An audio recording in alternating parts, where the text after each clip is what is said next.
hitting them bicep. I'll I'm be hitting betting Hey, them them arms G's. all brotherhood. night. Hit that Hey, bicep all night. brotherhood. Hey, brotherhood. What's up? What's up? How much Young Billy shoot you? How much Young Billy shooting you a month? Huh? How much Young Billy shooting you a month? What are you talking about? How much money he paying you a month, Young Billy? To do what? To bring down Crawford. I be messing with him. I seen him in the chat. I'm messing with him. Bring down Crawford. I Hey, wish bro, somebody. He a Spence fan. He a Spence fan, so I'm just messing with him. Saying he If you working handing hard. out checks, to Clown Crawford, I'm your guy, bro. You hear that, Young Billy? Hey, King plays study on this, man. Fuck that, man. They ready for it, man. Yeah, man. But my thing is, I think the only thing we disagreeing on, brother. Yeah, I think Keith Thurman is a good fight. He'll be the best fighter for either one of their resume. But Keith the Thurman only got to thing fight that somebody. the only reason why I'm kind of upset because I feel like, for example, when Sean Porter lost that fight to Earl Spence, really it should have been Danny Garcia the one who had to fight Crawford. His ass ain't want to fight him. He talking about he going to 154. I just feel like it was like, hey man, he done fought everybody over here, and this dude still got the belt over there. And it was like, Sean, we throwing you to the dogs, goddammit. You ain't got no belt. We ain't sending no belts over there because the belts control the power of the division. Just like, for example, Lomachenko had the opportunity to fight Kambosa before Devin Haney. They weren't trying to let them belts go over there on that other side. But they finna swap. And when they swap, you know what we're going to be saying? We're going to be saying, oh, all the good fighters on PBC side. They ain't fighting nobody over there. And that's how the boxing game works. It's a power. It's a power struggle, man. That's why they ain't finna let Crawford fight for them belts. They feel like he gonna lose. They not finna let that. That's why this nigga looking to fight Canelo at 166 and making up weights and shit. They looking everywhere but where that shit at is in their face. Now they saying Al Heyman don't want to fight. That's what I'm telling you. Now they throwing another man. That's why I don't want that fight. That's the only reason. I do think he relevant, but if they relevant, I also think they have to be the ones because you lost, bro. That's what happens when you lose. You got to be the gatekeeper now. That means that you fight the number one contender. Keith Thurman, get your ass in there with Boots and fight. Boots won't. Hold on. Sean Porter, get your ass in there with Virgil Ortiz and fight. And Bro, Sean now, Porter if is they kick their ass, fire, bro. now I want to see that. What you talking about? I want to see Thurman Bro, fight fucking Spence or Sean Crawford. Porter I name just think that they lost. retire, bro. Keith Thurman he got, like you said, bro, he got to fight one of these number one guys, bro. And he don't want to do it. That let you know that he ain't about that. Thurman did enough in his career where he can jump in and get a title shot whenever, bro. No, he didn't. What? No, he didn't. Yes, he That's what's has. wrong right there, brotherhood. Done more than Crawford. How many title defenses he got?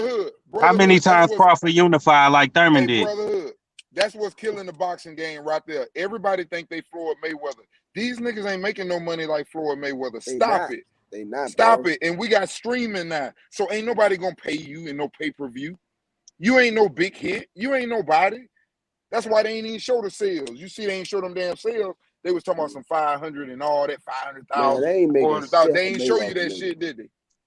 Go pull it up and see what it was. Them niggas is not Floyd and Canelo. That's why they can do it.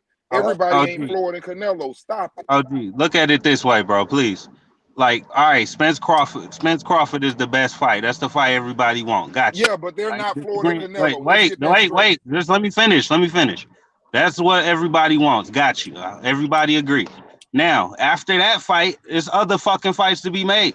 Now, I think the second best. Come on, bro. Let me finish. You ain't gonna get the point. I think the second and third best fight in the fucking division is Thurman versus them two niggas. That's my point, bro. That's why I ain't just trying to be stuck on the one fight. I think that would be the top three fights is Thurman, Spence, and Crawford fighting each other. However you want to spin it. I see why you say that. I get it. Everybody wants Spence Crawford. I get it, bro. Like I ain't saying I don't want it. I ain't saying somebody should fight Thurman first before they fight each other. I ain't saying none of that shit y'all keep applying to me. So I just don't understand what the argument is. Okay, my bad. If you listen, hold on, let me answer, man. My bad if you weren't saying that. The only reason what I was saying was I don't have no problem with them fighting Thurman. I think he's the best fight for someone if they're going to stay in the division. But I think both of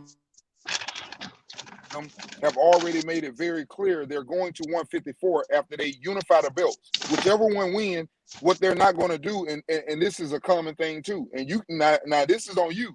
You can call it what you want. You can call them a coward. I don't care, any of them, because they all do it. But if someone unifies all the belts, usually they move up because they don't want someone to have that easy role of just fighting like Kambosa just did. Don't nobody respect Kambosa as a champion because he just got a good shot to fight somebody with all the belts, and now he fucking using it like he this household name. But And Crawford everybody got saying the Devin easy Haney. role himself. Crawford got one belt and he gets to go for undisputed. So Listen, Thurman deserves Wait more. a He minute. had fucking two belts in the division. Wait a minute. Let me You ain't say trying to something. hear me, bro. No, because I'm not finished. You told me to let you talk, and I wasn't finished. And I'm gonna give it back to you. But what I'm gonna say, since you jumped in with that while I was talking, I'm gonna say it's the same thing with Devin Haney. Devin Haney had no problems with fighting Lomachenko. They gave Lomachenko a franchise belt, and they let him sit up and go move around, fight other people because they wouldn't give him the opportunity. Is that Devin Haney's fault? No, it is not. The same thing goes for Crawford. Crawford moved up. He asked for Thurman. Thurman sitting up talking about, yeah, it's gonna take 10 million. Like, nigga, y'all, I done seen the PBC. Ain't nobody over there getting no guaranteed five. Everything that you make is on your pay-per-views, bro. So why would you sit up and tell somebody give you 10 million? You ain't never made that in your career. So why would you ask that from a man? That's something that you don't want. And that's all I'm trying to say. And I ain't saying it Because just you for know you're him. gonna lose. Like I said, wait a minute. Like I just said, I'm not saying it just for him. I'm saying it for both sides. They both doing the same thing. If you can relate to that, then maybe we can agree. PBC ain't trying to let them fucking welterweight belts go. Just like Top Rank ain't trying to let them motherfucking lightweight belts go. It's a power struggle, bro. Wait, bro. I just sat here and said the three biggest fights is Spence, Thurman, and Crawford versus each other, however you want to spin it, right? Now, Thurman, why will you be surprised that Thurman asking for his biggest payday for one of the biggest fucking fights in the division? Thurman versus Crawford would be huge. What are you talking about? Yes, he should. He's supposed to He be. should. No, wait. He's supposed to be asking for his biggest payday. It only makes fucking sense. So negotiate with the man and figure the shit out instead of whining about it. Like this nigga whine about not being able to fight anybody. Then when they come to the table, you don't even want to fucking negotiate with nobody. So what sense does it make? Being able to fight anybody. Then when they come, you don't even negotiate. That's a huge fucking fight, bro. Thurman still got a draw, Listen, bro. I think know what y'all talking about. both of the fighters, brotherhood. I think both of the fighters, in my opinion, are going to 100% make more than they ever made. That's my point. I mean, both of them. When it's all said and done, they're both going to have. It's easy, but let me ask you a question: if you were making $8 million, okay, that's what you make every time you make $8 million. Now I'm over here. It's some fights that I made $9 million. It's some fights I made $2 million. It's some fights I made $3.5 million. How does that work when I get ready to negotiate with you and I say I'm the A side? I'm just asking it. How does that work though? Why is it bad for Thurman to be asking for trying to negotiate his money when Spence and Crawford doing the same shit? Them niggas arguing about numbers in the news too. So Thurman ain't no different than them niggas, bro. Because unfortunately, and Thurman is the one who first experienced that over all of them. Thurman used to ask for Floyd Mayweather, bro, and they used to do him the same way, and that's why Thurman treat their ass like that. Thurman talking about he didn't know who Boots Ennis was, and Floyd did him the same way. Floyd told him, I don't know who Keith Thurman is. Huh? I would say that same shit because Boots ain't did shit close to what Thurman has in the division. He got the right. But what I'm saying is, he got let the me right. finish. Let me finish. Floyd did it to Thurman. I don't know if you really a Thurman fan, you know that. Floyd said, "Who is Keith Thurman?" He said, "Who is Keith Thurman? I don't even know who he is." And Thurman doing that right now, like, who the fuck is Boots? Come on, man. You can't be a boxer and know about all this stuff going on, and you really compare. You're trying to be good at it, and you don't know who the fuck Boots Ennis is. Just like Derrick James pulled that bullshit and said, Derrick James said, what's the one name that had the athletic ability? What's his name? Yeah, Roy Jones. Like he couldn't remember who the fuck Roy Jones is. Man, you not no real fucking. If you don't know who them people are, I'm gonna tell you like this. I would never bet no money on a nigga that don't know who them people are. Nobody know who that nigga is, man. Boots ain't no fucking well known name, man. Shit. But he right, bro. That I don't nigga know fight why on it's Showtime. hard for y'all to accept that, but he will be at some point. But right now, Nah, fuck he no. is, bro. He known. Everybody that's fighting at welterweight, Nobody know that nigga, man. Any boxer right now, I guarantee you in the top 10, you say that name, even Virgil Ortiz, Boots Ennis, I guarantee you they know who they are. I don't think Thurman weird. He don't be like, man, he Nah, he probably know who he actually is. know that nigga, bro. For real, Thurman be on some other shit, bro. He know who he is. Trust me, brother. He know who he is. Well, he sure don't need to move to the back of the line just to fucking prove himself just because he lost to Pacquiao. I didn't say move to the back of the line. I don't know Hey, why listen. everybody think that shit, bro. Hey, but brotherhood, listen, let me ask you a question. You play for the championship in any sport. You don't just get back to the championship game. You got to start back over and prove yourself and climb back up there again. The same thing goes for boxing, except for you don't have to go to the bottom. I ain't say you had to go to the bottom and start over like you do in football, basketball, soccer. If they don't win the championship, I don't care how much money they pay for that team. They start back over, 0-0 like everybody else. You got to build all that respect back up. We don't give a fuck about what you did last year. Wait a minute. I'm talking now. We don't give a fuck about what you did last year. And the same thing goes for boxing. You don't get your ass kicked and say, okay, my leg was hurting. Now let's fight again. No, motherfucker, you fight the top contender, and when you kick his ass, then you say, I ain't going nowhere. I want my shit back. That's what Lubin did. Did Lubin get a title shot after he got knocked the fuck out? No, he got back in line, had to beat all them niggas to get back up there, and he was fighting the top contender to get that fight back with Charlo again, and he got his ass rocked. Which is what's going to happen to Keith Thurman. Which is what's going to happen to Keith Thurman if he get in there with Boots or Virgil Ortiz, because he's shown too many vulnerabilities in his last couple of fights, and he married, and he living that good life. He got that money, and that's just the way it is, bro. I'm just telling you, when a fighter starts looking for money more than they craft, you lose something. I'm just telling you something. You lose something, bro. Don't get me wrong. You should make money. I believe in that. I'm an athlete, but I'm just telling you, when the mind moves to where it's a money thing, we lose something. And I know that. I'll tell you what, bro. If this is a sport that allows this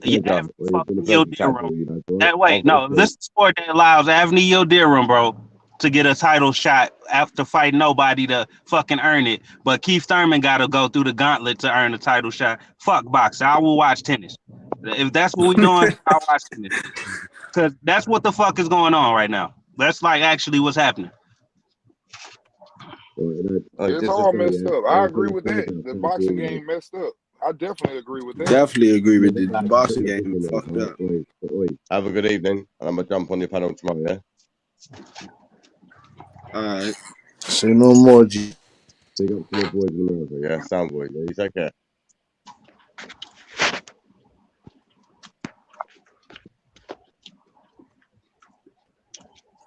So, hey, let me get some. Since Hey, what's good? Y'all can hear me? Yo, what up, D? I was just gonna ask everybody to break down who you got and why in the Kambosa fight versus Haney, Devin Haney.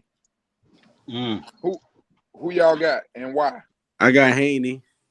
Hey, I just got off the phone with Bill Haney. He said Devin looking sharp right now, and he ready to whoop some ass. You know what I mean? But before y'all get into that, let me just say this. Hi, my name is Canelo. I got my ass whipped by Bivol.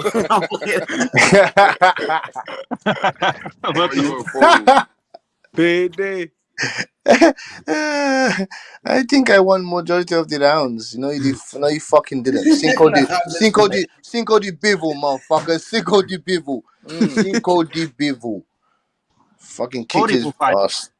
Beat his face. Man, but hey, man, but what y'all think though? You know, I like I said, I love fighters. I don't try to you know, it may sound like that because I fall in love with fighters that I see with high skills like Shakur. And I think Devin Haney very similar, but he just lacked a couple of little things. He's not as defensive. So how y'all see that fight going down? But I think he's as athletic and quick. Oh, he's a problem. And he uses distance too. So he's going to have to be rough with Devin Haney. And do you think he can be rough with Devin Haney? You talking about Camboso? Yeah. He can't go in a boxing match with Devin Haney. It won't be good. He's going to have to rough him up at some point. I think he's going to try to counter punch. But I don't think he'll be there for the counter punch. He going to have to catch him, bro. That's the only way he going to be. He's long and athletic. He's long and athletic and quick. I think at some point Cambosa has to commit and to the shell to change something up on him. He's going to have to change up. And Devin Haney kind of already spotted that out. If anybody heard him speak, he knows that too. He's already said, we're going to handicap him. We're going to take away, what he does best. Yeah. He's already said that. And that's what he does best. He's a good counterpuncher, and he's going to handicap that. How is he going to handicap that? Because he knows the power behind the jab. He got great coaches around him, great all-time boxers around him. So that's been in him since he was a little kid. He already know that, what to do about that. And that's what he's going to do. That's how you take that away, man. So, and he's athletic and fast. So I just want to know, I know how the fight going to end. I just don't know how tough Cambosa going to be the sacrifice to get up in there. Haney fuck around, knock that man out, man. Haney quick as a motherfucker too, bro. And he can box. Yeah. So but I'll say this too now. To Cambosa's defense. I'm gonna say this. He's been in the ring with a lot of people. And I know they say sparring don't count. I ain't saying that he held his ground or whatever. I'm just saying it prepares you. He's been in there with the likes of people like Manny Pacquiao, and that's a lot of combinations coming at your head. You better figure it out, or if not, you're gonna be getting your head bashed every day. He also is a good counterpuncher, and he also is a guy that moves his feet very well. So I'm trying to figure out what is Cambosa going to be able to do against Devin Haney, the quicker and longer fighter that's going to try to use distance. He's going to have to commit. He can't do nothing, man. It's Devin Haney time, bro. I'm sorry. Okay. I agree with that. Like I said, I think it's going to be a go back to like I said on the other one. I think it's going to be like 4. I get Cambosa like 4 in his hometown. And that's why I said, it's going to be a close fight for him to win. He's going to have to beat him. That's enough to win in your hometown, bro. Exactly. We're going to do that boy like Bivol did Canelo in there. They going to say, Haney's the bigger guy. Haney was much bigger. Haney's the way bully. They going to say all that bullshit, watch. Yeah. That's why I think it can be a good fight, brotherhood. It's exactly what you just said. That's enough to win in your hometown. That's exactly my point, what I'm trying to say. That's why I said I don't really have a big YB. YB, what's up, baby? What's up, nephew? Y'all can hear YB? Uncle D, what's up, champ? This shit with H Money, brotherhood. Hey, YB, I talked to Bill. I talked to Bill Haney. Nice meeting you, Luch. Hey, what's up, YB? I talked to Bill Haney. He said tomorrow, 2:00 at the Top Rank gym. So he said you can pull up tomorrow, 2:00. He said at the Top Rank gym. Hey, I'm only 3 minutes from the Top Rank gym, bro, where I stay at. For sure. So yeah, he said it's good. He said, man, for you, H. I told him my boy out there, my homie out there, you want to get some footage. He said that's for you, H. So you know what I'm talking about? We gonna make it happen. Devin Haney. It's Devin time. Undisputed. Haney. Yeah, man. Haney. I was telling them, man, Haney the real deal. The only thing I have a problem with Haney, what I didn't like when I saw his last fight, and he has to figure that out. He can't get touched with that damn right, that overhand right, as many times as he did against Jojo. What's his name? Was it Jojo Garcia? What was his name? The one he just fought. Jojo Diaz. I just felt like, I had never seen him get caught like that, man. even though he got called against Linares, hey man, shit happens. That's what people don't understand. People talk about, oh, he got rocked. Man, shit happens. It's boxing, man. But I just Diaz felt like got good timing though. That's I all. felt like he Diaz is got good hit fighter too many with good times. timing. In that fight, he was definitely trying to go out there, be excited, Uncle and D, mix it up and shit. You know what I mean? That man, was the hey, game Uncle plan. D, it's a fight, bro. I don't know why people get, bro. Just because one fighter get hit, you know You what I went mean? out, Like YB. What you say?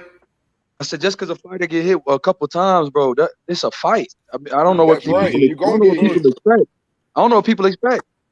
You're gonna get hit, but I still, if you look, most people ain't gonna put their money on no damn Kambosos, and I like George Kambosos, but I'm not. Look, just because he beat my boy Tio, I'm not putting no money on Kambosos to beat Devin Haney, bro. If you think that style is easy to crack, trust me, it ain't. And bro, thank you H Money for that shit. Oh Tomorrow, yeah, bro. it's all good. It's all good. YB, man. I just want you to take, do your job the way you always do it, and the same way you do it with Nonito. You know what I mean? Bill Haney gonna give us an opportunity to go get some footage of Devin as he get ready for this historical fight with George That's Kambosos. dope. Man, we gotta That's take dope. advantage, man. Do a great job Dope. out there. That's all. Congrats to y'all, bro. That gonna be a big interview, bro. Because you gonna get footage of him training for Kambosos for this big ass fight. That's only a month away now. That's fire. That's exclusive. That's bro. big, bro. Congrats, bro. Hey, less than that H, because he's shit. It's shit June 4th, and we already May 9th. You know what I'm saying? So tomorrow be May 10th. We about 3.5 weeks away. A little bit under 4 weeks away. Less than a month. So he told me to give you. I'm gonna give you Bill Haney's number. So you just you hit him up and let him know because he already know what time it is and shit. So he said 2 o'clock tomorrow. Top rank. HNYB, I gotta wait for y'all to just turn this thing over to be the hottest channel ever. Y'all gotta send Brotherhood down there to ask Terrence Crawford the tough question. Man, they gonna kick Brotherhood out the gym. They gonna ban that nigga. Hey, Uncle D, Bernie bro. and them gonna be trying talking to fight Brotherhood. Bernie and them trying to jump this nigga. Yeah. Hey man, y'all gotta send Brotherhood down there, man. That's all I'm telling y'all. Y'all, hey, you want to be the hottest channel ever? Send Brotherhood down. Send me and Spence there, bro. We'll clean hey, that I'm whole cool with Crawford team though. I'm cool hey, with. What you say? Hey, Brotherhood, what you say? Send me and Spence there. We gonna clean that whole team up. Kingpin EJ, H Money. Can I get a Kingpin EJ, bro? Kingpin EJ. Ooh, H Money, bro. Because Theo Clayton team was talking reckless about Boots, bro.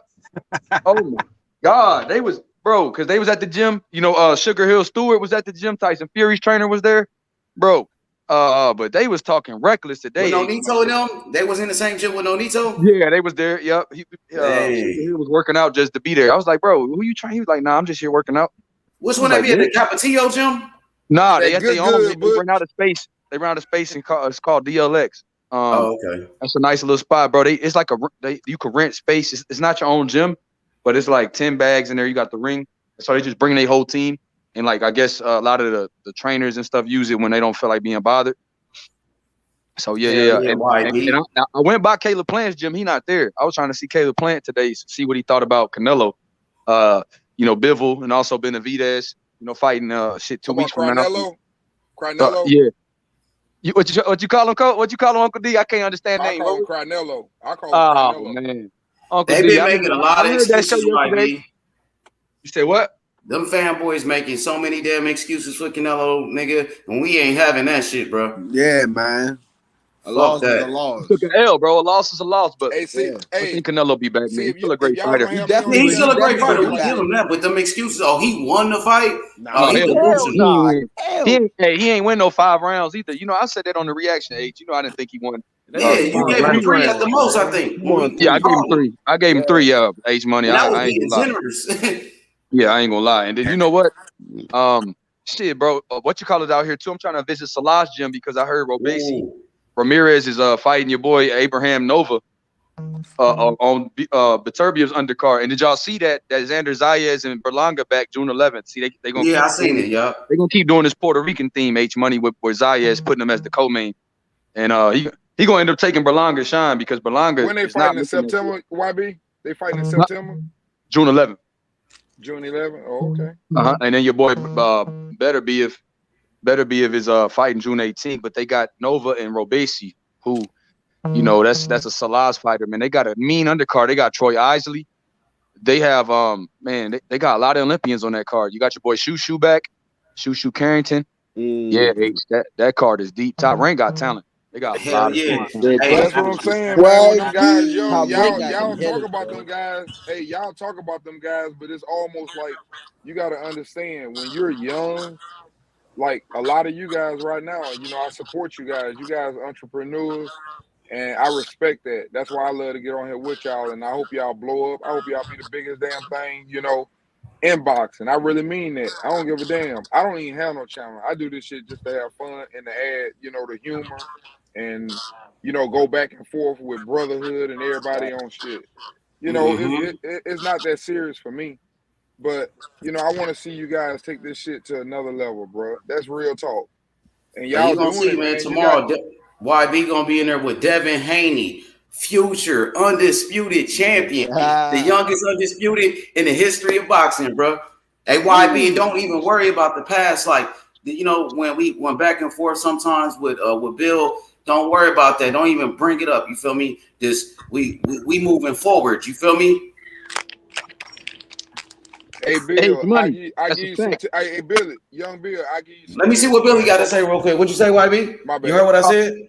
Hey, thank you, Uncle D, for saying that too, man. That means a lot, bro. That you know, that you want us to do well. And H Money, one of the pioneers of this thing. So, you know, shout out to H Money. But H, you know, I got him on my fantasy team, bro. I found the lineups. Yeah, that's you your know, fighter. I got Devin on the fantasy draft. That's your fighter. You about to pull up on your fighter. Still of the draft. The dream. H Money. The dream, Devin. Devin about to beat the brakes off Cambosis, man. Hey man, Devin special, bro. Devin special, bro. Devin special, and they know it. Tank special, they know it.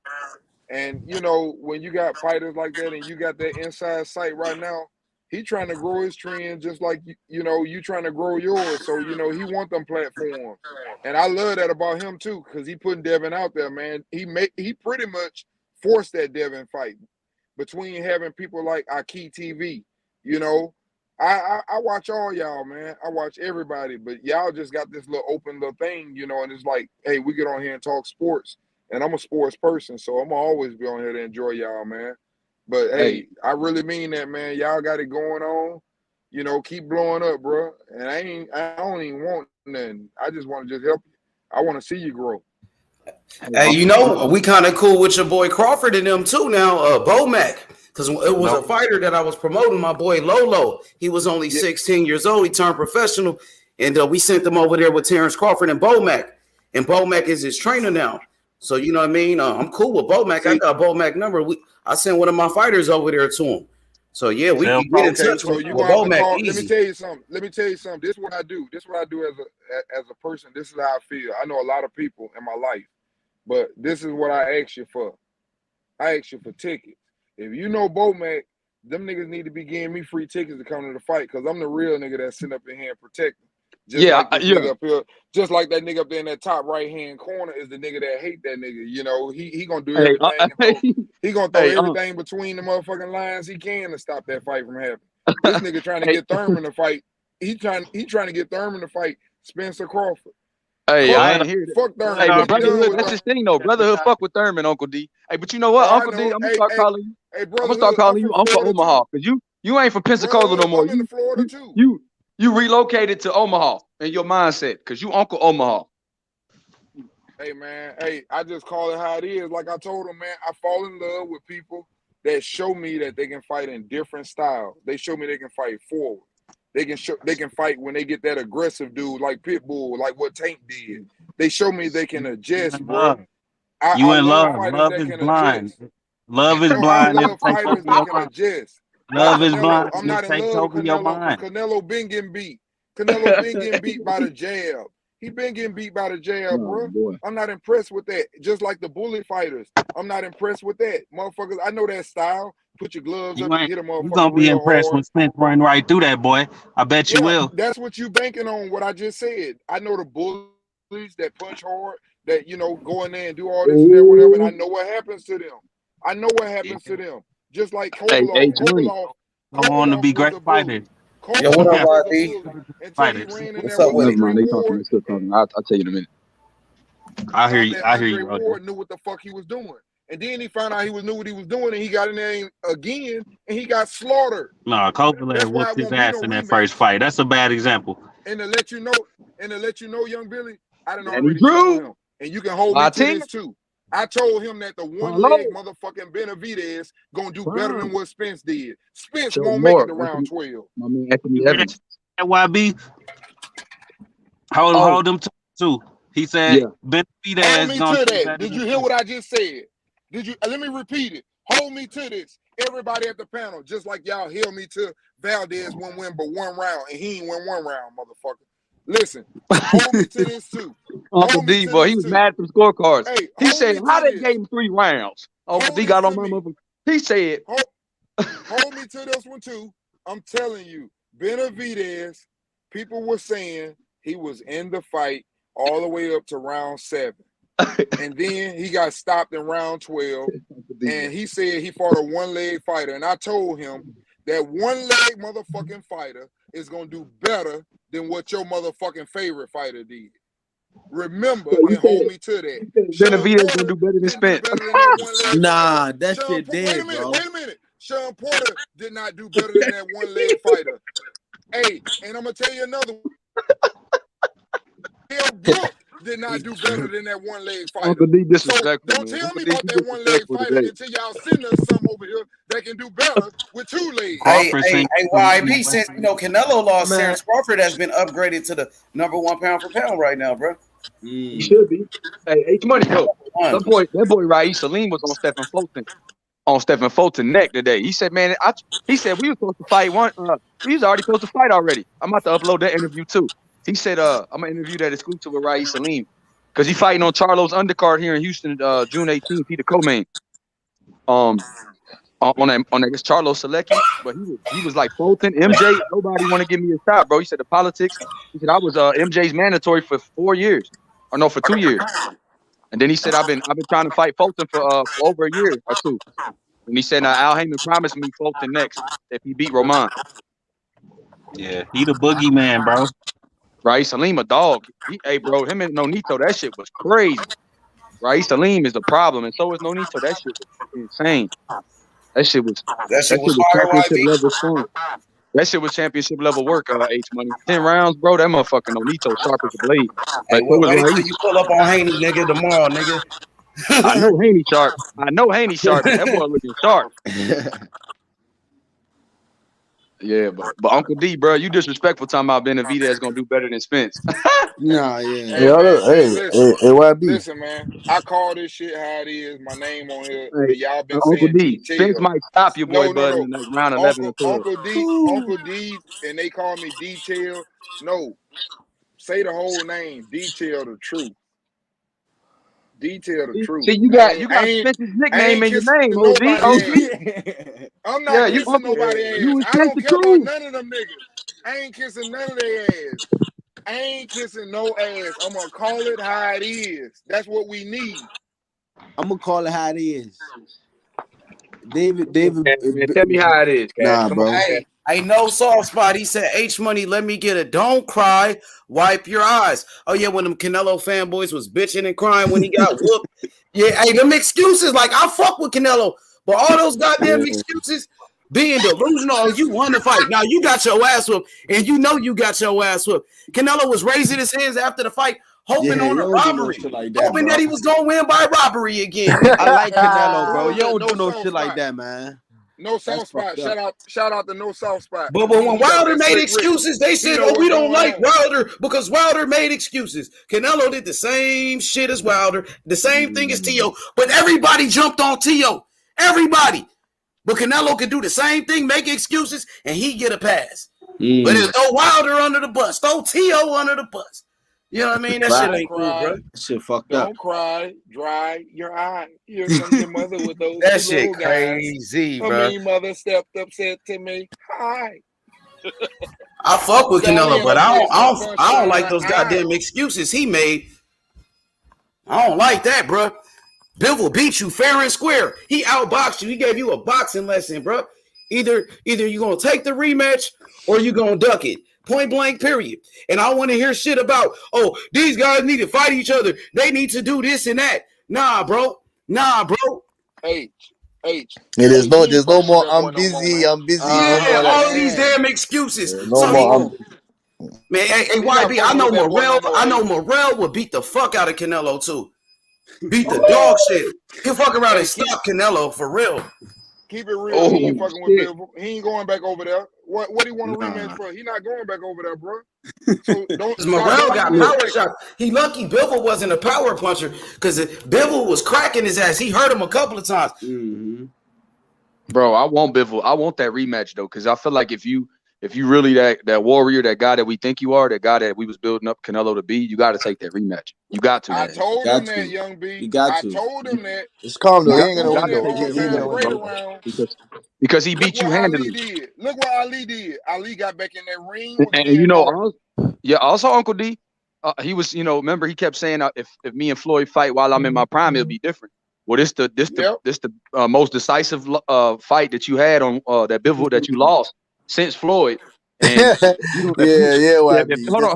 you don't rematch him and you fight Triple G, I got a problem with it. Not trying to diss it, but I'm just saying you got to get back in there with a guy that beat you. If you felt like you won, then you definitely got to go back in there and rematch him. Just like you did with Triple G. No, but YB, knocked down said something important a while ago. He said that after all the tough fights that he's had, he's always taking a tune-up fight. After the tough fights, the Golovkin fight, he fought Kirkland. The Lara fight, he fought someone else.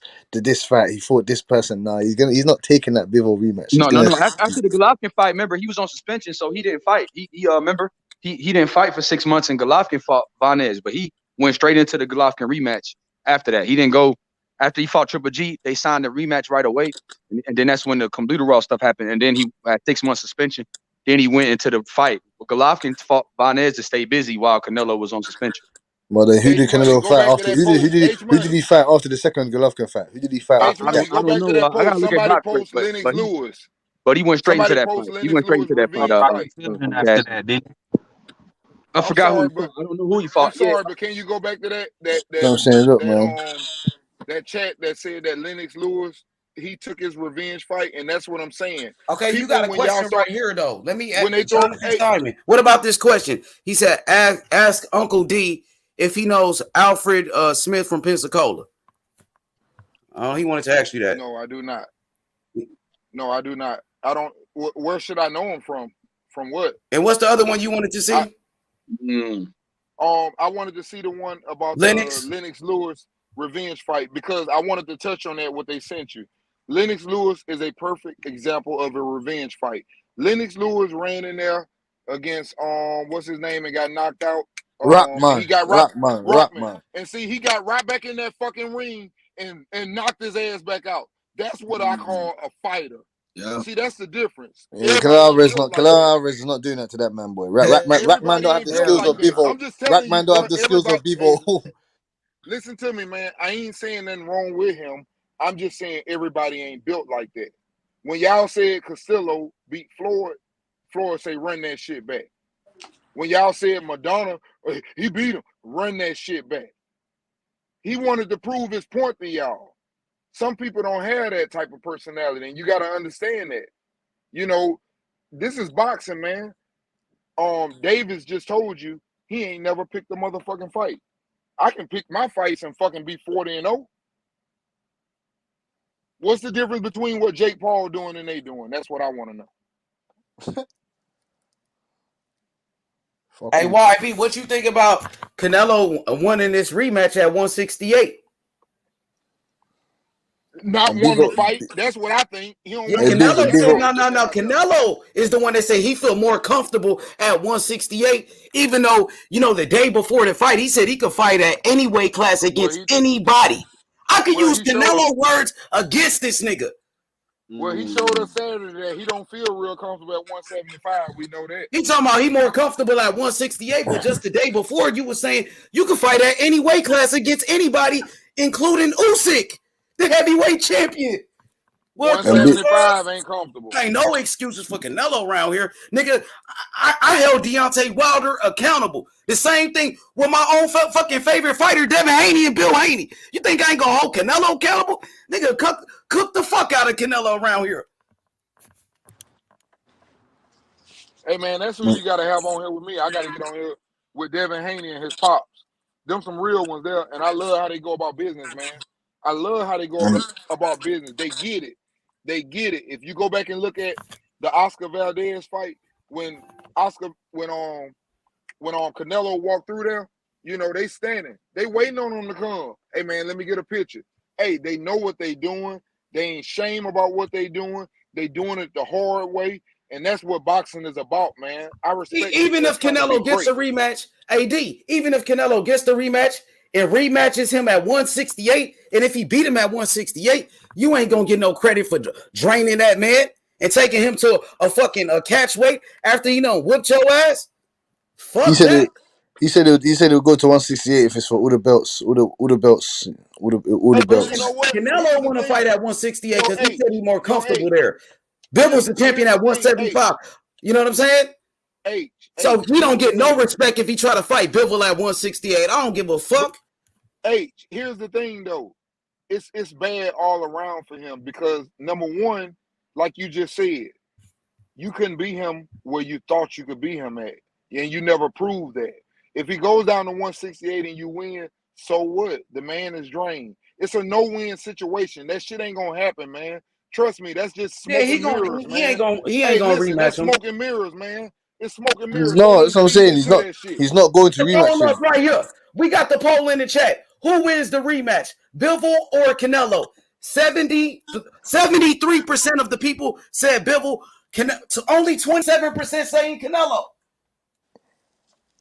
Nah, man. Numbers never lie. That's why. Numbers never lie, bro. Money.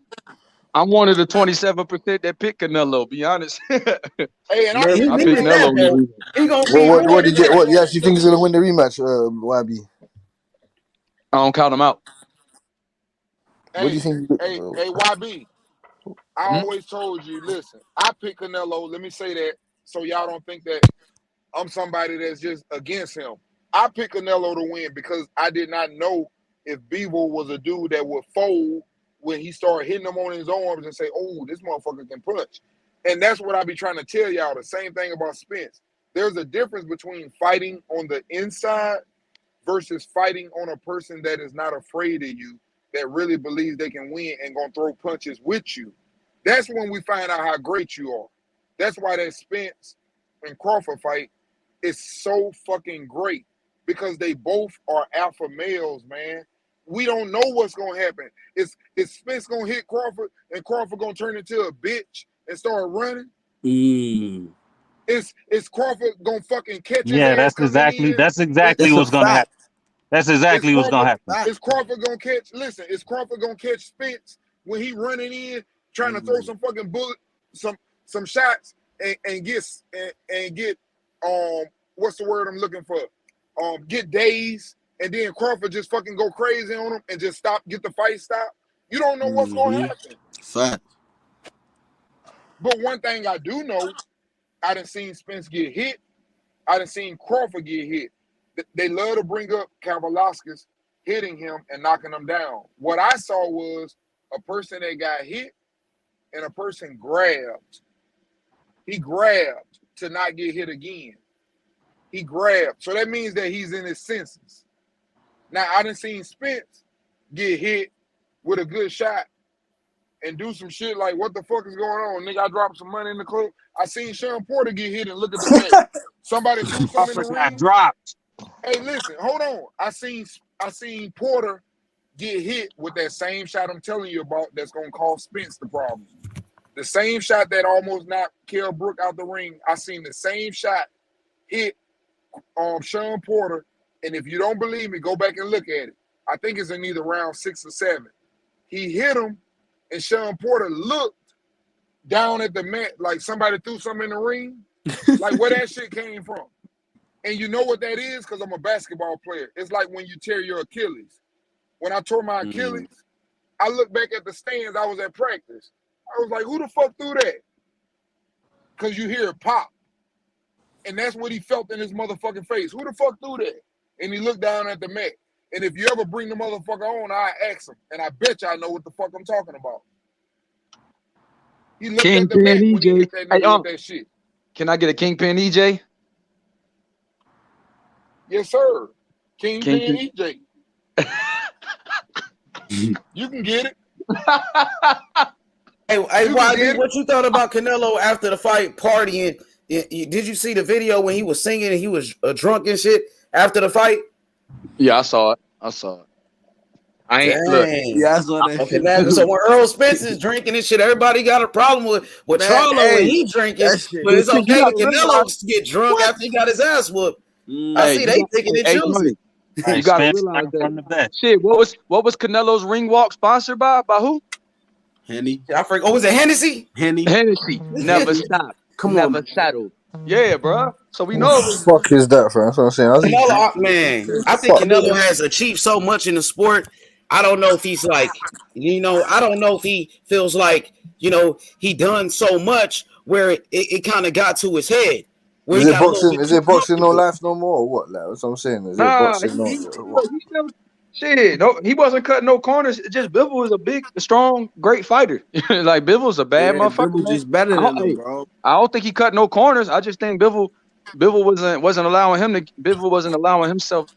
And Bivol sees that if you fight and you throw nothing but power shots, you sacrificing volume. So Bivol put volume on the shot. And he knew that when you sacrifice. Yeah, you put power into everything, and you fall in love with your power like you've been doing. Like you said, Canelo got used to guys folding, and Bivol wasn't about to fold. And Bivol put that jab in his face, wouldn't allow Canelo get no rhythm, wouldn't allow him to stay comfortable. Canelo rests. When you throw power shots, he finds a way to rest every round. It's just that, Bivol didn't allow him to, and Bivol start walking him back to the ropes, and that's when Canelo was gasping for air. Things like that. It's certain little subtle things that Bivol and his team studied heavily, and they went to work on it. It's not that Canelo cut corners, is that like Uncle D says, man, Canelo's so used to knocking these motherfuckers out lately and intimidating these guys and making them keep their hands in their pockets. But Bivol was able to dictate range, dictate pace, and he pushed the pace, knowing that Canelo was throwing a lot of hard shots. And so it was a lot of different things that he was doing. Look, you got fighters out here that's bigger, stronger than fucking Bivol. Bivol's not even the number one light heavyweight in boxing. But they don't have Bivol skills, though. Wait a minute. They don't have Bivol skills. Then you got fighters with skills, bro. You got David Morrell, who's bigger than... Hey, listen, let me finish. You got a fighter like David Morrell, who's bigger than Bivol and got skills just like him and got more power. You got Benavidez bigger than Bivol. Nigga with more power than Bivol. Hey, H Money. Let me say this. Exactly.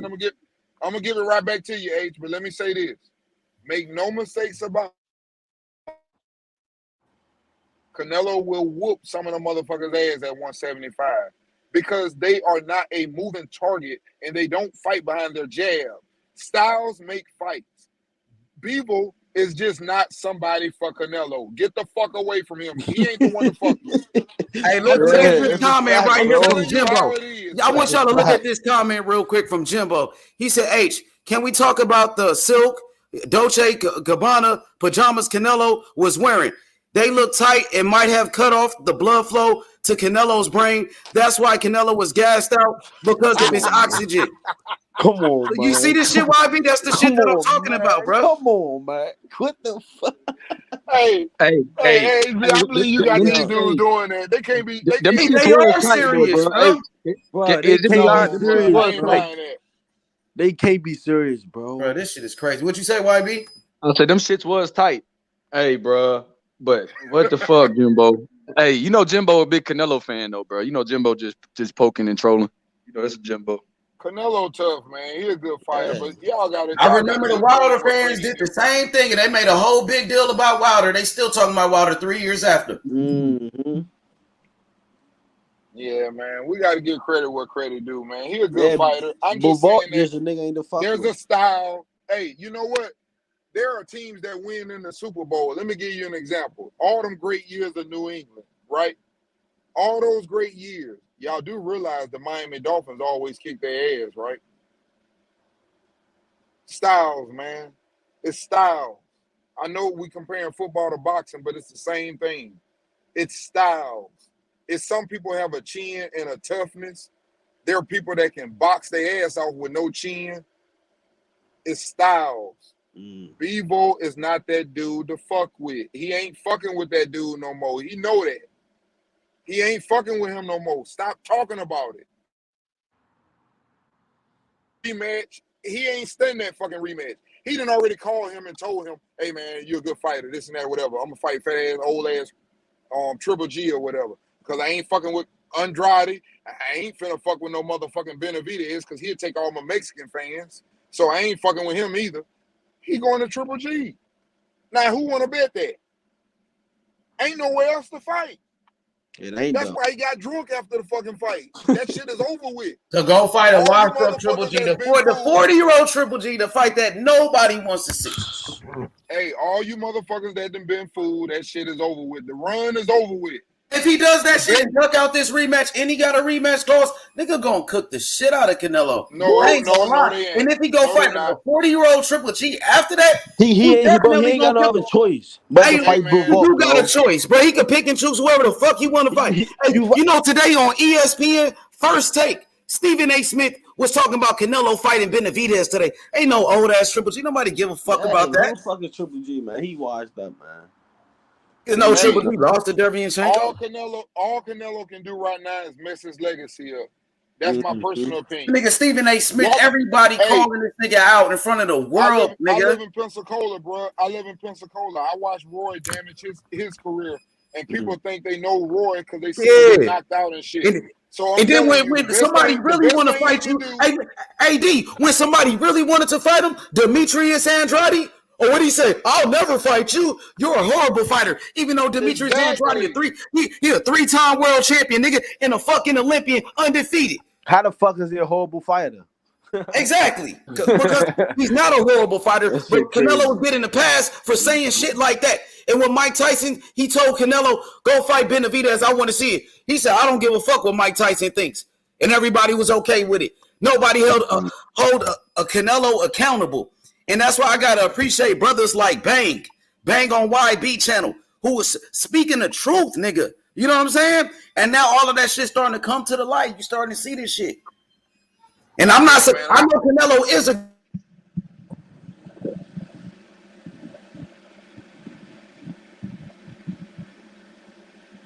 You went out? H, you went out, champ. Yeah, he went out. Canelo is a former undisputed champion. Canelo is a 4-division champion, former #1 pound for pound. I give him all the credit. Yes. But I'm going to hold him accountable for his actions and for what he say. He's making excuses. He got beat fair and square. It was easy work, and it had nothing to do with size, homie. He won a world title at 175. He fought fighters bigger than fucking Bivol, bigger punchers than Bivol. You know what I'm saying? I don't want to hear none of that because Floyd Mayweather was a little man, a little old man. Floyd Mayweather whooped his ass the same way at 152 pounds. Don't give me that.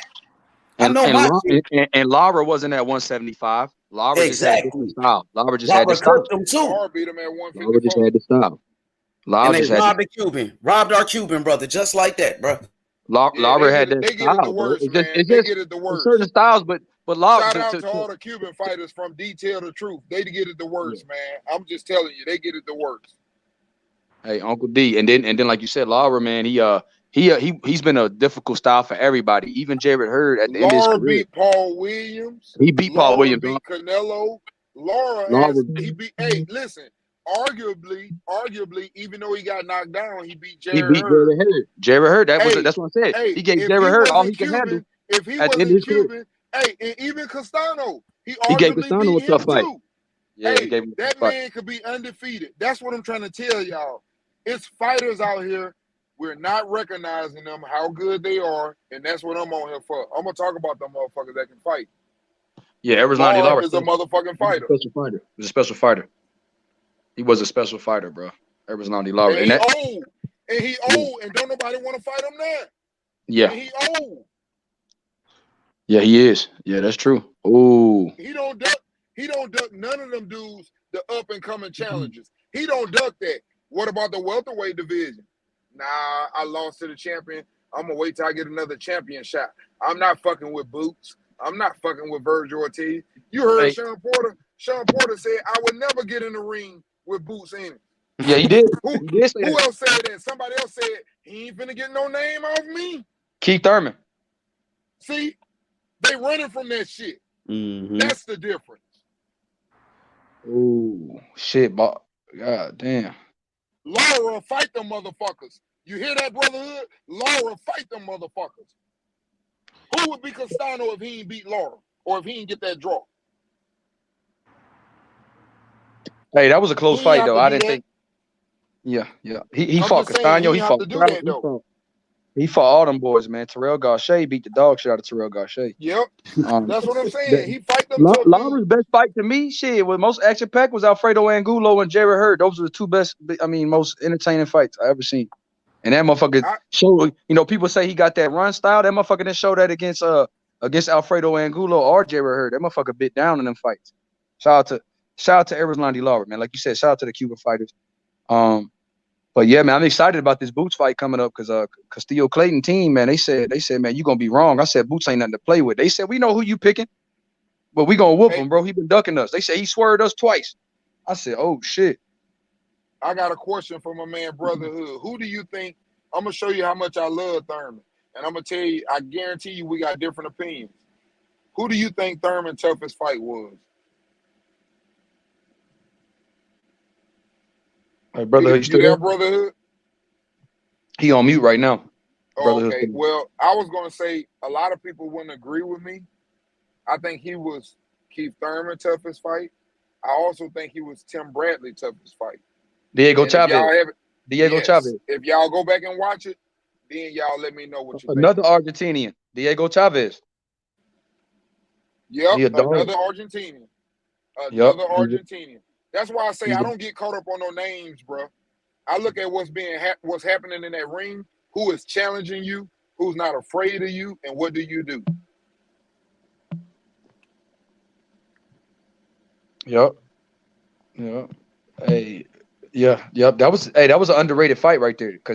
And Keith Thurman said it. That's one of the hardest punches he ever faced was Diego Chavez. And Tim Bradley said that shit too. Yeah, dude can fight, man. He's a hard puncher, and he had a nice style too. He had a mean ass uppercut. Yes, he did. Mean ass uppercut. He was a good fighter. He was a great fighter, man. I mean, I give credit where credit due. I'm not judging him by his record. He got disqualified against Tim Bradley. He was beating Tim Bradley's ass. He got disqualified in that one. He was beating Tim. He was giving Tim all. He got disqualified. Exactly. So that's why I say we can't judge fighters. He probably got 2 or 3 losses. I don't really judge on that, man. I'm looking at what the hell going on in the ring. Dude is a problem. He damn sure. Problem. Laura, he got like 3 damn losses. He a problem. I'm looking at that. Them dudes problems, man. Yeah. Your boy Austin Trout was never an easy fight either, Uncle D. No, he wasn't. Yeah. Austin Trout. Another one? Yeah, he was never an easy fight. He gave Jamel got a majority decision with him or something like that. They gave it a close fight. He gave both of them hell. Yep, and Jamal. Both of the brothers. Yep, he gave Jamal hell too. We don't talk about that. We don't talk about how he challenged himself. He fought Canelo. He fought both fucking twin Charlos. He fought Laura. He fought Laura. That man has been in the ring with everybody, and we don't get. He fought Miguel Cotto. He fought Miguel Cotto too, Uncle D. See, that's what I'm saying. And he beat Cotto, and don't nobody give these dudes credit. That's what I'm saying. Them the ones that I respect, bro. Them fighters, and even Ugas. For me, I love that Spence beat the shit out of Ugas. That's Spence's best win for me because I felt like, Ugas really went in there because I know how Cuban fighters are. He really went in there to win. But what I do take away from the fight is that Ugas thought that he could just sit in his shell and manhandle him like he did Pacquiao and just counter. And that wasn't going to happen. And he was a stationary target that thought he could just put the shell on and just swing every now and then. But the shell did not protect his body. It eventually got broke down. He thought Spence would tire out. Great strategy. I understand what he tried to do, but Spence got a motherfucking motor and it don't stop. So you got to be a moving target. That's just my personal opinion on it. That's a fact. No, Uncle D, that's a fact. That's a fact. Hey, breaking news. Breaking news. Canelo said he not going back to 175. He a fucking duck. I told you. Where I you hear just that told shit, you that. brother? He said that shit That for nigga real. probably watching. He probably watching the show. Counterpunch boxing news reporting that shit, bro. So if it's true, Canelo's a fucking duck, bro. Oh my God! Don't tell me that shit true, bro. Canelo better rematch this motherfucker, bro. Bro, he got to redeem himself, bro. It's Facts. official. Is that my boy Lucci? Yeah, facts, Lucci, for sure. He got to, bro. Yeah, bro. Facts, bro. Damn, But brother. Bivol, he ain't no one fuck with. Damn. Bivol sent his ass packing right back to 168. I see some news. I see some news about Golovkin and Chris Eubank Jr. now. They're doing a talk now. 168 versus Triple G. Chris Eubank Money Jr. and fight. Triple G talking now. He fighting Triple G in September. Oh, big Nope, man by nope, Boston. And I don't know Oh, nothing nope, about big. no goddamn nope, contract. Oh, big nope. man by Boston. Oh. Not fighting Triple G. That's not happening. You hear Bivol said he fucked up those plans. Sorry Eddie, sorry Hearn, sorry Eddie. Fuck them plans up. Them plans are done. Yeah, he ain't fighting Triple G. That Triple What he G fight said, Bush? is not happening. That Triple G fight ain't happening. That's what Anyone they want to put a bet on said. it? Hey, what he said, Anyone Bush? want to put a bet on that? We can bet now. Hey, we can bet now. Bush, that's what they saying, Cass. Hey, Yep. Bush, what Beaver told Eddie Hearn? Bivol said, I fucked up your plans, man. Sorry, that fight not happening. Done. The fight ain't happening. He came and fucked up that fight. Everybody thought, oh yeah, Canelo Alvarez is gonna come run this guy. Even Bernard Hopkins said he's gonna smash him. He's gonna smash him. He didn't smash shit. His forehead got smashed with jabs. His face all night, 12 rounds. Couldn't do nothing. He ain't facing that man again.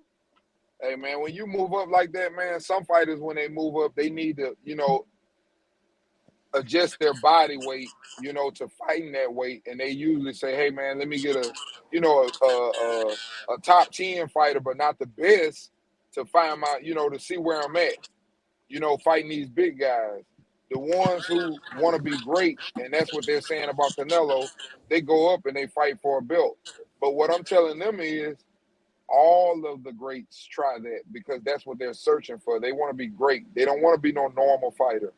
And I respect the ones who want to do that. That's why I was telling Brotherhood, if Spence wins, what the fuck would he fight Thurman for? Thurman wouldn't get him a fight, and he can go to 154 and unify at 154. Same thing with Crawford. If Crawford wins, why would he want to fight Thurman when he can go up there and chase greatness and fight for all the belts at 154? That's all I'm saying. I ain't saying I that want to Thurman is see not these a worthy undisputed opponent. guys fucking defend their belts, bro. I don't want to They see don't them do just. that. They don't do that. I want to see that too, Brotherhood, but they don't do that. They let them bitches go and make you earn them the way they earn them. Nah, that's what's up. Uncle Well, C, what? it says here, Chris Eubanks Jr. team will B. open talks with Hey, Golovkin this bro. week over Hey, world bro. title. Nonito was cracking that heavy bag, though, bro. That sparring shit was crazy, man. Nonito's a warrior, bro. Man, Motherfucking monster. Nonito got some serious ass goddamn power. That's what Nonito got. Uncle D, that motherfucker got popped. He got serious power. Always has had. For a little And that's guy, what I'm man, for a saying. motherfucker that's fighting at 118, that motherfucker cracking. Hey, but you know what I liked about Nonito when I talked to him? And, What? I guess that was kind of a little off for me to ask him that question, but it just came to my head because I know how great he was.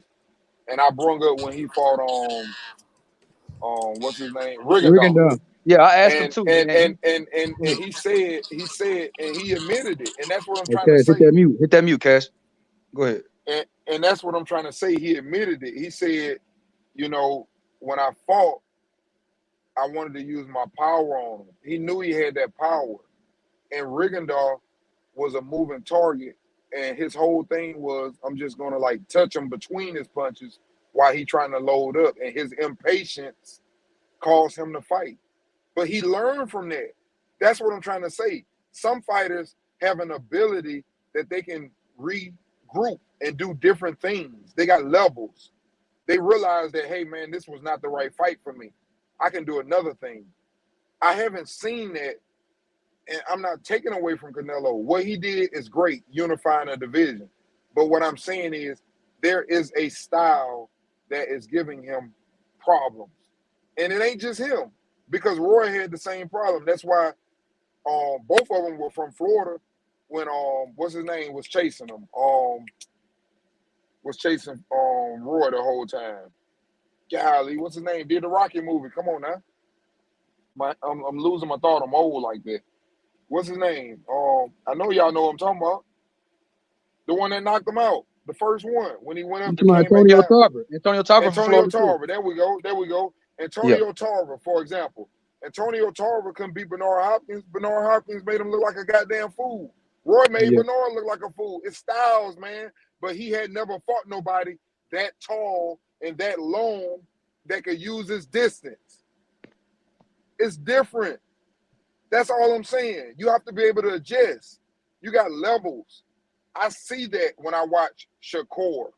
I see that when I watch Tank fight Mario Barrios with longer arms. I see him make an adjustment when he fought Pedraza. He can do things to adjust. That's what makes these fighters great, not who they beat. Can they adjust? I seen Crawford fight a long, tall Benavidez and adjust. You have to be able to adjust. You cannot just sit up and say, "Oh man, that motherfucker there, he got a motor." One leg Benavidez, Uncle D. Say a one leg Benavidez. When you say long, tall, say one leg Benavidez. Hey, and I've already told y'all he's gonna wipe Spence, and he done already beat y'all two-legged PBC fighters worse than he beat the one-legged dude. The one-legged dude right now is the best PBC fighter that we have ever seen, because he the only one to go 12 rounds. He didn't make 12, he made 11 and a half. 11 and 3/4, let's say that. 11 and 3/4. Yeah. He saw the 12th round. But yeah, he saw it. And we ain't seen nobody else see it yet at welterweight. Yeah, that's cool. He ain't fought Errol Spence yet. So let's not talk about that one leg is all I'm saying. He ain't fought Kingpin put some EJ. respect on that one leg. He ain't fought EJ. Okay, that's what I'm saying. But put some respect on that one leg until you send somebody over here better. EJ going 12, and EJ might make it. EJ might end Bud Night earlier than you think. He definitely could. He definitely could. Mm-hmm. But I'm banking on Crawford being that real ass. I almost want to say that word. I wonder what's up with this. I almost want to say that word, but I ain't gonna say that. I'm banking on Crawford being that real dude that if he do hit him, he gonna wrap him up. He gonna wrap him up. Say that word. He gonna wrap him up like a real one will. He ain't finna let nobody. I ain't never seen no top fighter let nobody just bash their body. They know how to fight, bro. It's a reason why ain't nobody just go to Floyd body and break Floyd down. That would have been easy if you could do it.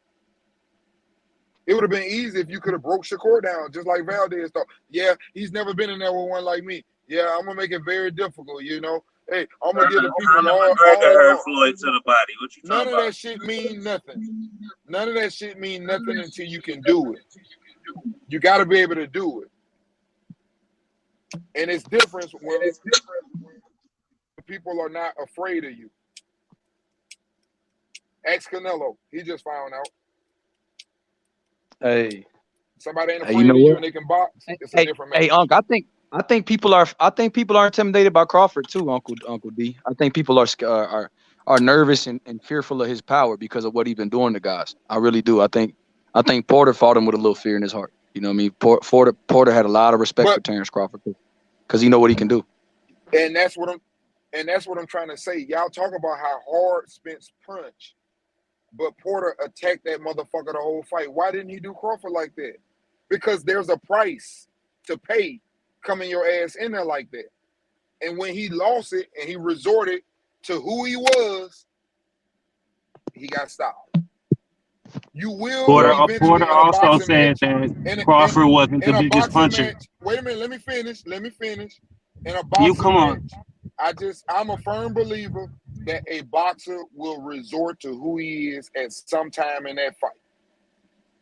He will resort to who he is. If he's strong mentally, he can hold his mental. If he's not strong mentally, he gonna fall apart. Like, I'm gonna tell you a person that I already like but I see that he weak mentally. What's his name? Victor Ortiz. Is it Victor? Am I saying this right? I'm saying though, Porter didn't say he's a big puncher. When Mean Machine hit him and he went down, Virgil. He lost it. Virgil Ortiz, he lost it. When Wow, Mean don't be Machine hit going him, after Virgil. Uncle D. No. His mind, listen, when he got hit, he jumped up. No. Down, he too emotional, bro. He too emotional. When he what the hell in there with them top fighters, he gonna go through a lot of that shit. He gonna go through a lot of that shit with them top fighters. He ain't ready. I promise you. Virgil, my guy, man. I like Virgil too. I like Virgil, man. I'm telling you, Boots. more ready than Boots. He's a great fighter. He's a great fighter. He's a strong fighter. He's not ready. Trust me. You'll see it when he get in there with them. It's right here. He ain't ready. Yep. That's what's wrong with Teofimo. Another one. Incredible King talent. Theo. He ain't ready. Right here. He ain't ready. Ryan Garcia. Right here. He ain't ready. It's a difference. Them niggas ain't ready, bro. Then we can say the same thing about Boots. No, we can't. We ain't seen him lose it yet. Until somebody pop his Virgil ass, hasn't lost and either. we see him lose it, and then I'll tell you he ain't ready. But I ain't seen nobody pop him yet. I see him getting motherfuckers out of there. He getting them up out of there. Y'all say he ain't fight nobody, and he's showing you they ain't nobody. Virgil. You think Virgil better than Boots? Nah, I don't think so. I don't think so. Not me. But it's not that though. Who on this panel? Are you talking about Oscar? Yo, Oscar. So you think Virgil is ready too? Well, I mean, I think he's been tested a little bit more than Boots. I think Maurice Hooker was a good test, and then Mean Machine was a good test too. Maurice Hooker wasn't no good test, bruh. Hey, let me tell you something. That's what that was Crawford's boy. Hey, bruh. Let me tell you what. You just said Maurice Hooker was a good test. Let me tell you something. Maurice Hooker is a person that even I can see. All you got to do is keep fucking fighting and stay up in them. We can break this motherfucker here quick. That's what Ramirez did. And then right after Ramirez beat him, guess what? The same trainer that got Ramirez saw something and threw his next motherfucking product in there and said, you got him next. You can beat his ass next. That's what we do, man. Look at Gamboa. The same thing went on with Gamboa. When Gamboa got his ass whooped, what we did. Next fight, Tank get his ass. Devin Haney get his ass. Isaac Cruz get his ass. Who else got his ass? Everybody getting him. He ain't no good, bro. He done.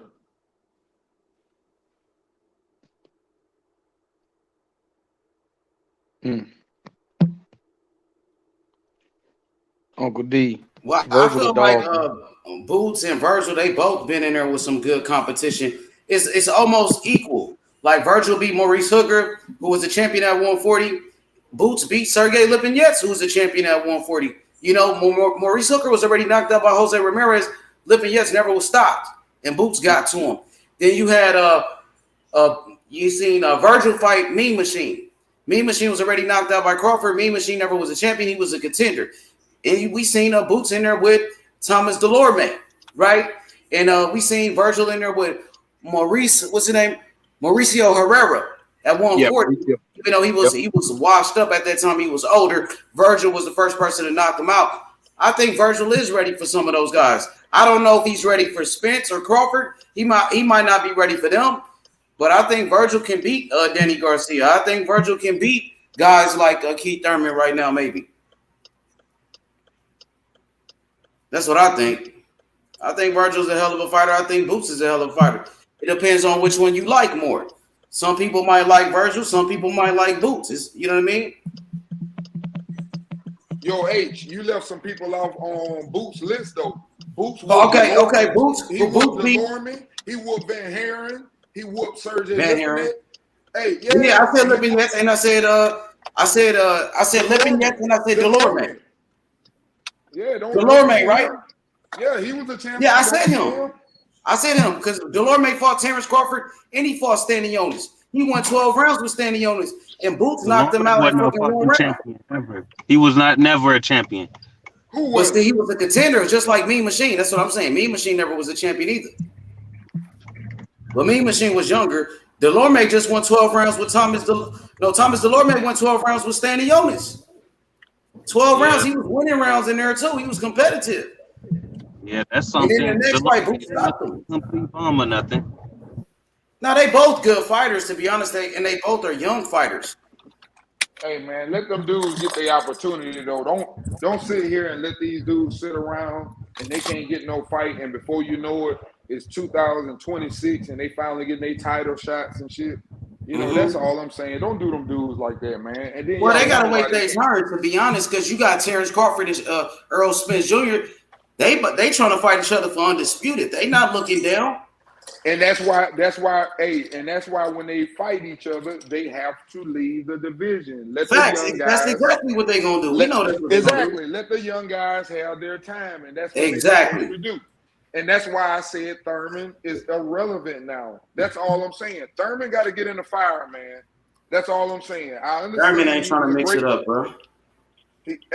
He's got to get in there though. If he wants his respect back, he's got to get back in there. Can't forget about Stanionis too. Stanionis is a young lion, and he got a belt. Take him. I think Thurman can finish him. Why don't you take him? Nah, I got Stanionis over Thurman. Thurman would have stopped two guys too. I got Stanionis stopping Thurman with a body shot. I got Thurman beating Stanionis. Well, I got Stanionis, and I'm standing on it. Because he a sitting target. And I'm going to tell you one thing about Keith Thurman. One thing I'm going to give that boy credit for, he still can fucking crack. Why he couldn't stop Barrios and fucking Little Tank did in a lightweight? Hey, I understand what you're saying, but you know what? I'm going to tell you what I always tell you. It ain't the motherfucking punches who can punch the hardest. It's the motherfucker who can punch the motherfucking sharpest. And you can't see that motherfucker. Like you walking down the street and the nigga just punch you in your ear. Well, Thurman ain't got a knockout like in 6 years, by the way. Hey, he ain't got a knockout in 6 years, but I tell you one thing, though. They stopped following him. He got something to keep him up off on. See, that might be wrong with all them damn injuries he got. After that Thurman. Kingpin Keith. He ain't been a kingpin in years. That nigga, hey man, as soon as he cut his hair, nigga, it was a wrap for Keith. We all know that. Hey, bro, that motherfucker got to start. Hey, YB, not to start some, but hey, let me ask you this. Oh, but we gotta address this. Hold up. After that fight, you showed me all the shirts. You played me back the recording. You say, yeah, y'all know who I want. I'm coming for that motherfucking belt. Yep. Now hold up. Since you said that, he said he coming for that motherfucking belt. There's rumors try to fight Canelo. Now there are rumors Al Heyman ain't gonna let the fight happen. I'm just asking, what do you think about that? Man, where is Terrence Crawford at, man? Where is Eric? I want them boys to fight, Uncle D. I know it, but I'm just saying, what do you think about that now? Answer that, because I don't want to throw nothing out there negative. I was disappointed in the Canelo stuff, but I understand it. But at the same time, I was like, man, I'm glad it didn't go through, and I'm glad Canelo signed a different deal. And I'm glad that Errol Spencer stayed consistent about this Keith Thurman stuff. He said he don't want nothing to do with him. He said he don't want nothing to do with him. He don't want to fight him, and it's just what it is. Say Earl Spencer bitch for that shit too. Yeah, I heard him. I know how Brotherhood feel about that shit, and that's Brotherhood. Brotherhood, state his opinion. I understand. Brotherhood keep it real. Brotherhood say all the motherfuckers gotta fight. Hey, brother, Keith Thurman ain't talking about shit. Fuck him. Hey, y'all gotta take Thurman off before y'all can just throw him away. You can't just not fight him. Thurman don't even have a belt. What does he bring to the table? We want to see the undisputed fight. Thurman ain't a part of this. Thurman had his opportunity, and he ducked the smoke. Yeah. Hey, H, can And I that add something to it? Thurman the best of his era then. He the best welterweight of his era then. Because none of the motherfuckers, the young motherfuckers beat him. And Pacquiao ain't from this era. Well, So 40-something-year-old Manny Pacquiao beat the brakes let off of Spencer Thurman. Crawford beat him, bro. Hey, He can Manny still say Pacquiao was 40 years old and beat the fuck out of Keith Thurman. Thurman gonna say he Hey, the best. Keith Thurman is a duck. Keith hey, H, Thurman can I is add a duck. something? Hey, can I add something Go to that, ahead. H? Go ahead, you got it, bro. You know how obviously we know everybody wants Spence Crawford as a fight. Like personally, I want to see that fight too. I mean, I don't get why Al Heyman, well, whoever was dealing the contract for Canelo, why aren't they offering that money to Bud instead of Canelo to I've have asked Spence? this multiple times. I've said this. They got 100-something million to give to Canelo Alvarez. Go fucking give that money to Terence Bud Crawford and Errol Hey, Spence. 50 you just asked a apiece, question. 25 apiece. You just asked a question that I already know the answer to, but I can't say that because it's not, a proven thing. You can't say why a person doing something, but I mean the proof is in the pudding, man. I look at it like this: when Thurman was the champion, Spence couldn't get no fight with him. The So man what was difference? fucking What difference injured. does it make being on PBC side if What do Spence y'all couldn't want get him a to fight? do? What y'all want him to do about being injured? That's what I want to know. I ain't got nothing to say with him being injured, my man. I'm just saying that he couldn't get the fight. That's the reason why. So why the fuck y'all can't put two and two together and see that's why the fight didn't happen? Thurman was injured. It came back from an arm injury, got a tune-up fight, and then fought Pacquiao. That's Hey, what happened, brotherhood, bro. did you know? And then Did you know a after that, long time ago? Did you know a huh? long time ago? Did you know a long time ago? Floyd told Thurman if he'll fight Spence, he could fight him. How can Thurman fight him if Spence ass ducking nowadays? That's what I'm No, saying. Now that's when that Spence make wanted to Floyd fight look like a him. cat party. That's when Spence wanted to fight him, though. That's what I'm trying to Well, tell you. in 2022, Spence stupid ass act like he don't want to fight Thurman. Nah, That's what we gonna Thurman talk don't want about. to fight That's Boots. concern. Boots That's got it. concern. Nah, Thurman been ducking Spence, That's and what it is. now he's ducking Boots, nigga. What's No, up this with That's is what that? it what it He's is. is. been calling him out. He Man, said he don't know. He one don't know nigga who want to Jerron fight. Ennis is. So he don't know who Jerron Ennis is, but Floyd Mayweather does, and Terrence Crawford, and Earl Spence. But this ponytail ass nigga don't know who the fuck Boots is. That's what's really I thought it going was on, Porter H. who called him out. H money, H money, spit on it, Yeah, H, because we that's what's know really going that on. Keith Thurman is ducking Jerron Ennis right now. What's that excuse for ducking Boots right now? He's not injured. What the fuck? Thurman got better. He got bigger and better things to do, like beat up Oh, Crawford okay. and Spence. See Y'all hear there? this? Like No, See there? my man's I thought ranked it was higher See than there? you, Porter though fam. who called out See how that Ennis. go, brother? See how that go? See how that changed real quick? He ducking y'all Boots. want Thurman to fight them little niggas, and he done already established himself. But y'all want Spence and Crawford to fight them little niggas. Y'all want You Spence and gotta fight Crawford to him if move you up. lose. No, y'all want Spence Yeah, and but we Crawford to don't move care up. we don't care what he done 5 years ago. You get me? What did he do now, fam? He has to get at the back of the line, G. So happens out here.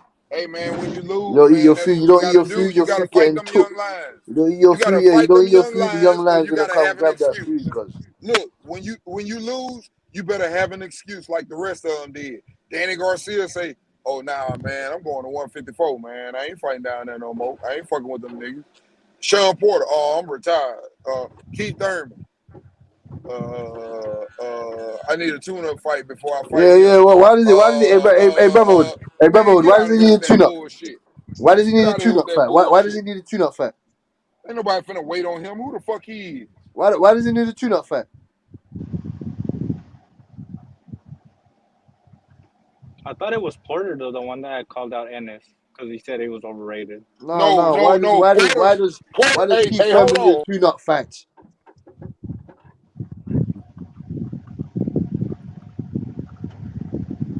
Why does Keith Thurman need a tune up fight, man?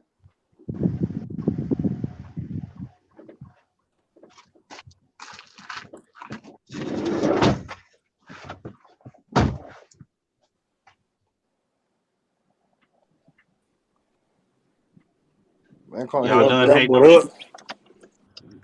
Why don't they throw Hey, you Thurman better with not Virgil, duck bro? me, son. You better not duck me, son. Hey, Thurman and Virgil.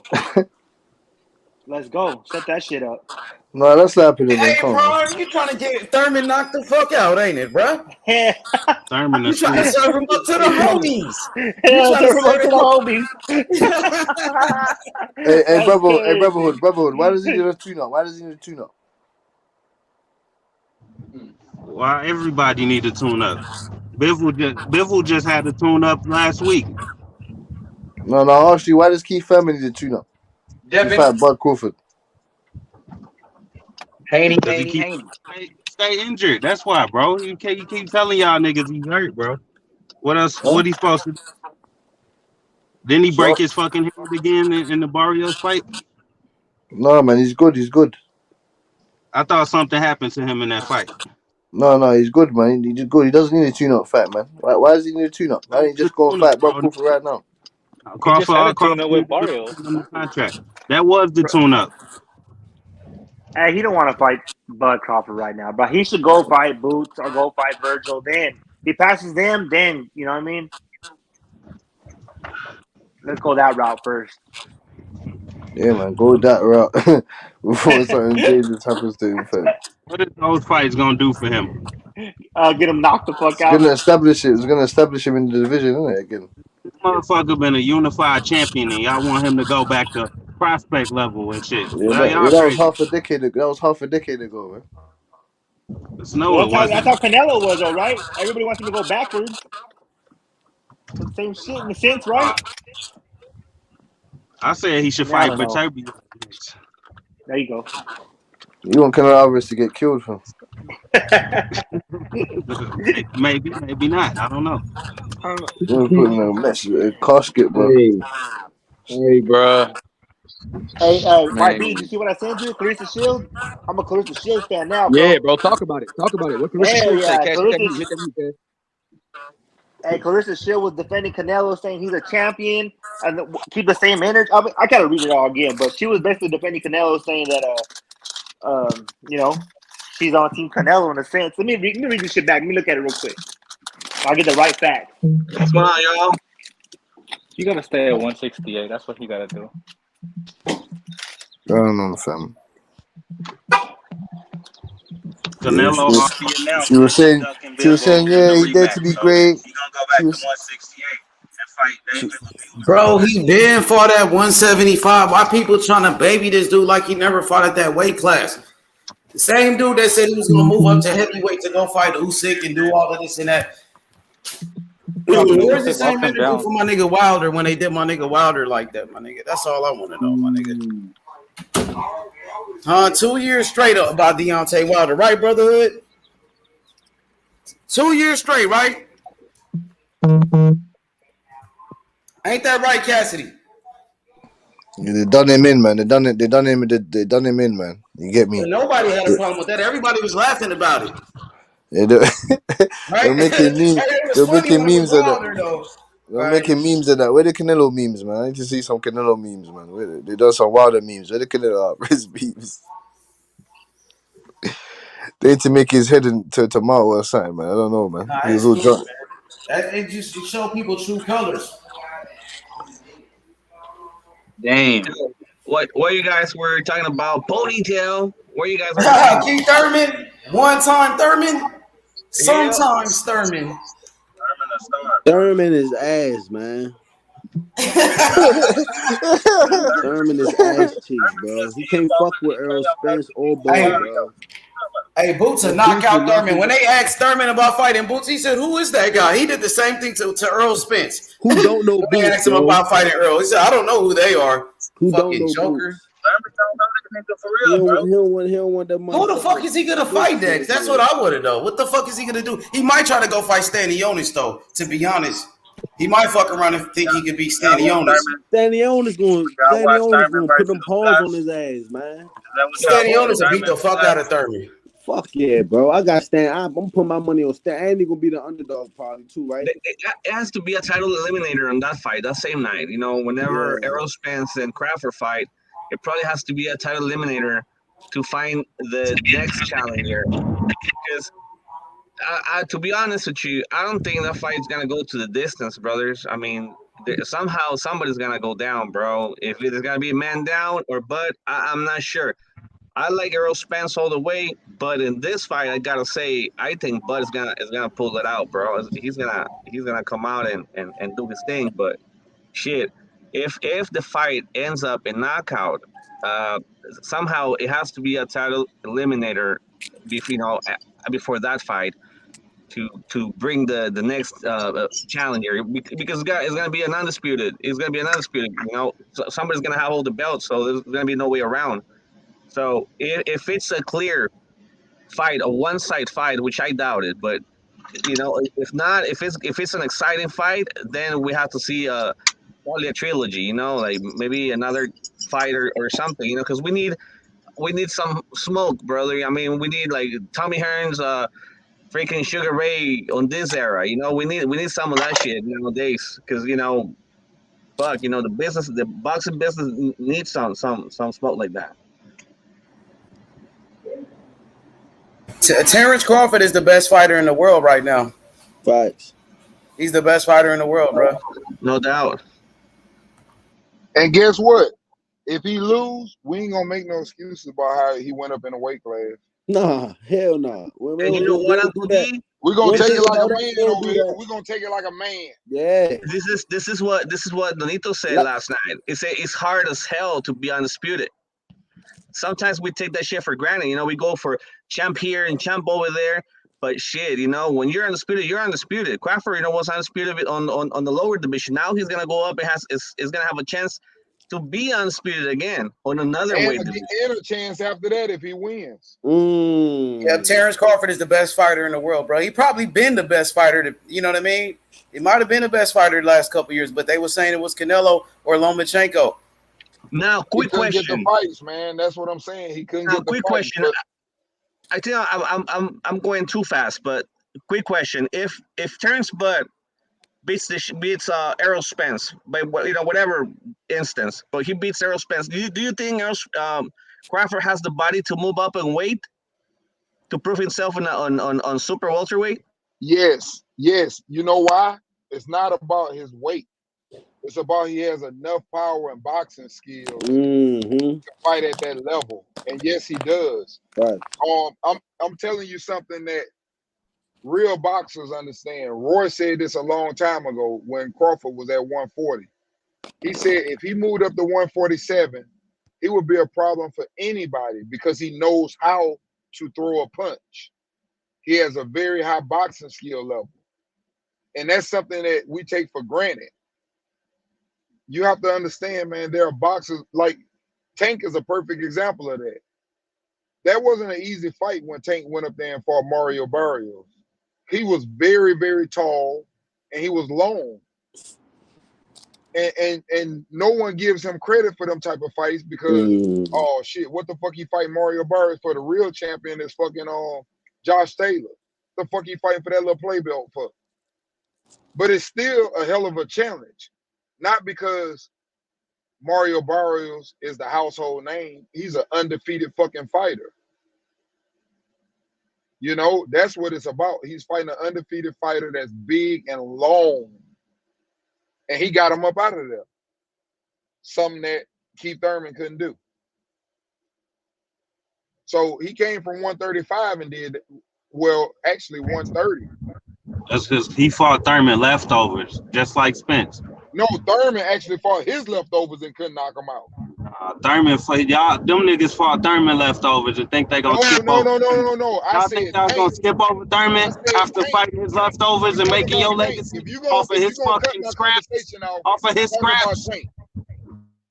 If you're gonna cut my conversation off, I said Tank fought Mario Barrios and stopped him. Thurman came back and fought him and couldn't get him up out of there. And he came from 130 and got him up out of there. And that's a fact, bro. Now, when Crawford beat Kell Brook, he was already wasted. Shit. Spence already broke him. So it's got to be the same thing when Tank broke his ass. Yep. It can't be both ways, bro. If you're gonna say one thing, say it both ways.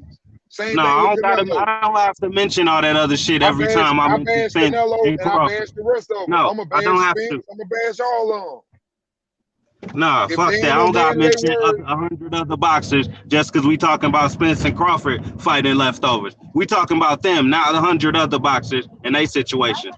So hey that's man, what I'm happened. gonna tell you, Thurman, the I'm gonna tell unified y'all. champion. Nobody dethroned him but Pacquiao. I want to see the other two niggas do it. Let's see it. I love Stop Crawford. I fucking love ducking them, Spence. son. But when One Spence time. got on that goddamn microphone and said he coming for that motherfucking belt, that's what I expect him to do. Nigga, be a I man of don't your never word want and to go fight get that Thurman. motherfucking I belt. don't never want to fight Thurman. I'm taking my ball and going home. Fucking bitch ass nigga. He better fight Thurman, bro, before it's all said and done. Now, Thurman has been around in the game for so long. Absolutely, he needs a paycheck. He needs that big fight so he can, have a good retirement. Hey, when the last time Thurman had a knockout?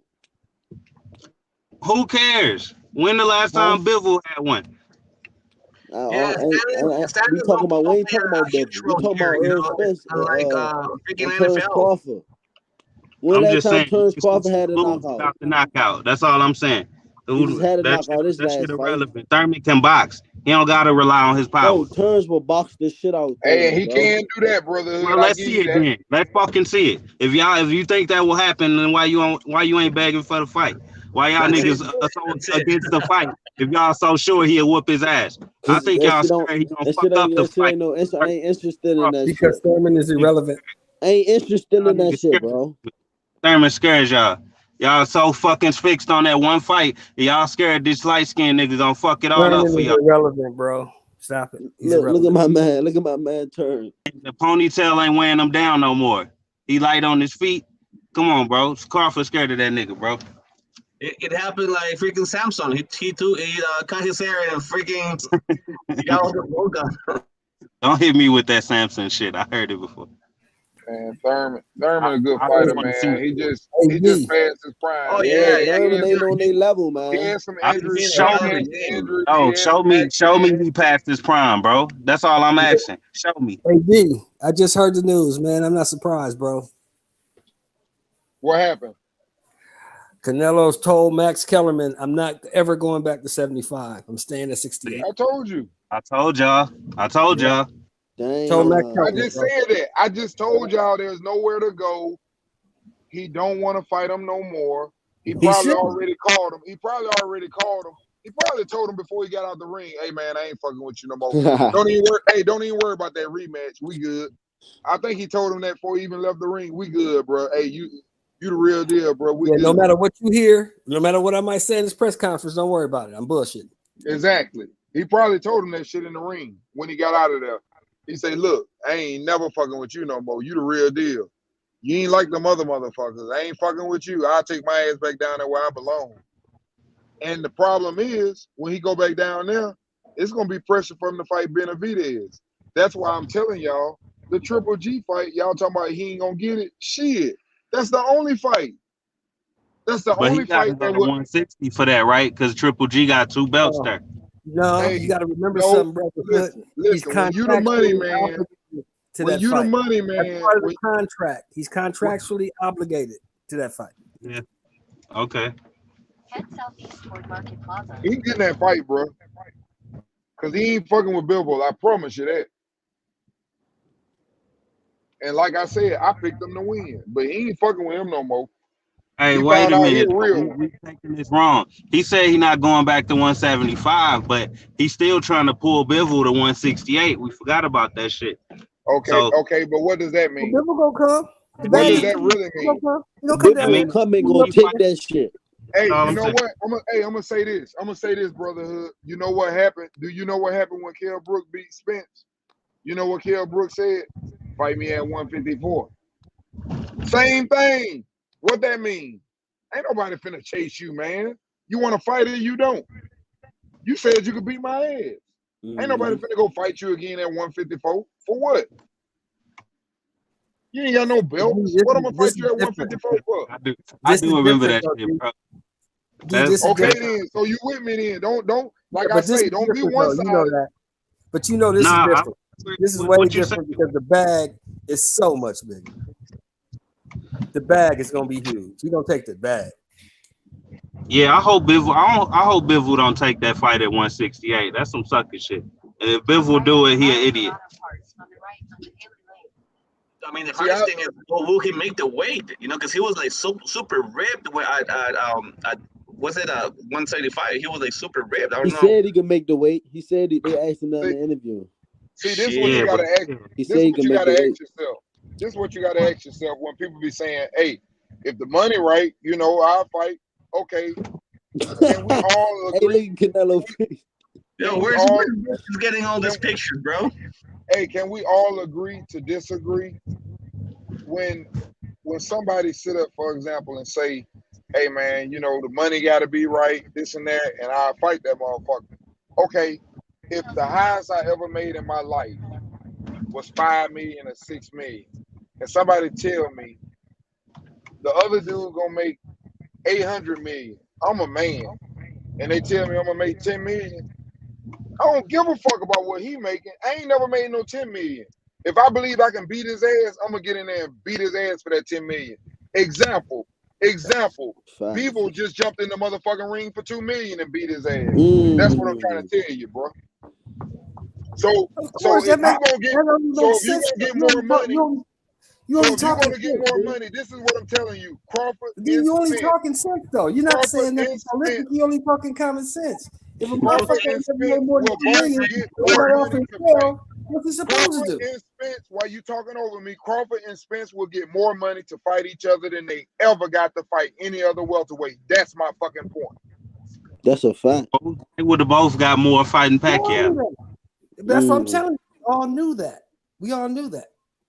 Yeah, and that fight ain't happening for some reason. You got to find out why. It ain't happening. Because PBC I know why. You fucking right. I know why. Business. PBC is not in the Terrence Bud Crawford business. That's why it's not happening. And why are they not in the Terrence Crawford business? Because we ain't finna let this motherfucker. Because they got Ponytail Thurman. That's why. He will take all your fucking belts if you let that shit happen, and you're not gonna let that happen. And I understand that. You're not gonna let Spence get in that ring and he take all them belts, and Bob be over there laughing, and Mean Machine be over there the new champion, and Benavidez and them niggas got to go over there and fight them niggas. They don't want that. They don't want that because all the power will change. The power is ran by champions. That's why Top Rank is the biggest division, is the best promotional company because they have the most champions. You can always get champion fights. The only division they don't rule, basically, is the welterweight division. Yo, Uncle D, but there's one thing going on. Top Rank protects a lot of his fighters. They usually don't put their own. They usually he protected Valdez on the map. Unlike freaking Eddie Hearn. Eddie Hearn is putting everybody, fighting everybody. That's something that I respect about this guy. Eddie Hearn is putting everybody against everybody. That guy, you can tell that he's not protecting anybody. He's putting like fucking tigers against lions and shit. And if you go over to Top Rank, what happens? It ain't gonna happen, It ain't gonna happen. What happens? That fight ain't gonna happen. Let me just finish my point. And if you go to Top Rank is one of those promotional companies where they protect their fighter. For how long they were protecting like so many fighters that we already know. They make more money. They protect their business. Freaking Eddie Hearn seems like he's billionaire and don't give a shit about making more money. He's putting everybody against everybody, which I respect that. That's very good. Taco, we ain't hearing that Thurman shit. Taco, we ain't hearing that shit. What happens to them PBC fighters every time they leave the island? Answer that one. Every time one of them PBC fighters step off the island, what happens? Hey, didn't Bob offer Tank Lomachenko too? Yes, he did. Oh, okay. Didn't he offer Wilder Tyson? Yeah. Didn't he offer Crawford? Why? Because there's heat now. There's smoke. When Eddie Hearn jumped into the business, now he was grabbing all the big ticket fights because he was putting everybody against everybody. Top Rank for a long time. He had freaking Oscar De La Hoya. He had Eric Morales. He had all those fighters, and obviously he was taking care of the damn fighters. So how come they never make that Morales and Marquez fight ever happen? They were fucking with Top Rank. You know, they were Top Rank, and many other fights. They were protecting their business. I mean, if Eddie Hearn would be around at that time, you know, Eddie Hearn would make that shit happen, no doubt. Hey, Brotherhood. Matter of fact, I see what Taco wrote. If Thurman was to fight EJ or Bud, would you bet on Thurman? Brotherhood, that question is for you. If EJ fight Thurman or Bud, would you put your money on Thurman?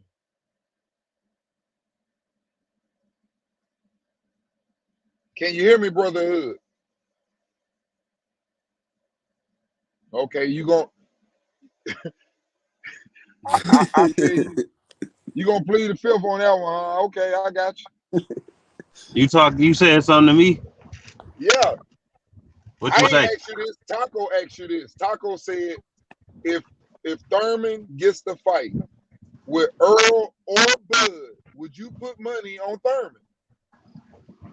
What's the fuck? Why is that the fucking case? He's asking you a question. Wait a minute. We ain't going. It's a yes.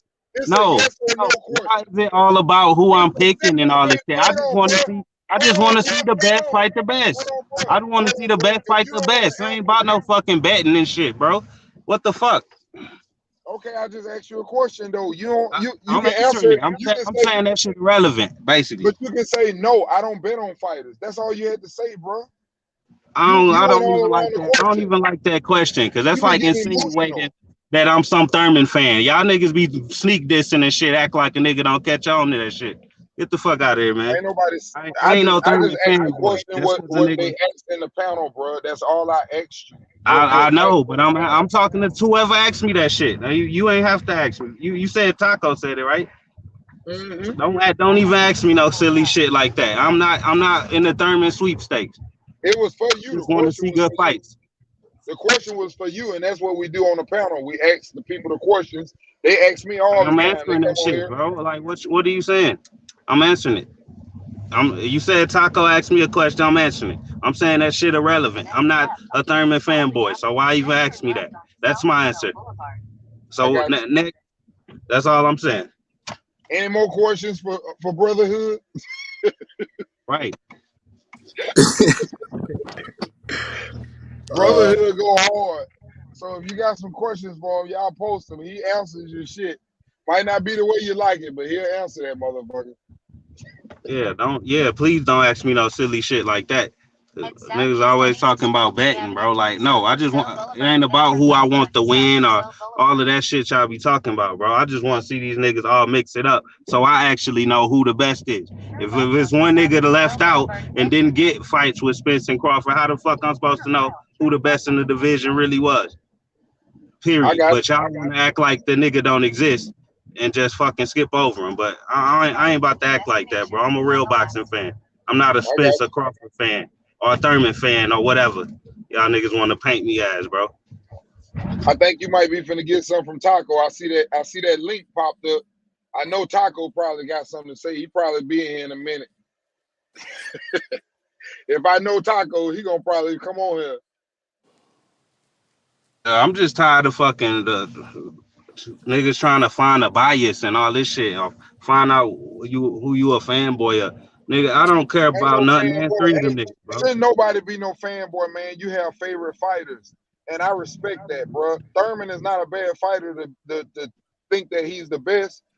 I'm saying niggas like want to throw up every time I mention them. It's like, wait a minute though. Thurman, hold on, let me finish. Thurman is not a bad fighter. If someone thinks Thurman is the best welterweight, I can't argue with that. That's their opinion. If someone thinks Spence is the best fighter, I can't argue with that. That's their opinion. I have my opinion. I think Crawford is. And I'm going to sit up, for example, and fight for the reasons why I think he is the best fighter. But I'm not going to sit up, for example, and bash them. They good fighters too. I just think that he can't beat him. That's all I'm saying. But I'm not trying to put them in there against no fighter that ain't got the belts. I like greatness. I like to see people unify the division. Now, after they unify the division, I'm like you. Why not stick around and prove how good you are?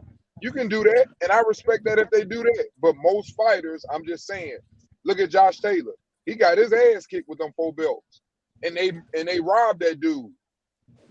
They No, I'm robbed that saying, dude. look, when you look at who they both already fought at welterweight, though, I'll be damned if a motherfucker tell me I ain't fighting Thurman. Like, what you do fought Mikey Garcia, but you done fought Ocampo and Crawford done But fought that's what they motherfuckers we do ain't want to though. see him fight. But Nah, we you talking That's right. about what's the You wrong shit right with we though. don't want to see boxing. a Thurman. I'm saying you Thurman, done fought worse niggas than Thurman. Both of them have. brotherhood. That's So what's wrong with that's my boxing only though. argument. So what? Don't fucking count out a nigga that's better than half the niggas on their resume. Thurman the top That's all 5 I'm saying. welterweight, bro. We can't argue that, bro. He the top. That's We what I want just said. top 5 He the top welterweight. 5 welterweight. Let me I'm ask saying everybody on the panel. he better than damn near every nigga they ever fought, bro. So Thurman is. so Let's let's be ask honest this here. question. Let's ask this question. Is it right, for example, the ones that are trying to get these championship fights like Boots and Virgil Ortiz? I'm just asking a question. Does anybody on the panel think it's fair for Thurman to get another title shot after he just lost to fight again for the belt, or should he have to fight one of the top contenders? I just want to know everybody's opinion on that. Go down the list. Y'all No, got it. no, I think you One should at get. a time. One at a time. Go ahead. He should get his shot after, man. We need Bud and Crawford. We need Bud and Spence right now, man. Fuck that. But the question is, should he have to fight Boots or Virgil before he gets another title shot? I'm just asking. What do you feel about that No, on no, the no, panel? because no. He didn't lose his belt. He's only got one loss in it, and he lost that title, innit? He got stripped of his WBC, so that means that you get me. Technically, he doesn't need to fight those guys, innit? You get me? I want to see that. I want to see him fight Errol Spence and So, Bud Crawford. To so, be so honest, my question to you, Butch, is: so you think after he lost the belt, he went away for a little bit, he came back, and he fought a dude that lost to a 135 pounder, and a dude that came from 140 and fought his first 147 fight. You feel he should get the championship fight over all them dudes that they threw in their face that were former champions, the Lipinets and all these dudes, for Virgil fighting Mean Machine, who gave Crawford some shit, this and that. If Crawford and them beat him, and Spence and them beat him, and Boots and them beat him, why shouldn't he have to fight some of them dudes too? because them guys, no one's fought with Furman. They fought everybody else except for him. How do they ever get the fight to earn it then? Who can Boots fight? Wait a minute. Who can Boots fight right now? There's no more Porter. There's no more Danny They Garcia. go fight Wait a Stanionis. minute. I'm just asking a question. Wait a minute. Both of them can't fight Stanionis. There's an empty spot there. Okay, let's make Virgil. Let's make Virgil fight Go Stanionis. fight Conor Ben. Go fight Avenesian. There's Bayman. There's Bayman there. I just want to see the dudes. Like I'm to a certain extent, I'm like brotherhood. I just want to see the dudes fight everybody. Stop dodging. Because if we stop dodging, you know what? We will make one of those dudes one of the greatest of all time with 4 losses. Because they fought everybody and they redeemed themselves. That's how we find greatness. When they Man, don't fight fight each Thurman. other, we can't find greatness, man. We are all speculating. We're That's my speculating how point. good they That's were. my point. If they don't fight Thurman, then they can't find greatness. Can I say Prove my can I point. say something about this topic? Yes, what's going But on, Jonathan, get back man? on Charlo Castano because that's a great What's fight going that on, Uncle everybody talking about. Jonathan, man? Yeah. EJ Bud and Thurman is the last of the era. And when you're a Yeah. throwback fighter, you want to clean out your era. And the winner of Bud and EJ could fight Thurman, and they clean out the era. They'll be the complete top welterweight of this era. Roger Ortiz and Jerron Ennis.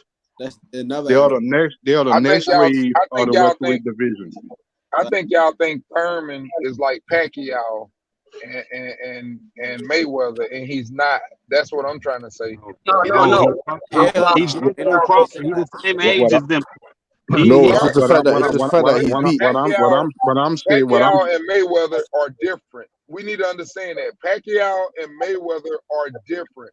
The way they move, the way they handle their business, you can't do that. Stop trying to be them.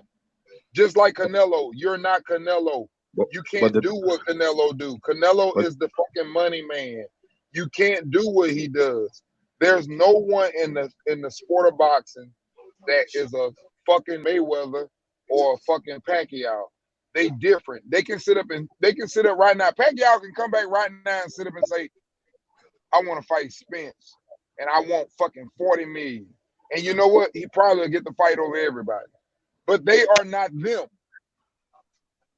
I know, Uncle D, but this is what happened. Keith Thurman is the one that went to the refrigerator. He's the one that took the time off. He didn't remain in the game for whatever the reason it was. I mean, Thurman was in the game for a long time. He was a top dog at welterweight. He didn't even wipe the fucking division. And he was yet, the boss. We could have said the same thing about Spence when Spence had his injury. Let's say Spence was still out with an injury, and you had Thurman and Bud having a fight. So you're gonna move on past your era and forget about EJ? No, but it's a totally different scenario. You know, Thurman lost the fight against Pacquiao, and then he kind of took a time off, and that hurt him. Why? Because there's many other fighters that during that year earned their spot to and be a boxing contender. doesn't stop for no one man. Don't know one motherfucking donkey stop no show. No Now, one clown ain't finna stop no motherfucking circus. One clown don't stop a circus. I know, but that's what I'm saying. I mean, if Thurman wants to claim the spot and remain like the top contender, I mean, it is what it is. There's many other guys that were active during that year while he was gone. And if he want to prove it, yes, he earned that right to say, hey, I want to fight Boots, and then I want my title back. He earned that right to say I want Virgil, and then I'm gonna fight back for my title. But he did not earn the right to sit up and say, oh, I'm jumping back to fight for the title. No, it don't work like that. But now he has a problem. Why? Because all the belts are gonna be under one waist. There's gonna be he don't get that opportunity. One guy's gonna have all the belts. Before he didn't give the opportunity. What makes you think them guys gonna give him the opportunity? That's what I'm trying to tell you. Oh, he'll get the opportunity. He's the last era. He's one of the last era. And if we honest, the only one that beat Keith Thurman was Pacquiao. Probably was the last win of Pacquiao. And I think that was a tough fight for him too. That's why I say I respect Thurman. And Keith Thurman got up and fought like a fucking man. I mean, the guy. Many people don't give him credit. Fight, bro. I'm not taking from him. He can fucking fight. Yeah, Thurman definitely. Can fucking fight. But now make no mistakes about it. Thurman he has two lions. Fight. He has two lions in front of him, which is Errol Spencer Crawford, which both of them are like super, extremely good at hitting the body. So their styles, are going to be very difficult for Thurman. Now, am I going to give a chance to Thurman? If you ask me, I think either one, Crawford or Errol Spence can beat Thurman, but I mean, it can be a really good fight just because styles, Hey, I'm not ashamed to say this. I want to go on record of saying this. The old Thurman, when Bud first went up to welterweight, I'm gonna tell you what I told a lot of people. I said, I'm more afraid Thurman would beat Crawford, but Spence would beat Thurman. And I thought Crawford would beat Spence only because of their styles. That's what I thought a long time ago. But now I think that Spence has showed too many vulnerabilities. He can't beat any of them now. That's my personal opinion. But that's what I thought when he was, that dog, when he was at his prime. I thought that the toughest fight for Crawford and who he probably wouldn't be able to stop or beat was Thurman. That's what I thought. I just always thought that it was a bad matchup for Spence. For one, Spence ain't fought no left-handers. He doesn't fight left-handers. He hasn't fought a crafty boxer like Crawford. But I know that Thurman can move. And Thurman got some fucking serious power. I thought that was a dangerous fight for Crawford. So I'm just saying, I choose on styles. But now I think Thurman just been away too long. That's just my personal opinion. He's a good fighter, but I just think that he's vulnerable. Everybody in the scene, I done seen what's the one that just lost that Nonito just had. Nonito just was his trainer. What's his name? Jesse Vargas. Jesse Vargas. I watched Jesse Vargas damn near stop fucking Thurman with a body shot. I watched fucking Pacquiao almost stop him with a body shot. I watched fucking He gave Bradley problems too. way before them. What's the other one named? Vargas gave Tim Bradley problems too. No. What's the ball headed one named? The old dude. He hit him with a body shot, and Keith Thurman stopped him in the corner because he was hurt in the eye or something. But he hit Thurman with a body shot and was chasing him around the ring. I just see too many vulnerabilities, and people then showed it. And when people see a vulnerability in you that's a great boxer, they're gonna attack it because they know they can break you. Yeah, especially when you're an elite fighter. That's right. Them dudes are elite for a reason. They're elite for a reason. If they see that you got a overhand right that knock motherfuckers out, them dudes on another level. You will never hit me with that motherfucking right hand. You might hurt me somewhere else, but I'm gonna take that shit there away from you. You're not gonna hit me with that. That's what Shakur did. That little wild ass hook, that left hand hook Valdez wanted to throw, that motherfucker was falling all over the mat. He was knocking his own fucking self out trying to throw that shit. That's what great boxers do. They take away from you. That's what Devin Haney just said. I'm a handicap fucking Cambosa. He ain't gonna be able to use that counter punch. You take a person's strength away from them. Yep. That's what great boxers do. I remember some of them motherfuckers got a whole bunch of tools, and that's what Crawford got. A whole bunch of motherfucking tools. I remember you can't take everything away. Uncle D, I remember the first Vernon Forrest and Shane Mosley fight.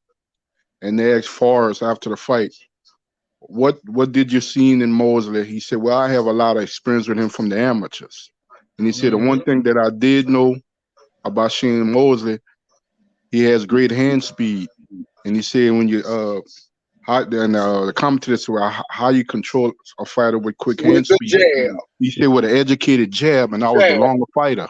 That's right, and that's why Vernon Forrest could not fucking be beat by Shane Mosley, and then he get in there and he get his ass kicked by the same people that Shane Mosley fucking destroyed.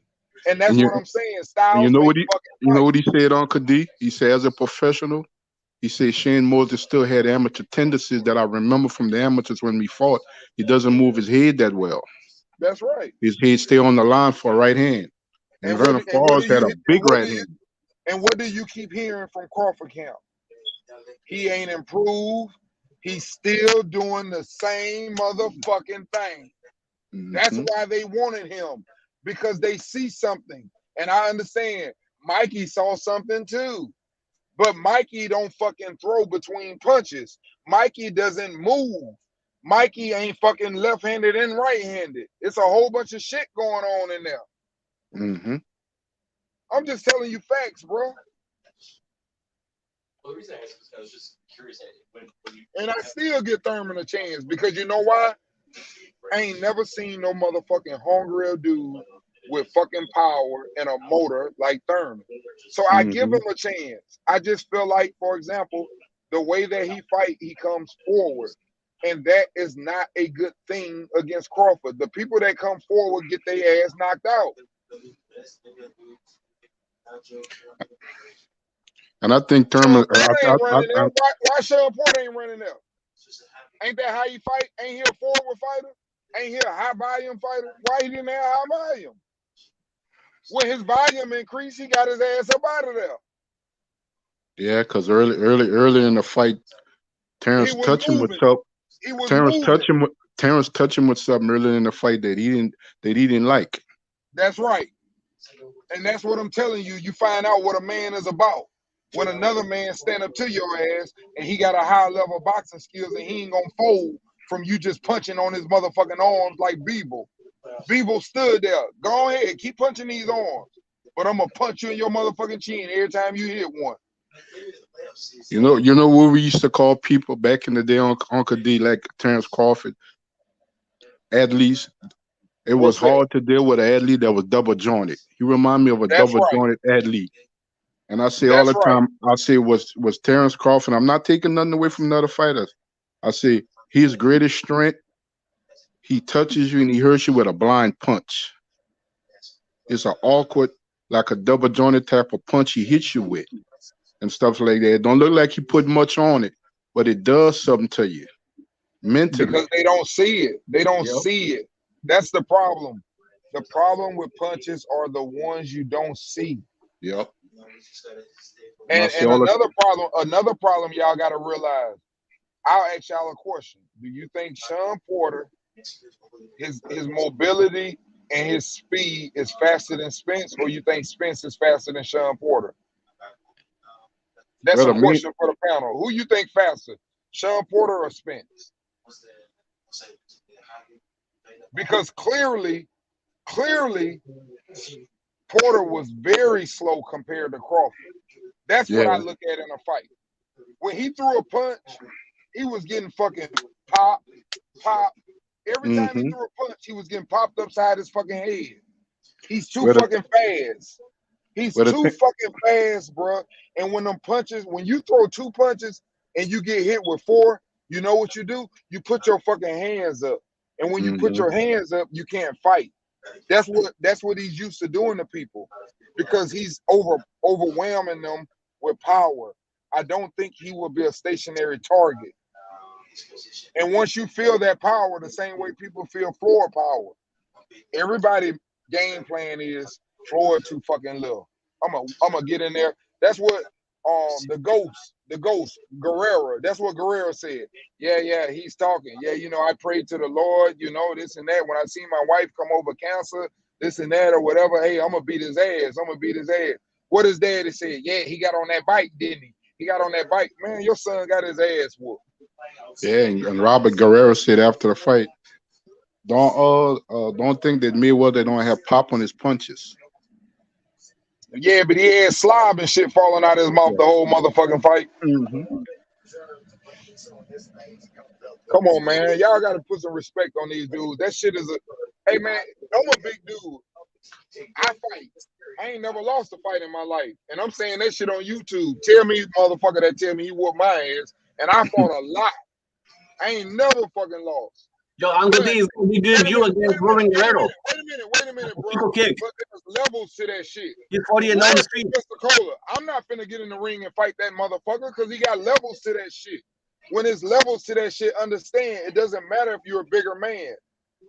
Some dudes have worked their life around that sport. That is their craft. You don't get in the ring with nobody like.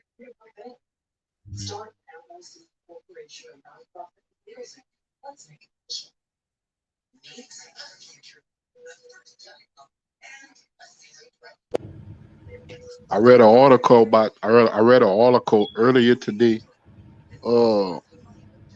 They interviewed Pernell Whitaker, and in 2019 I read an interview, and they was talking about Bivol. Pernell Whitaker, may he rest in peace. He's passed and gone. He said that Bivol would have been a special fighter, and that's big coming from a fighter like a Pernell Whitaker. He said he saw Bivol fight that was early in Bivol's career. He said this guy gonna be a problem years to come, and that was in 2019. Man, these dudes know when somebody can fight. It ain't no different than Keyshawn Davis. Yes, he hasn't been proven, but I guarantee you, ain't nobody trying to get in that motherfucking ring with him. They see what I see. Dude know how to fight. He know how to fight from distance. He know how to counter. He know how to hold. He know what he doing in that damn ring. I can see that. I don't need to see him fight nobody. The man knows what he doing in that fucking ring. I ain't saying he can't be beat, but what I'm saying is he's a top-notch fucking fighter. He know what he's doing in that ring. Some people want to make arguments about these guys are not being good fighters because they're not fighting nobody. They did the same thing with Deontay Wilder. Deontay Wilder was fucking damn near 28 and fucking 28 knockouts. Nigga, motherfucker talking about he ain't fought nobody. He ain't fought nobody. Stop it. If he ain't fought nobody, fight him. Yeah. And a lot of times, if they sorry, wait a minute. If he's sorry, like Crawford. Crawford ain't fought no fucking body. Well, get that easy ass bill. And then the thing about it, a lot of those guys, that Wilder fought earlier in his career when he fought these other type guys and stuff like that. Wilder was the only one getting them out of there. These other I guys ain't took got these time other for it, fighters to the bro. limit. I speak. I'm an athlete, man. I speak for them motherfucking athletes that's real, that can fucking fight. I speak for the fucking Lauras. The what's the Mexican one that we was talking about? That lost to Canelo and fought the two Charlos. I got respect for them dudes, man. Them dudes they trying to be great, man. They ain't studying that shit. Don't no loss make you. Don't no win or no undefeated record. They don't define you. No. That don't define you. If you picking your fucking opponents, that don't define you. And I understand it. If I'm getting fucking 100 million and I can fight who the fuck I want to fight, I understand that. But I'm a real boxing fan. I don't support that shit. I'm not finna fucking watch Mayweather fight on the same motherfucking weekend of Tank. No. But that's what Mayweather doing. He can get 100 million. Yeah. Mayweather can sit up and pick a motherfucking dude out the stands and get 100 million. I ain't watching that shit. I think the guy he's gonna fight was his sparring partner too. Yeah, I ain't watching that shit. I'm a real one. I want to see these dudes that are chasing greatness. Yeah. Spence is chasing greatness. Crawford is chasing greatness. Yeah. Put them motherfuckers in the ring. That's your Sugar Ray versus Tommy Hearns. That's your Sugar Ray versus fucking Hagler. That's your fights right there. I don't want to see that other shit. I was saying Uncle D back in the day, since you mentioned those names, all those guys was in the same era and around the same time. They all took losses. Duran took a loss, and they still great. Benitez took a loss. Ray Leonard took a loss. Tommy Hearns took a loss. All around the same time. And they all fought each other. They all fought each other. Does it define them? Roberto Duran got his ass quick whoop and said no mas. Does it define him? Roberto Duran is an all-time fucking great, bro. Yep. Evander Holyfield got his ass whooped. Evander Holyfield is an all-time fucking great because he got in there with every fucking body. It didn't matter if they outweighed him by 60 pounds. He got in there with Riddick Bowe 2 times. He got in there with Lennox Lewis. He got in there with fucking George Foreman. He got in there with all them big ass motherfuckers. To be honest, Uncle D, Holyfield had a trilogy with Bowe. That's what I'm trying to tell you, They fought bro. 3 times a trilogy. Because he's chasing greatness, bro. He's not in there for that bullshit. He's a fighter. He don't give a fuck about how big you are. Yeah. You can't beat my ass. If I feel you can't beat my ass, make the fucking fight happen. Obviously, some people don't feel that way because these fights don't happen. Yo, Uncle D, but we don't know if it's really the fighters or it's the promoter. I know exactly what the fuck it is. It's the promoters, and I told you that earlier. If the belts are on the fucking PBC side in a division, why the fuck would I let all my belts fight against a motherfucker from Top Rank with 1 belt, and that motherfucker is dangerous? Why would I let all them belts end up over there on Top Rank? Now the power is in Top Rank hand. Now they gonna control it the same way they control fucking goddamn Cambosa and told him he was gonna fight Lomachenko after he beat Teofimo Lopez with Top Rank. Motherfucker, you're gonna have to bring them belts back and fight Lomachenko. But Lomachenko had a war. Now he got stuck with Devin Haney. Devin Haney a real one. Devin Haney say, yeah, I'll take that little low balling motherfucking offer because it's worth it to take them motherfucking risks to get them belts. Yep. That's a real one. So I got much love for Devin Haney. I ain't finna play no games with y'all, man. And it ain't got shit to do. I don't know none of them motherfuckers. And don't care. They don't pay me shit. And you know what you call that, Uncle D? You call that throwback stuff, what Devin Haney did. Throwbacks used to do stuff like that. Yeah, man. Well, let's make these fights happen because if y'all don't make these fights happen, this is what I'm trying to tell y'all. I'm not gonna be mad when I sit up, for example, and see on pay-per-view for $150, and I sit up and see what's the motherfucker name, the YouTube motherfucker, Y'all know what I'm talking about. Jake Paul. Don't be mad when I see Jake Paul finna fight a motherfucker out the motherfucking projects for $300 million. Because y'all doing the same motherfucking thing. Get in the motherfucking ring, and we'll stop watching Jake Paul because that's some bullshit. Yep. We'll stop watching these motherfucking celebrity matches. Roy Jones versus fucking Mike Tyson, these motherfuckers playing with each other. We'll stop watching that bullshit because they just robbing y'all.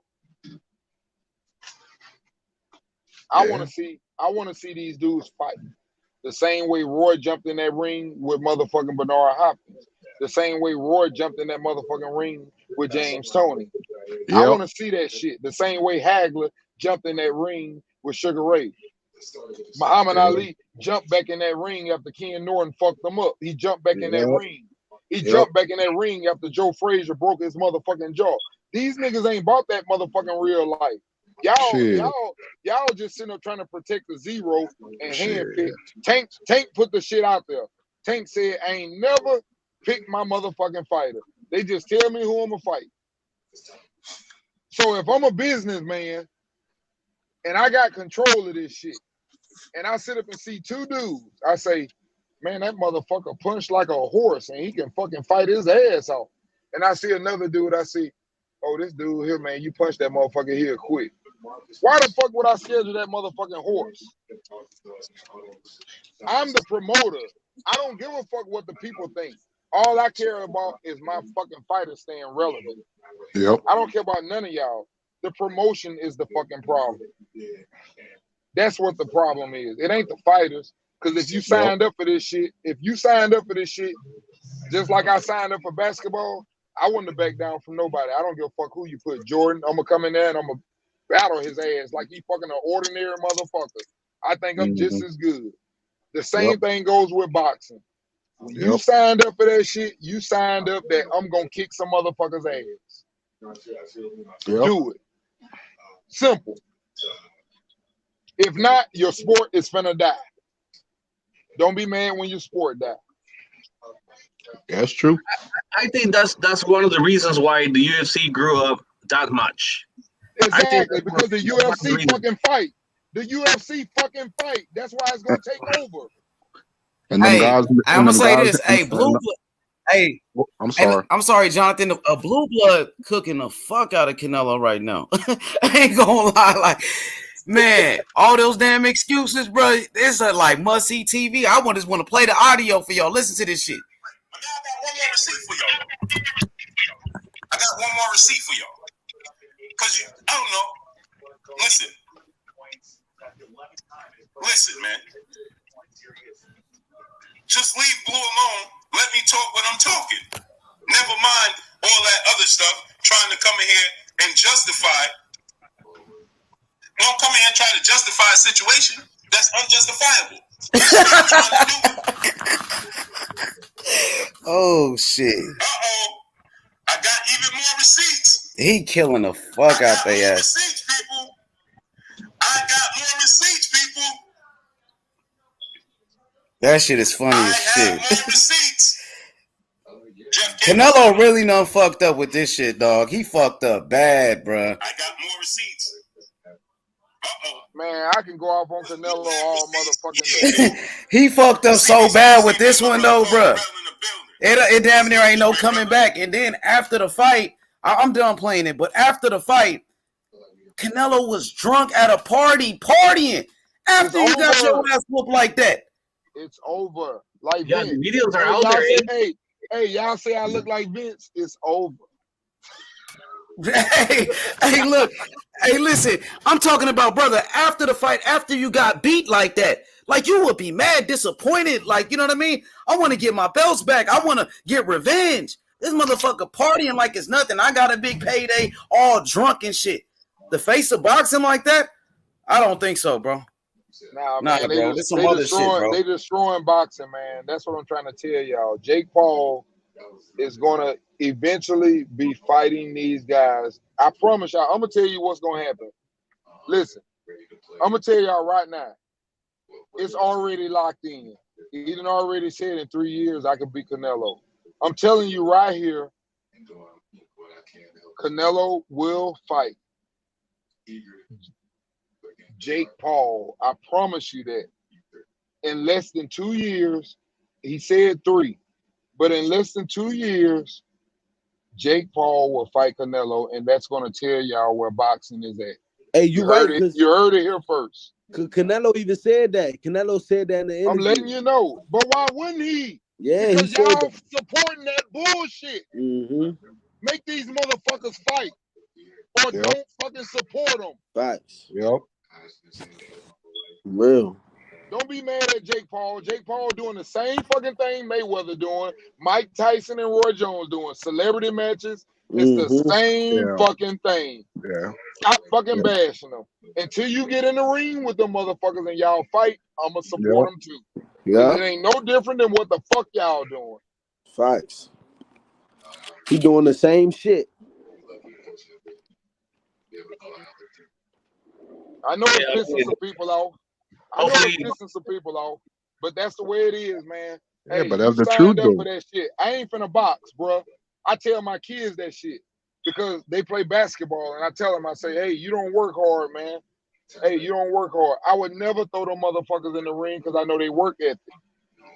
Certain people have a work ethic, man. You don't put them motherfuckers in the ring because that ain't nowhere to play at. I ain't trying to have my kids fucked up. They not getting into that. But if you sign up for that shit, that's what you signed up for. Your ass gonna fight. I hold my kids responsible. They can't quit and shit. I done had one play football, ain't want to tackle. I don't give a fuck. Every motherfucking play went. He don't make a tackle. That motherfucker had 10 push-ups in the middle of the game. Yeah, that's how I'm fucking kicking it. Yeah, it's like that. Either you a real one or you ain't. I ain't got time for my son to be faking no shit and getting fucked up later on in life. You gonna fight? Fight. Yep. It's a brutal sport, but you signed up for it. I ain't make you sign up for that. And if you ain't gonna fight nobody, how y'all gonna bash Jake Paul? Y'all mad at Jake Paul for doing it? Oh, he got 1 million followers. That motherfucker making 50 million a fight. What's the difference? Uncle D, that's why I don't never get into discussion where you rank fighters. I don't like to get into that discussion, especially when these guys are still fighting. And I'm saying to myself, you want to rank them and put them in the names and the list of all the great fighters from the past.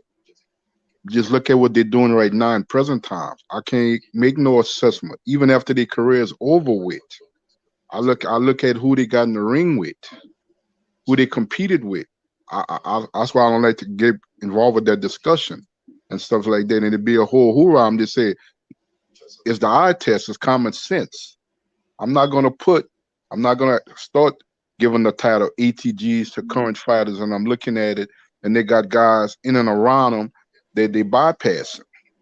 I can't. I really try not to get in that discussion. I'm like, we amping up these guys today, and I give them the respect for taking on a tough sport as the sport of boxing. But when you start putting them in there and discussing where you would rank them if there's this fighter from this country, or where would you rank them and stuff like that, I'm saying, just give it the eye test. What are they doing today as fighters, and who are they competing against? When you got guys that's in and around your weight class who is just as good as you or might be an exceptional, and you keep bypassing them, I can't make that discussion. I can't get involved with that discussion when, like you just said, when you're not fighting the fights you're supposed to be fighting. Hey man, I'm known for saying that I don't know nothing about the politics of boxing. I don't want to hear nothing about the money. I don't want to hear nothing about the A side. That's not my field. I don't know. But what I do know is fighters. Yep. I do know fighters, man, because there's a competitor inside of you as a fighter. That's all I'm saying. There's a competitor inside of everyone that is a fighter. That's why they signed up for this shit. They didn't sign up for this shit to play in it. You don't play in this game. But unfortunately, the fighters are being used. And I understand that because it's a business. And that's what I'm trying to tell y'all. I'm not ashamed to say it. I'm not defending Top Rank. Like I said, I don't get nothing from none of them motherfuckers. I don't get nothing from PBC. I don't get nothing from Top Rank. I don't get nothing from the Zone Match. What is it, Match? Whatever the fuck it is. I don't get nothing from none of them, man. Yep. I just want to see people fight, and for these guys to have the opportunity to be the greatest fighter ever. And when Yep. that is being denied, from a fighter that I see, that's why I say Crawford is my favorite fighter. You know what my nephews I asked say me yesterday, it's Uncle like, D? You know what my nephews asked me yesterday? He said, well, Uncle D, Uncle J, you've been following boxing a long, long time. I said, yeah. I said, I've been following boxing for a long time. And he said, what you thought about the fight yesterday, last night before last with Canelo? I said, nobody really paid attention and noticed the guy that he fought. I said, I knew him. And I knew it would have been I knew it would have been a tough fight for Canelo. I said, but what happened to Canelo Saturday night, that's all we wanted him to do with fighters in the past. The guy that fought Canelo, he had guys in the past that would have given him the same problems, and the outcome probably would have been the same thing. But we just wanted him to get in the ring with those type of fighters and compete. That's all we asked. And he's taking a lot of heat and stuff like that. You know why, Uncle D? Because that's fights he should have been in a long time ago.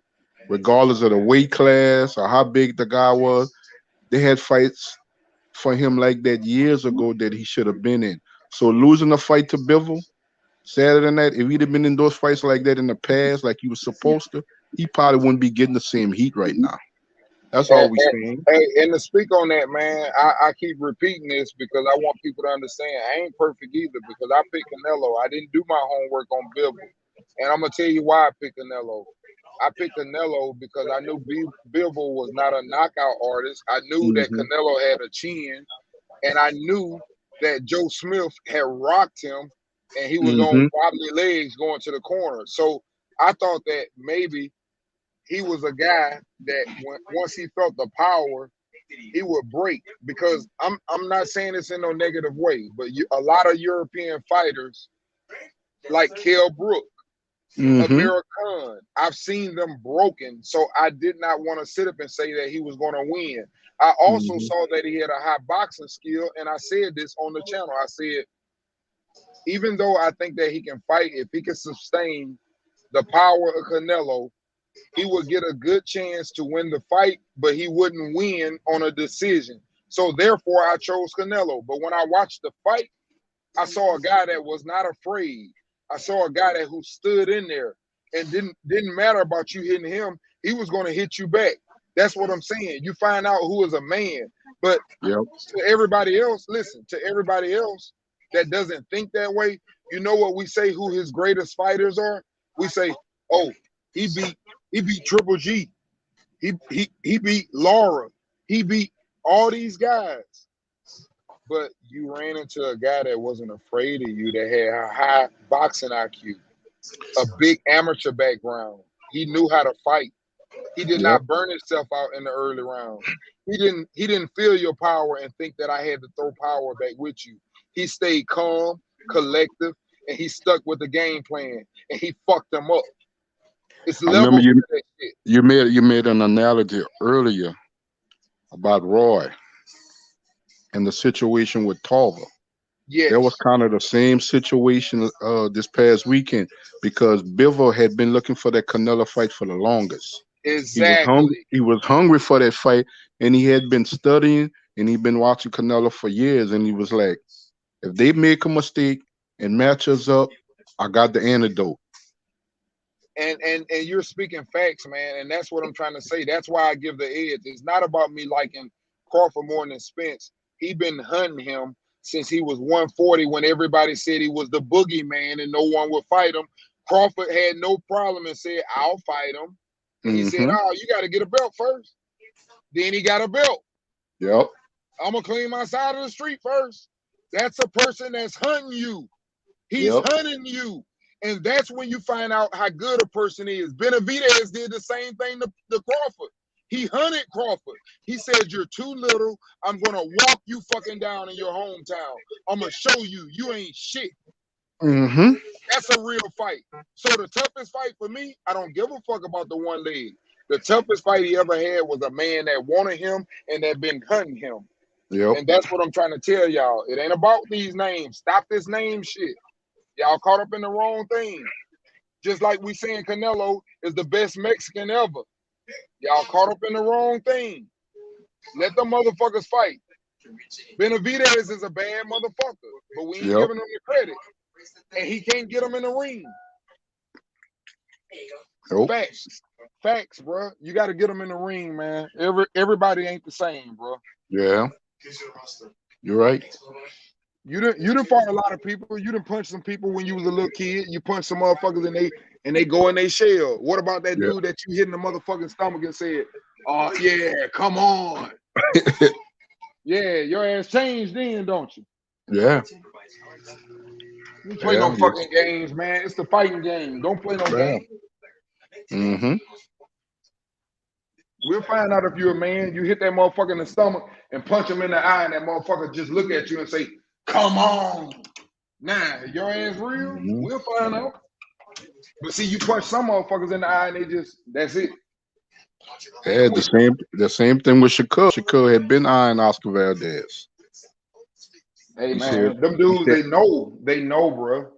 They eye you because they know. It don't matter where you go, I'm coming. I'm following you. You go up to 130, I'm going up there too. Same thing with Andrade. Andrade been trying to get Canelo for the longest, bro. Yep. Them dudes know what it takes. Keep that jab on his ass and keep moving and pop his ass. That's why the fights don't happen, bro.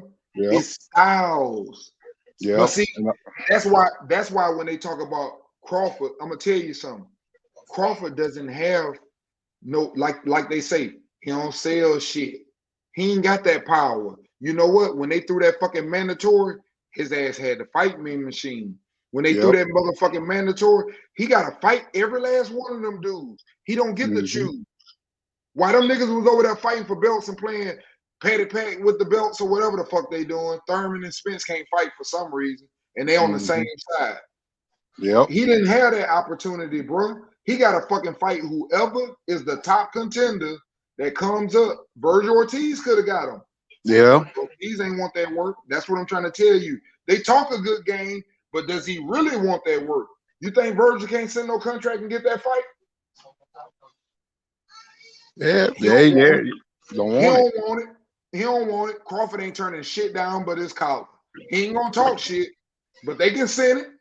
I bet you won't hear about Boots sent him a contract and he turned it down, and Virgil Ortiz sent him a Crawford and he turned it down. You ain't gonna hear that. They'll talk about it, but they ain't gonna send shit over there. Yeah. Let's keep this shit real. Yeah. Oh yeah, I agree with that. I don't know. Cause back in the gap, them guys weren't turning down nothing. No, Terrence Crawford ain't turning down nothing. He done told you that. And I ain't seen him turn shit down. Y'all can keep saying he want too much money, but I ain't seen him turn shit down. And the money that he asking for is the same amount of money that he is fucking guaranteed. He don't fight for fucking $2 million and $3 million. And if you get a fucking 500,000 pay-per-views, you'll make $7 million. No, he fight for $6 million every time he step in that motherfucking ring. Yep. Mm-hmm. I give it to you how it is. I give it to you raw. Fucking talk about no motherfucking contracts when a motherfucker got guaranteed money. Would you work at your fucking job and they say, oh, but if you work overtime and get some bonuses, we'll pay you $300,000, but we'll pay you $500,000 guaranteed if you sign with us. You gonna take the $500,000? Yeah. That shit is crazy how they fucking play with these people and play them numbers. That's why I say I don't do the number game. That ain't me. Yeah, I talk neither about me. the fights, bro. Yeah, neither me. And I respect right. I respect what he's saying. He want to see some fucking fights. Motherfuckers get in the ring.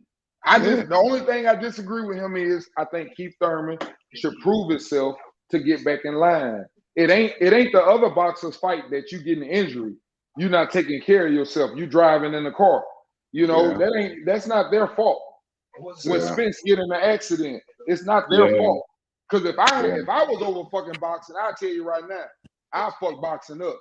Motherfucker, you get a belt, motherfucker, you gonna defend that bitch, motherfucker, 2 times a year. I'll fuck boxing up. Yeah.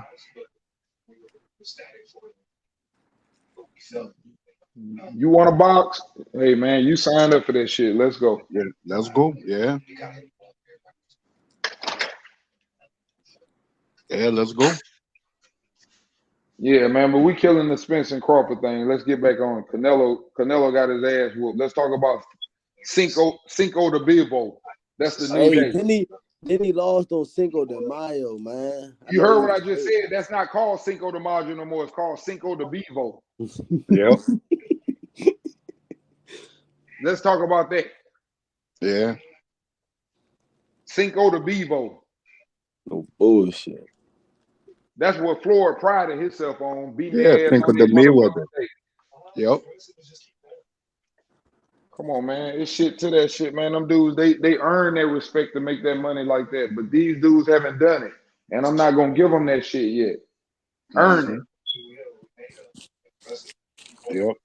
All them dudes that fought back in the days, you know, I understand what some people may say about,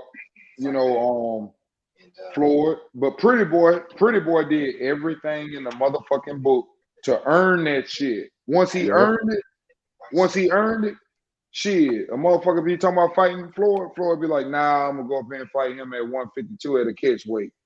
Then the motherfuckers be talking about fighting, nah, I'm gonna go back down at 140 motherfucking 7. He did what he wanted to do, but he was the money man. Everybody wanted him. Mm. You can do that. That's why when he went from Pretty Boy to Money Mayweather, and they would interview him and ask him, he said, "Why should I call out guys? Because back in the day when I was calling them out, I wouldn't get in the fights." So there's a lot of guys in my earlier career that I could have fought and should have fought, but I never got those fights. So now I'm in a position to where I don't have to call anybody out no more. Y'all remember Winky Wright? Winky Wright went through that shit. Couldn't get no motherfucking fight. Good fighter. Floyd said that's why he never made a big deal about undisputed and unification. He said he'd have loved to be in those type of fights. He said, but I never got him. I never got him.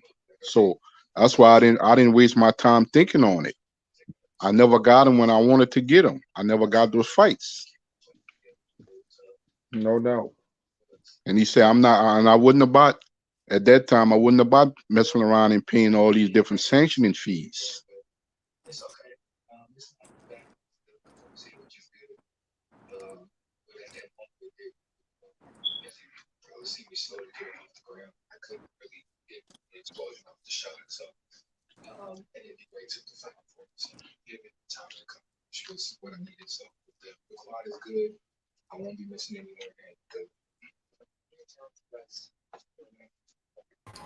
Hey, why y'all so goddamn quiet on here? What the fuck?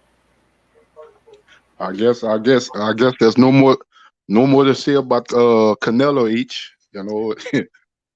He cooked already. This shit turned into a Crawford. Canelo already cooked, huh? Yeah, he already done now. We might as well the next. He already got done cooked. So many excuses to touch on. But we got these big fights coming up, man. We gonna transition to the Charlo shit. Charlo Castaño. Yes. Boots and Custodio Clayton. That's him. That's his name. Charlo, I think Charlo gonna, man. I'm telling y'all, Charlo gonna knock him out, bro. Gonna put that pressure right up on him.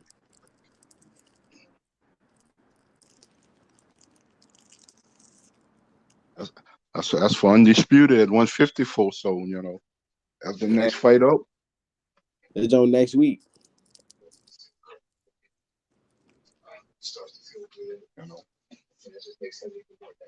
I'll be back with Charlo. Hey, I'm very interested in that Boots Ennis and Clayton fight. And I'm gonna tell you why. It goes back to what I'm saying.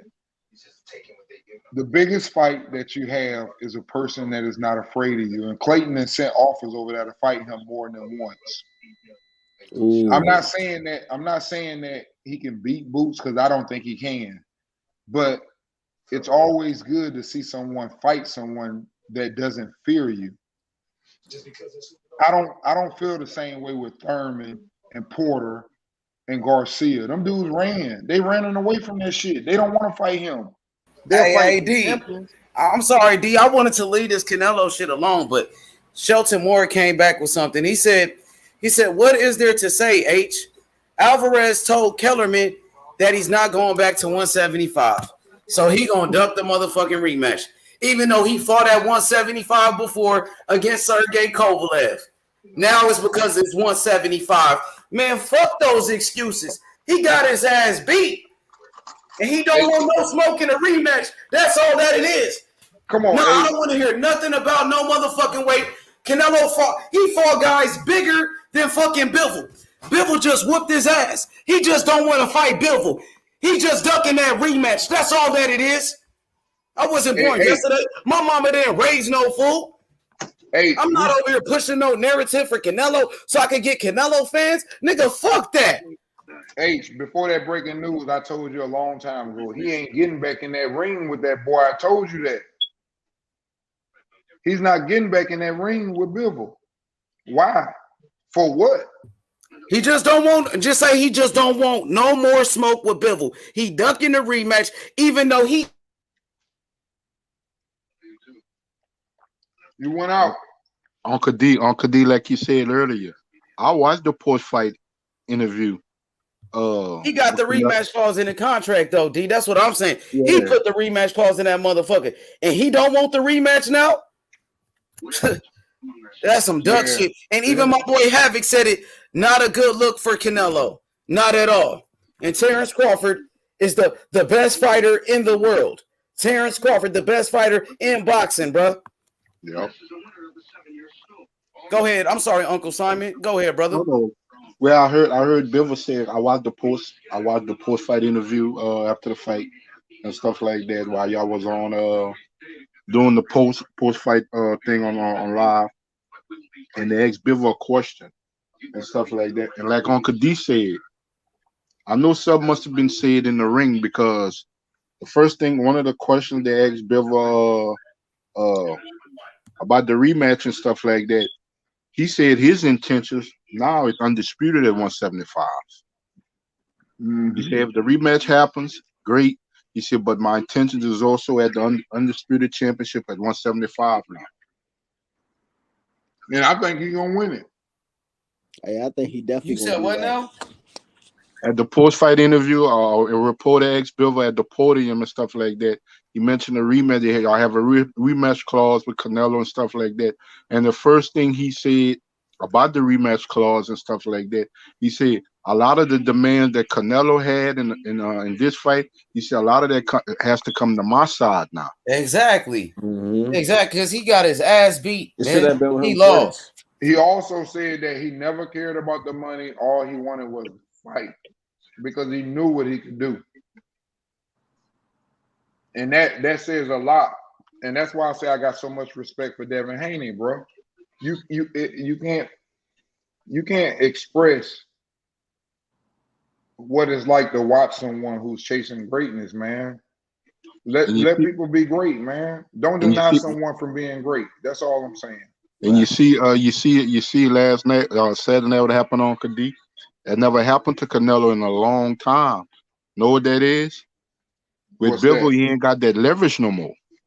He don't have that leverage. Like I said, yeah, I probably lost the Triple G fight, the first fight, but I still had that leverage. He ain't got that leverage. The way he looked and performed and how he lost, there wasn't no controversy in that. And the only controversy was the judges' cards. But inside the ring, there wasn't no controversy. And he ain't got the leverage. And Bivol and his team, he got a shrewd team. Bivol and his team is not budging. Here's the thing, Jay Simon. This is what you got to ask yourself. If they get back in the ring, You know Bivol is going to use his distance. You know he has a great defense now. Mm-hmm. What do you expect to happen in a rematch? What's going to change? Nothing. And you almost got, wait a minute, and you almost got put out of the fight. And Bivol has already said that there are boxers that have just because he had a big amateur background. He said there are fighters that just naturally have serious power. And then there are people who they throw and use everything for you to feel their power. He said, I could feel that Canelo was trying his best at the beginning of the fight to use all his power. Yep. He said, I never did that. No. He said, I can do that too if I want to, but he never did that. So when he fight him the second time, he letting you know that he probably stopped Canelo the second that's time. damn right. That's what he basically told you in that damn sentence. Look, the dude from Fight, the dude from Fight had interviewed Bivol Sunday morning, and he was asking, "What did you see Saturday night in the ring when you fought Canelo? What did you see, and what did you bring to the table physically to negate everything that he was trying to do?" Bivol said one thing. He said, "Just my game plan." He didn't say I use my height, I use my length, I use my jab, I use my IQ. He said my game plan. He ain't never said none of his physical attributes. He's exactly. My game plan won the fight. He believe in himself too, but he believe facts. Basically, what he was saying is, I came into this fight with a game plan, and Canelo didn't. Mm-hmm. Canelo just thought he was gonna fold just like any other nigga, bro. Canelo be beating niggas before they even get in the ring with him, bro. You get what I'm saying? Tyson like, shit. So in the rematch, bro, he get in niggas' heads before, and he don't even talk shit, and he get in niggas' heads, bro. That's just you know how it is, bro. Y'all know how it is, bro. It's just Canelo, bro. Like, see, I said that before the fight. I do gotta say this. I admit when a boxer is good, but I also admit when you showed a very serious flaw. I have no problem to say that. Shit, Floyd Caleb Plant. Hold on, I have no problem to say that Caleb Plant. He's another one. I take him off my list. I would never bet on that motherfucker. I seen him in the ring talking. Come on, some. Hey, I'm pretty good for this, huh? Not bad, huh? Yeah, you get your ass beat. You and that bitch talking, trying to be friendly and quitting. That's a bad sign, bro. I'm not betting on him when he get in there with a dog. That's just me. You can go bet on him if you want to, and just because you like the fighter and you love him as a person. I don't do that. I bet on real ones. I hate Bernard Hopkins, but I would never in my wildest dreams bet against Bernard Hopkins because he's a real one. He wasn't the best fighter, but you know what he was? He was dirty than a motherfucker. I ain't betting against that. He a real one. And when a real one meets one with skills, you're going to keep getting the same result. Josh Taylor told Ramirez that. What Josh Taylor told Ramirez? You think you're going to fucking beat me just because you got fucking heart?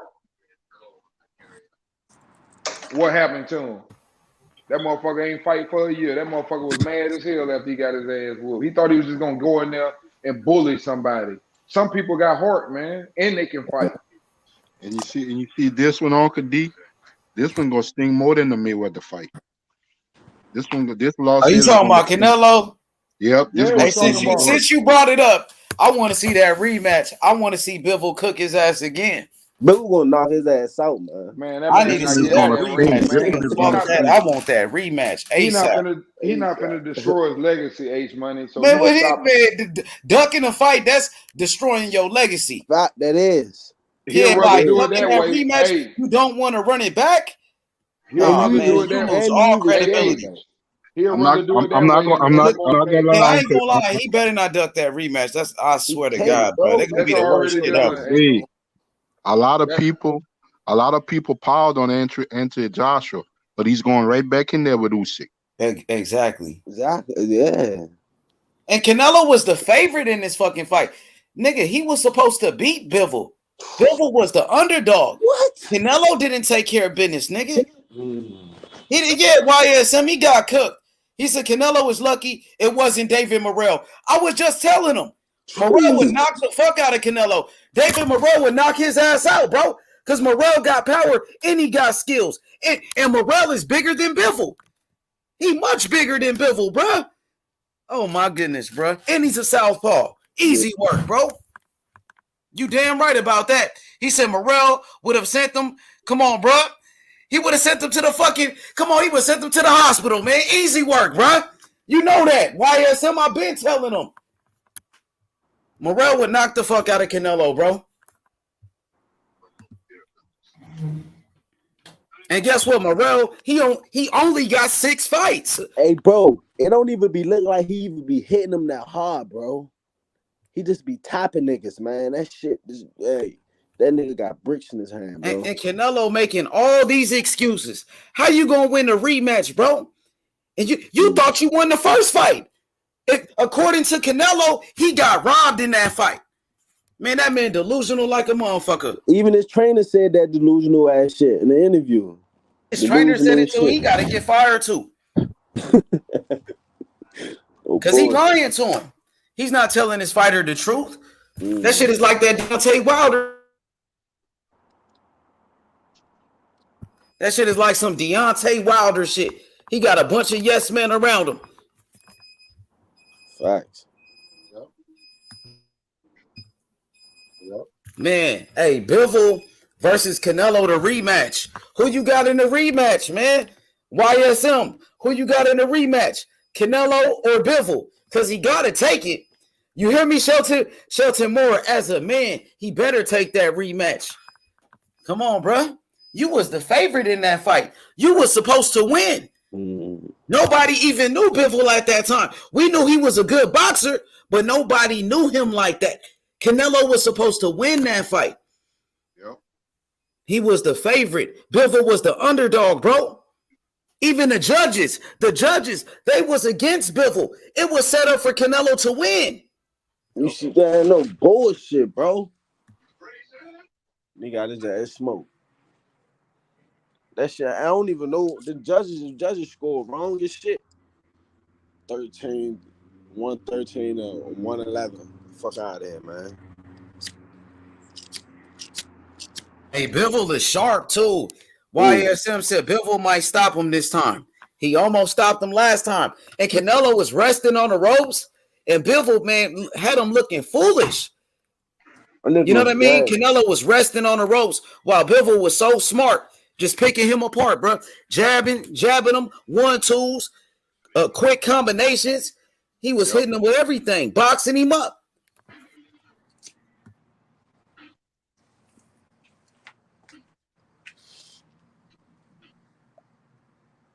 My boy Shelton said, if you had 200 million, you would have a yes man too. Man, hell nah, bro. Hell nah. Fuck that. Man, it was easy work for Bivol. I want to see the rematch. Let's do it. Come on, Canelo. He got a rematch clause in the contract, bro. We don't want to hear about no catch weights, none of that. Run that shit back. Definitely got a rematch clause. And after the fight, Canelo partying, getting drunk and shit like he don't give a fuck. Come on, bro. Come on, bro. You think Ali and them was doing shit like that? Partying after they lost? You think Kobe Bryant, after he lost the NBA Finals, he was partying, getting drunk and shit? No bullshit. Fact. Talk your shit. Hey, man, you do that shit, man, when you've been overwhelmed with something. You need that. You need that. Something just happened to you that you never expected in your life. Somebody just beat your ass.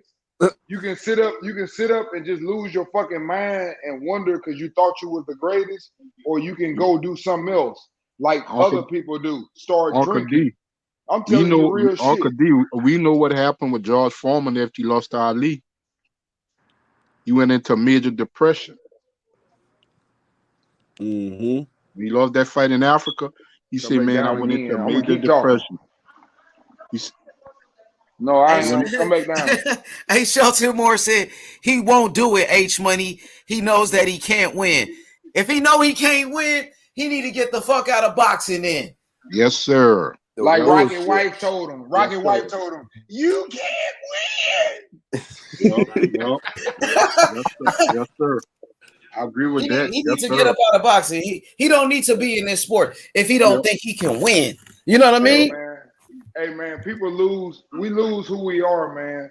If y'all go back and watch that motherfucking damn fight, even watch when Valdez and what's called fight, man. Canelo, he done got too big for himself, man. And there's some still real niggas out there. You can't be doing the shit that you doing, partying and bullshitting, and think you gonna beat them dudes. It don't work like that. These dudes are chasing greatness, bro. They real about that shit. I'm just telling you facts. They real about that shit. They want it. Devin Haney showing you right now. That's what this shit is about. Some people they ain't studying that shit. They gonna get what they want. Ain't nobody gonna stop them from getting what they want. If it means I gotta go here, I'm gonna go there. Cause you gonna give me my shit. Some fighters got that mentality. I'm gonna get my shit. Ain't nobody denying me my shit. And that's what Devin Haney is doing. End of the story. I got mad respect for that dude. Mad respect. I got mad respect for Wilder. Yep, sure do. And I ain't no Wilder fan. But I got mad respect for him because you know what? He got his ass beat and jumped back in that ring and tried it again. That's what they do. He also the only one who would fight the boogeyman. He was the one who got in there with Ortiz. Wasn't nobody trying to fight no motherfucking Ortiz. They were scared as a motherfucker. And he gave him a rematch after he almost got stopped. That's why I say when we talk about greatness, understand the ones that's chasing greatness versus the ones that's sitting up saying, hey, who are easy match? I'm going to make 20 million anyway. It's different, bro. Hey, shout out to the champion, the WBC champion of the world, No Nito Donaire. He said, H Money, we have YB kidnapped. I seen him I seen him in the gym. I seen you working. We saw the speed. We saw the power. Let's go. Let's go, No Nito. Let's go, No Nito. Hey, man, we got your back, man. We got your back, bro. We support you 100%. Yes, sir. 1000%. Definitely. Hey, such humble people, man. They humble, man. They sit up and they support every day. Let's go, No Nito in training camp. No Nito, he getting ready for war. No Nito and Inoue, it's the rematch. The rematch is going to be bigger this time. It's going to be even bigger. One of the biggest fights in boxing. No Nito Donaire going to his backyard, bro. Let's go. Let's go, No Nito. You got this, man. I think he gonna win too. Let's go. I think he gonna get him. He gonna get him. He gonna pull it off, man. Hey man, he's a veteran, man, and he understands. He understands, and that's what I'm saying. I've talked to the man, and the man understands about you not being patient and trying to force because you know that you have a secret weapon and you just want to use it so bad. He's already talked about that, and that's what I'm saying, man. There's so many levels. He got the experience. He got the power. So he's a dangerous man no matter who he fights. And the main thing, Uncle D, he's still hungry. He don't have to do that shit. That's right. He don't have to do that shit.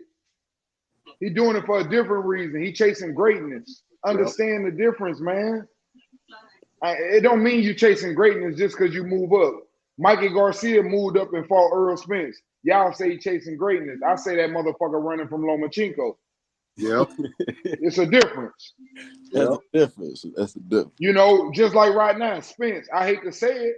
Hey, you see, this is why I hold a motherfucker accountable. Ain't nobody tell him to do that. You know who put that pressure on him?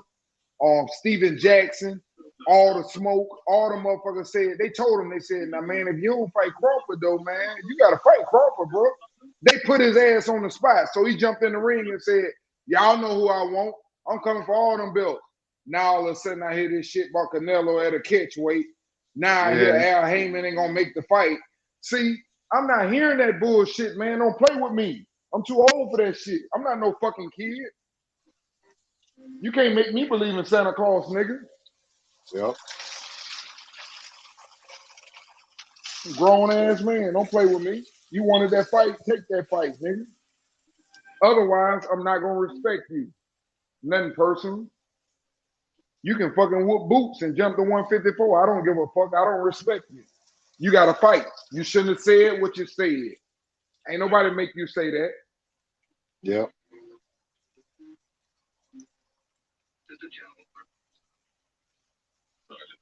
That's why I be getting on Brotherhood. Brotherhood talking about some fucking Thurman. What the fuck we want to hear about some Thurman for? I remember this interview a long time ago on Kadi. I can't remember the reporter. And I don't know if it was after the second Roberto Duran fight when the guy told Ray Leonard Tommy Hearns had the other belt. He said the first time I heard the word duck, and that's a long time ago. That's in the 80s. He said, "You're ducking that man." And Ray Leonard said, "No, we got to make sure that the money's right." So I'm not ducking him. I see him, but we got to make sure that the money's right because it's a big super fight. And the fight happened. But and the what first happened? time I heard, we had one of the greatest fights in boxing history. And who came out on top? Ray Leonard. The first one. The first one?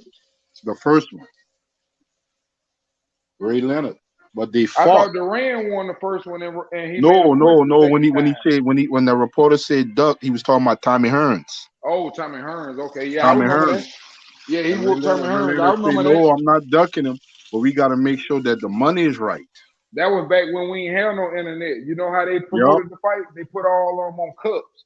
If you bought a large drink, you would have fucking Sugar Ray and Tommy Hearns on that motherfucker. If you bought a large drink, y'all young fellas too young to know that. Yep. Yeah, man, I remember all that. That's what I'm saying. Them dudes fought each other though. We don't care about their record. If you sit up right now and go meet an old school person and say that Floyd is better than Muhammad Ali, they might slap you. And he got 5 losses. Because it ain't about the losses, man. It's about the way you challenge yourself. Yep. When a motherfucker say he the baddest heavyweight, oh no, he ain't. I'm gonna show y'all he ain't. That's how the old days were. Now you know back in the day, Uncle D, with his limited professional record, Ali didn't have to fight Leon Spinks. He didn't have to fight none of them dudes when he was old. He didn't have to fight Larry Holmes. But Ali said, if y'all think he gonna be the next to replace me in my weight in my division, but then I'm gonna fight it. He fought Leon Spinks with 7 fights. Bro, that's what made him great though. That's why my favorite fight, I always tell people, my favorite fighter of all time, he got plenty of losses. But it's the heart that I like, and it's the fact that he doesn't back down from shit. My favorite fighter of all time is Holyfield. Oh yeah. He doesn't back down from shit. Yeah, you can beat him. Nah, that's my favorite fighter, bro. Nah, that's my favorite fighter, Holyfield, bro. Hey, Holyfield, bro, if you gonna beat him, if you gonna beat him, H Money, you gotta beat him. It ain't gonna be no you punched him hard and he quit. You gonna have to beat him. He was a warrior, man. He had the most heart out of anybody. He was a warrior. He moved up in weight, fighting big ass niggas. He never made no damn excuses. Well, he did one fight. He made excuses though, but he was fucked up in that fight. Come on, man. He was old when y'all talking about that. He was. No, I'm just talking about that Michael Moore fight when he said he had like a heart attack and shit. Hey, let me ask you this: who do you think in their right mind, after fighting Riddick Bowe 3 times, Lennox Lewis? I think he fought Lennox Lewis twice. Yeah, he fought and Mike Tyson 2 times. Hey, Mike Tyson 2 times, and then the man had the nerve to jump in with a young, up and slick fighter, James Toney, even though he lost. Oh yeah, he was old then. He got him when he was old. My point is, that's what I'm trying to say. When he got his ass kicked, and the up and heavyweight was coming, he had no problem with saying, "Yeah, I'll fight that motherfucker. I'll go in the gate." These dudes don't do that. They don't do that. And he went off on Riddick Bowe. He told Riddick Bowe he a bitch. You was scared of Lennox Lewis. He fought. You was scared of Lennox Lewis. That's why. Yeah, I remember that interview. He told him at his face, "Yeah, you were." He told him he's a real one. And if you ever see him walking through the airport in Vegas, you might not even want to speak to him because that nigga still hold that grill. He ready to fight at all times. Goddamn it. That's my favorite fighter. Holyfield fought in his era, out his era, and in between his era. A real one. Like He I fought said, a real one. everybody. I'm talking about he fought every name you can imagine in the heavyweight division in the 90s. From Lennox Lewis to Riddick Bowe to Mike Tyson to Ray Mercer to George Foreman to Larry Holmes. He fought all of them. Yes, I remember the Ray Mercer fight. And see, that's what I'm trying to tell you. He had no problems with fighting the guys who were top contenders to get back up there to fight Riddick Bowe or Lennox Lewis again. That's a real one, man. Even Burt Cooper. I got respect for Burt Cooper. He was the gatekeeper. Burt Cooper and Holt, man, he almost knocked Holyfield out. That's what I'm telling you. He was a journeyman. He took that fight like on a 3-day notice or some shit at the last second. Man, I got respect for them type of fighters. It's no way, man, for you to sit up and say a dude that sits up and picks his fight and moves around and fights who he wants versus a dude that don't have no choice. He goes by what y'all say. Y'all said Lennox Lewis the baddest motherfucker. Okay, let's fight. Y'all say Mike Tyson the baddest motherfucker. Okay, let's fight. Let's fight. Yep. These motherfuckers, they hear motherfucker, hey, that Bruce is a bad motherfucker. Oh, I ain't fighting that motherfucker. He ain't getting no name off me. What kind of shit is that? Yeah, they do be doing that for sure. Yeah, that bullshit, and I don't support it. So you might well kick me off the channel because I don't support I ain't kicking you off the channel. Hell no, that's what I want to hear. That's the type of shit that I want to hear. Yeah, man, I want to see the one thing that gets me when I hear, man, who has he fought? Well, get in the ring with him, and then we're gonna see who he had fought. And that right there, what you just said makes so much sense because I'm gonna tell you like this: the shit that bothers me when people sit up and say he ain't did nothing at the weight class, man. Shit, he ain't did nothing. He ain't did nothing, and you know he ain't did nothing, and he ain't all that good, like you saying. Well, why you don't fucking just get that easy ass win? That's a pound for pound fighter in he's the number one fighter in the world. He ain't fought no fucking body. I want that on my fucking resume. Hey, you cooking, man. Man, you speaking that real shit, man. That's that real shit right there, bro. And the thing too that irks me, H Money and Uncle D. Tell me that. Who don't want that on their resume? You just seen Bivol couldn't wait to get that on his resume. He said, yeah, we can run it back again if he wants. He loved that on his resume. Beating his ass. I beat the pound for pound number one fighter twice. That's why it ain't gonna happen, bro. But they don't want that other pound for pound number one. Don't nobody want that on their resume. Don't nobody want that on their resume.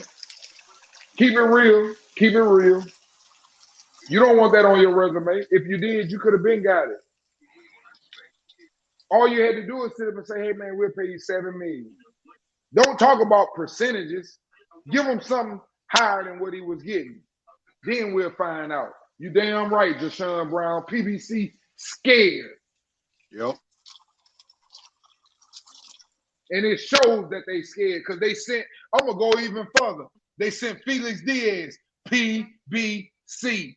They sent, what's the other one name? What is it? Something with an M. They sent him from PBC, the hard puncher. I already told you what was gonna happen if you came back down here. Who are you talking about? But Terrence Crawford right now is in a great position. Y'all can hear me? Y'all can hear me? I hear you. I hear you. Go ahead. So right now, Terrence Crawford is in a great position. Canelo just lost. He's a free agent. He's the number one fighter in the world, pound for pound, the best fighter in the world, Terrence Crawford, who's a free agent. Now, you know what I mean? He's the man, Terrence Crawford now. Now he become the man because Canelo lost. Oh, definitely. And he's a man. He's a free agent. So did you his hear price went up. I would say Terrence Crawford price went up now since Canelo lost. Did you hear that Bob trying to sign him back again now? I believe that's why the fight. For real? I believe that's why the fight is going away again because the thing was Crawford never committed to being with PBC. He wanted to sign a 2-fight deal. So they feel like, oh, this motherfucker gonna come over here and take the belts and then run his ass back over there. And that's why I think the fight ain't happening. But ain't nobody talking about that. That's just my personal opinion. Man, Terrence Crawford in a great position. He's a free agent. He's the best fighter in the world, pound for pound, #1. What he gonna do next? And if he don't get Spence, you know what? It don't hurt nothing because whoever win them motherfucking belts at 154, you got to get rid of them bitches because he in line for one of them. Why he won't get Spence though? Because Spence don't want that smoke. Spence just called them out though. Spence said he do want that smoke. Okay, but he called him out, and then we started hearing about, yeah, they made an offer to Canelo. That was a while ago. That was old, that Canelo thing though. Okay. Well, why are we hearing now? If you go look on YouTube, you can see a lot of people talking about Al said he don't want that fight to happen. He said that? If somebody posts that shit, but Al don't even do no talking though. Yeah, but I'm saying they say Al Heyman is blocking the fight. That's the new thing going on now. Nah, I don't believe that, bro. I don't believe it either, but I'm telling you what I'm seeing. Hey, you already know. Like I said, I don't do all that political stuff. You know that.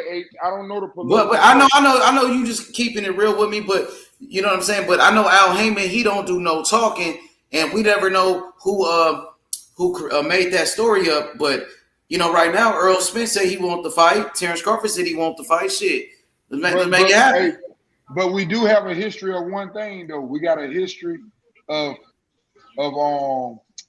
what's my man name? Look at me. I'm losing my. Bronner. We got some footage of Bronner. Come on, Uncle D. If you heard about Al Heyman talking, then tell me who he talked to, because I didn't say I heard Al Heyman talk. I heard. No, I'm saying you heard people saying Al Heyman don't want it. Who know that? Al Heyman block. Come on, man. Who would know that? I don't know. Let me tell you why Bud Crawford ain't meeting with the PBC. He need to be sitting his ass down with the PBC talking numbers, because they sent him an offer before, and from my sources, they said the paperwork wasn't right. And that's from people in Bud's camp. The offer that I had posted that was agreed to, Bud Crawford said the paperwork wasn't right, and he wanted to wait till Spence won the fight. Okay, hey, Spence won the fight. Hold on, Uncle D. Spence won the fight, so what's taking Bud Crawford so fucking long? That's what we need to ask. Okay, that's I love Bud Crawford, but why Bud Crawford ain't put pen to paper yet? Because tell me that. Okay, listen. Let me answer that. I don't know. Like I always tell you, I'm not a political person. I don't know their numbers. I don't know none of this shit. But here's what I will tell you. If you really want to fight and you really want to make him look bad, I'm just like my old motherfucking favorite fighter, Roy Jones. All you got to do is take that contract,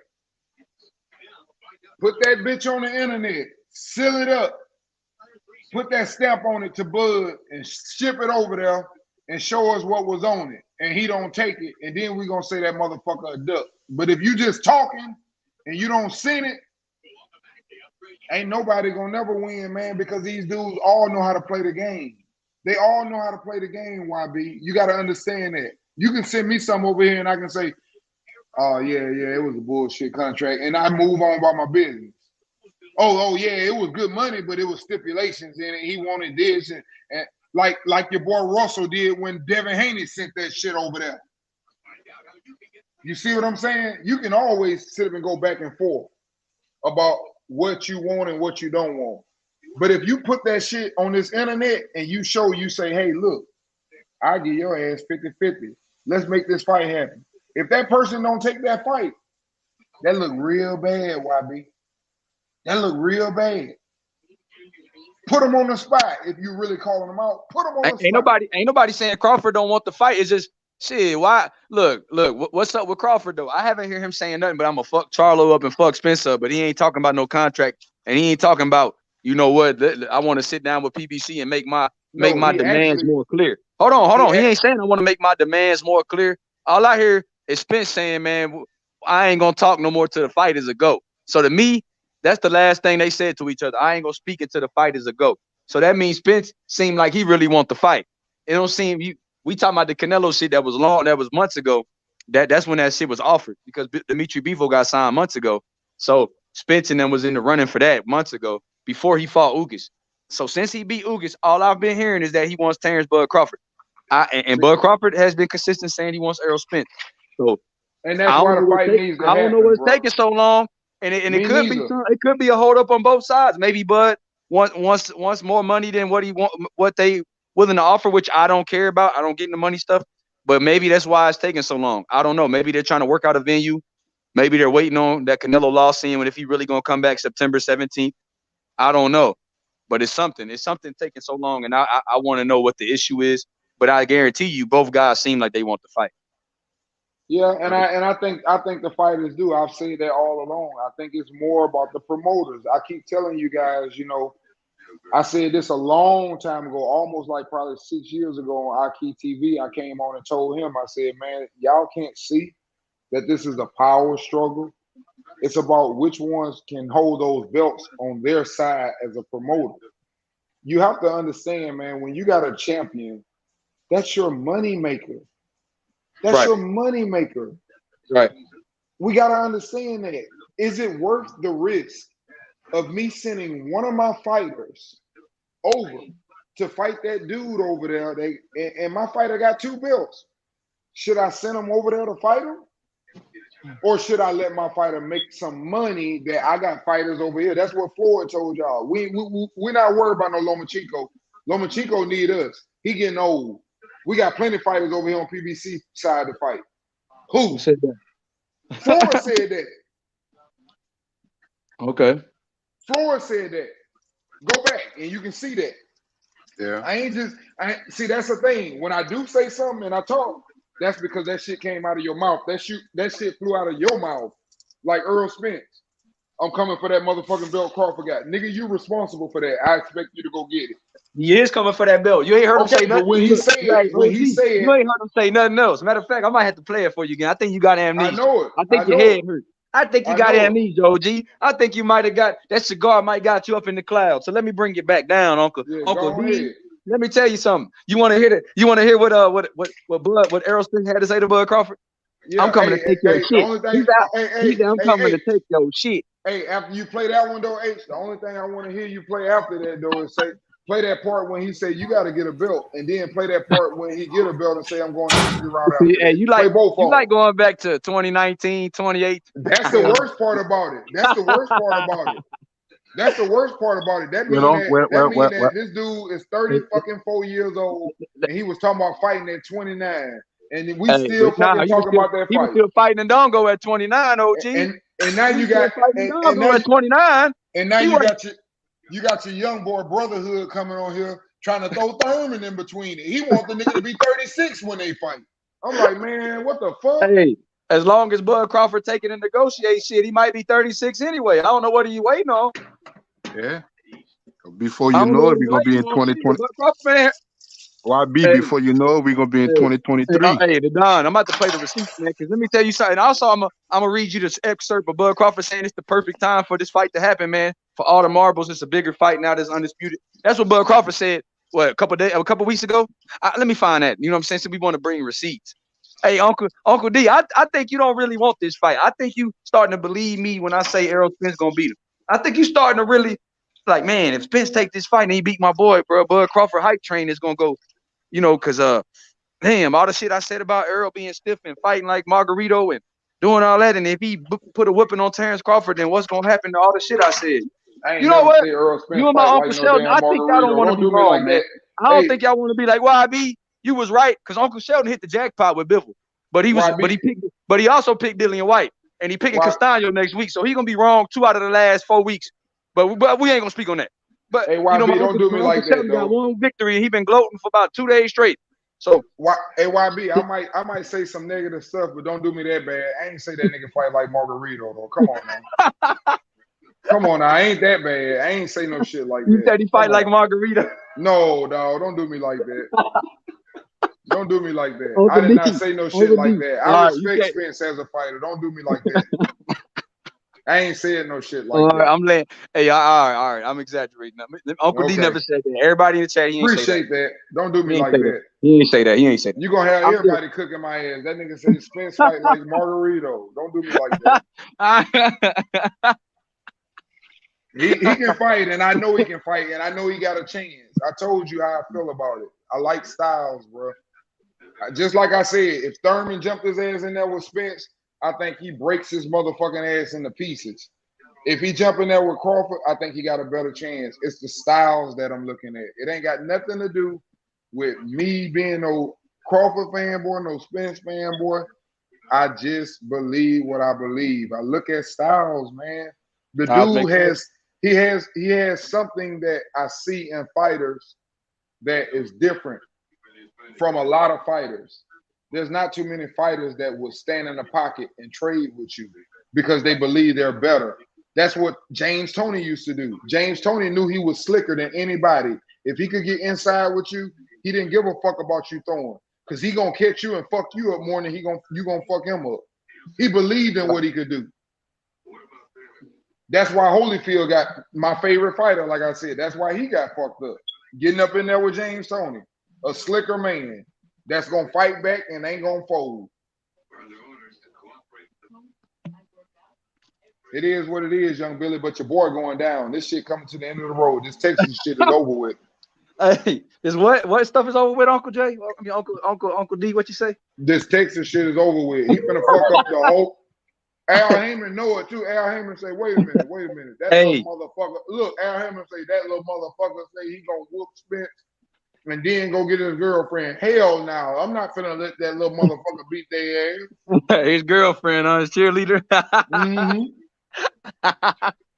Al Heyman say, shit, he ain't finna break me. Bud Crawford a motherfucker for that one, OG. Yeah, hey, I think Bud will fuck Charlo up. Is my boy Lucci? Yeah. Hell yeah. Yeah, I agree with you, Lucci. I think Spence a better fighter than Charlo. Hell yeah, but I think my man Earl, he gonna pull it off, bro. Oh, you got Earl? I respect that. Yeah, I got Earl. And I ain't no fanboy, bro. I respect that, bro. I like all fighters. Yeah, me too. Me too. YB will tell you, man. I respect your opinion, bro. I respect every man's opinion. Yes, sir. Hey, he called me an aerosexual, man. You know, don't believe it. hey, don't let Uncle D lay it on thick, man. Uncle D call us. He say, man, one of you aerosexuals get off the panel. That's what he called us. I feel. He say, let me on that panel. One of y'all aerosexuals. He love that aerosexual. He writing that shit in the background. Hey, man, I just be clowning because they do the same thing to all of them, man. No, yeah, that's a fact. It ain't nothing but the fans having fun. Uncle D don't mean no harm at all, though. He really believed what he believed in. Shit, he was right about that Shakur Valdez. He said it'd be hard pressed for him to get around. So yeah, he said that too. You know, Uncle know his shit though. I just be they trolling. Kicked my ass off. They kicked my ass off that next day. They didn't want to hear that shit. Nah, he got kicked off because he said it sounded like he was going at H Money about the judges, but he was really going at the judges for giving Valdez. 2 or 3 rounds. He was like, how the hell they gave him 2-3 rounds? And I'm mad at what they did with Canelo because Canelo didn't win more than 3 rounds. Nah, I gave him 3 rounds the most. I ain't gonna lie. Yeah, and that's what I'm saying. But that's the stuff that we gotta let them know you can't do that shit. We want the real champion. We don't want who y'all want to be champion. It doesn't matter what color, what race. That's me. I don't give a damn. I want the real winner. If Castano get back in there and beat Jermell Charlo, yes, I support all African American fighters. But if he whoop his ass, I want him to get them goddamn belts. Because I want to see the best fighters fighting the best. Not nobody that got robbed. Like Laura whooped Paul Williams' ass. They gave it to Paul Williams. Whooped Canelo ass. They gave it to Canelo. Who else? Hell, the Castano fight. Castano wouldn't even be there if he ain't fucking robbed fucking Laura. You should have had to fight Laura again. Didn't they have a draw? Fight him again. Yep. Hey, that's what I think. That's what I want. And then your boy, he's called. Oh, my boy Ryan says, I think you aerosexual too. Damn, bro. Not Ryan. Not my bro. Damn. Not an aerosexual, bro. Not an aerosexual, bro. He said an aerosexual. Not an aerosexual, Uncle D. Man, you got to call me an aerosexual, Uncle D. Hey, man, Ryan just trying to, he calling it out. You can't be mad at him. Hey, Ryan, let me know. Hey, Ryan, create another account if they block you. Hey Ryan, create another account if they block you and just say detail the truth. This is my new account. Ryan about to get blocked, bro. He gonna have to. Hey, bro, that's my worst fear, to be called an aerosexual, bro. It's just that seemed like I don't know what's worse, bro. But they be like a bud tender or aerosexual, bro. God damn, fool. I never wanted to be that, bro. I was like, bro, please, if I pick Earl, don't call me an aerosexual. Man, they gonna make me change my pick. They gonna make me say I don't know. They gonna make me say I'm neutral in this fight. It's definitely a all I know is that little dark skinned nigga, he want all the smoke. That's all I know. He do though. I can't say he don't. Turns that little motherfucker want all the smoke, so I'm gonna like him. Even if he lose, he's still gonna be my favorite fighter. Because that little motherfucker want all the smoke. Yeah, you just gonna have to put more respect on Kingpin EJ, but yeah, you're gonna be like, man, that motherfucker want all the smoke. I said that he couldn't deal with Bud's movement, Bud's power, his timing, his speed. So let me ask y'all something. You something. Yeah, talk to me. If he gets in there, let's say for example the fight start, the first round, and they say, it could have went in either way. Some people gonna say Spence won it. Some people gonna say Crawford won it. Second round, okay, boom, boom, boom. Some people say Crawford won it, Spence won it. And then, for example, they get around to like the 7th round and the shit start getting heated like it always do. Because if Spence ain't figured you out of breaking you down from the outside, he has a tendency, I think, that he looks at it as, okay, this shit ain't working. I got to bully this motherfucker like he did Kell Brook, like he did Ugas. I think he has a thing where it goes like, this shit ain't working. And Crawford has done that too in the past. Crawford done that against Kavaliauskas. He did the same thing against Kavaliauskas. After he was fighting, he said, okay, that's enough. I'm just gonna fucking beat his ass and make this shit rough. But what's gonna happen when Spence and Crawford fight on the outside? Which one is gonna get frustrated and say, okay, I had enough of that shit. I'm gonna try to bully his ass. Because if Spence starts to bully first, I think it's a bad, bad outcome for y'all. Your favorite fighter might end up face front on the motherfucking ground, just like Pacquiao did. It's a very high possibility that happens if he decides to say, okay, this shit ain't working, I'm gonna get aggressive. Well, that's coming right into Crawford's hands. That's why I told y'all Sean Porter didn't try to bully him. Why do you think that? You think he just didn't want to fight Crawford? No, he knew what was gonna happen if he ran his ass in there. His daddy knew. That's why his daddy stopped. He saw his son had no more motherfucking weapons, and his son went back to who he was. He was gonna start fighting and get his ass knocked the fuck out like he did. And he said, no, that's it. And he told y'all after the fight, he said, I'm not gonna leave my son in there with him. He's a sharp shooter. I'm not leaving him in there with him like that. You ain't gonna put your goddamn son in there either. Man. So you think that Terrence Crawford face anybody out that got Errol Spence power? Yes. Who? I do. Kavaliauskas. This fight's gonna go down to whoever has the better chin. Hey, no, it doesn't. No, it doesn't. That's where you wrong. No, it doesn't. Let me prove my point on. Wait a minute. Let me prove my point on what you just said. It has nothing to do with your fucking chin. Who you think got a better chin? Oscar Valdez or Shakur? Who you think got a better chin? Bivol or Canelo? Different skill set. Different skill set. Both of them are gonna get tried. Both of them are gonna get hit. You got all the skill sets are gonna be in the same ring the same night. Both of them are gonna get hit. Tell him, Psycho. Tell him, Psycho. It's a fact, bro. You have all the ingredients. Tell him, Psycho. Whoever can assimilate the punch is who's gonna pull out the fight. Why be setting you up, Psycho? Don't believe that bullshit. It ain't no blowout. It ain't no blowout, man. It ain't no blowout though. So you got all the skills that same night. The best you can ever get that same night. Outboxers, punchers, body punchers, timing, power, both hands. You have everything the same night. Both of them chins are gonna be tested that night. Whoever can take the punches is gonna have a way better chances to come out with the victory. That shit is not gonna go 12 rounds. I'll tell you that. It's not. Hey, Somebody's gonna get Psycho, clicked. it's like this for me. Every time Spence throws 3 combination punches, he gonna get hit with at least 6 of them motherfuckers coming back at him. Hell no. Okay, go watch Sean Porter throw. Listen, go watch Sean Porter throw in the 6th and 7th round when he throws with Crawford. Look at the speed difference. That's all I'm asking you to do. Look at the speed difference. The more you throw, the more fucked up you're gonna be. And y'all always brag on how he a high volume puncher. That's why I say he getting his ass up out of there. It's a reason why people don't punch as much. Floyd don't punch a lot either. Floyd is cool and calm and collective in the ring, but they don't throw as much at Floyd. Go look at Felix Diaz. Felix Diaz did not throw. He did not throw the same punches he threw against Lamont Peterson.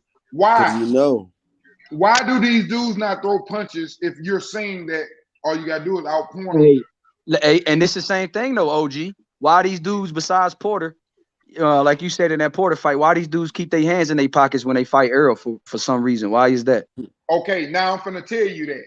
The difference. Let me hit that. Let me hit that. You say Ugas was a punching bag, but he threw 541 punches. That's more than Porter threw against. That's more than Porter threw against Bud Crawford in that fight. But he was a punching bag. But he hold on. But he was a punching bag. Who do you think has a high volume though? Who you think got the bigger motor, Sean Porter or Ugas? I don't. Probably Sean Porter. The motor, exactly. Yeah. But you just said that he threw less punches against Crawford. Well, Crawford, I know, but you said that Ugas was a punching bag, but he threw over 500 punches. How did he sit there and didn't throw his hands back if he threw over 500 punches? He threw counters, but the problem is he wasn't. Errol Spence, he only landed 18% of his shots against a guy that ain't got no defense.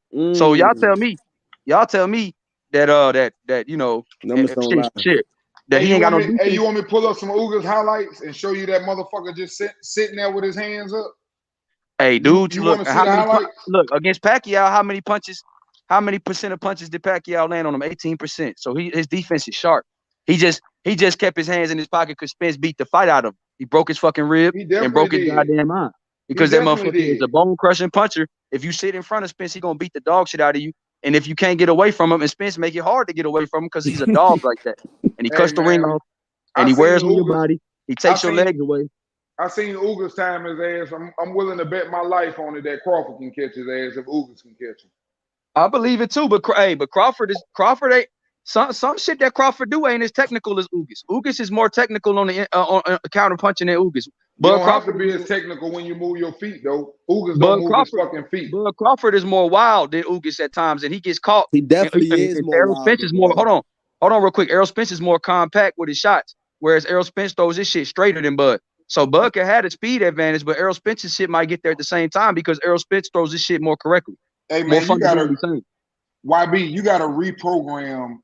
You gotta re-fucking program him like a robot. You gotta reprogram Spence. That little hand that sit up over his ear, you gotta reprogram that motherfucker to keep that hand on the other ear now. He ain't fought no left-hander. You gotta reprogram that motherfucker. Bud has seen everything. Bud fight right hand, left hand. Bud fought an elite left-hander though. Man, I'm telling you, the dude can fight. But hold on. See, Uncle D, we go about this every day. You never tell me. You say Spence ain't fought a left-hander, but Spence is a natural left-hander. Bud ain't. Hey, I'm gonna give you another one. I'm gonna give you another one.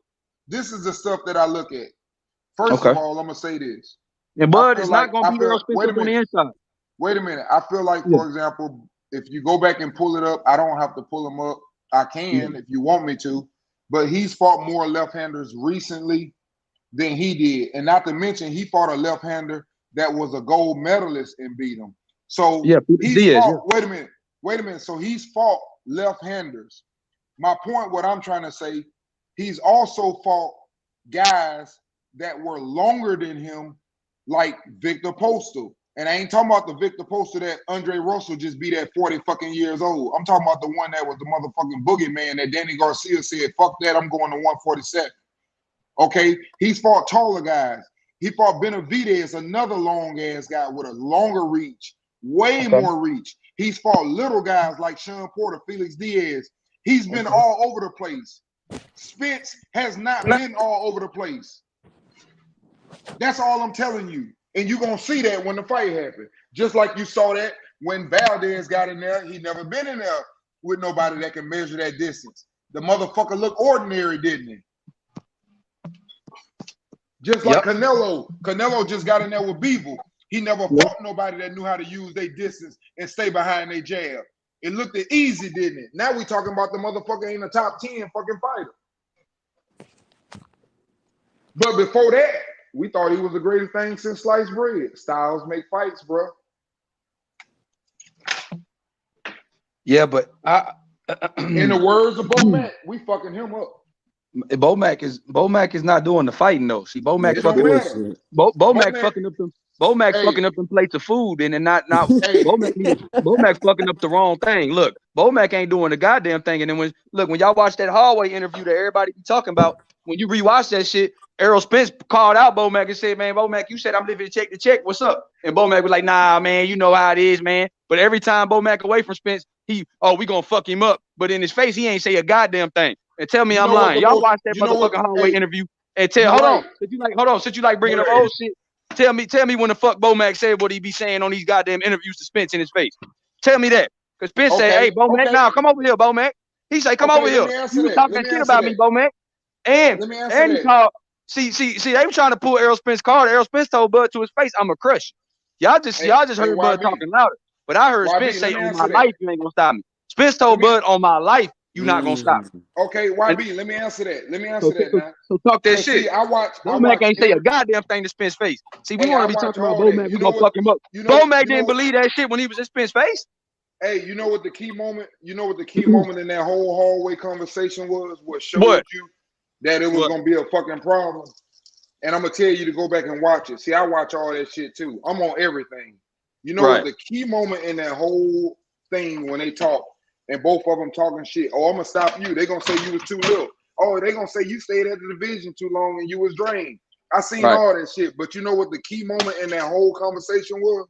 What? When that nigga told Crawford to tell his motherfucking boy to shut up.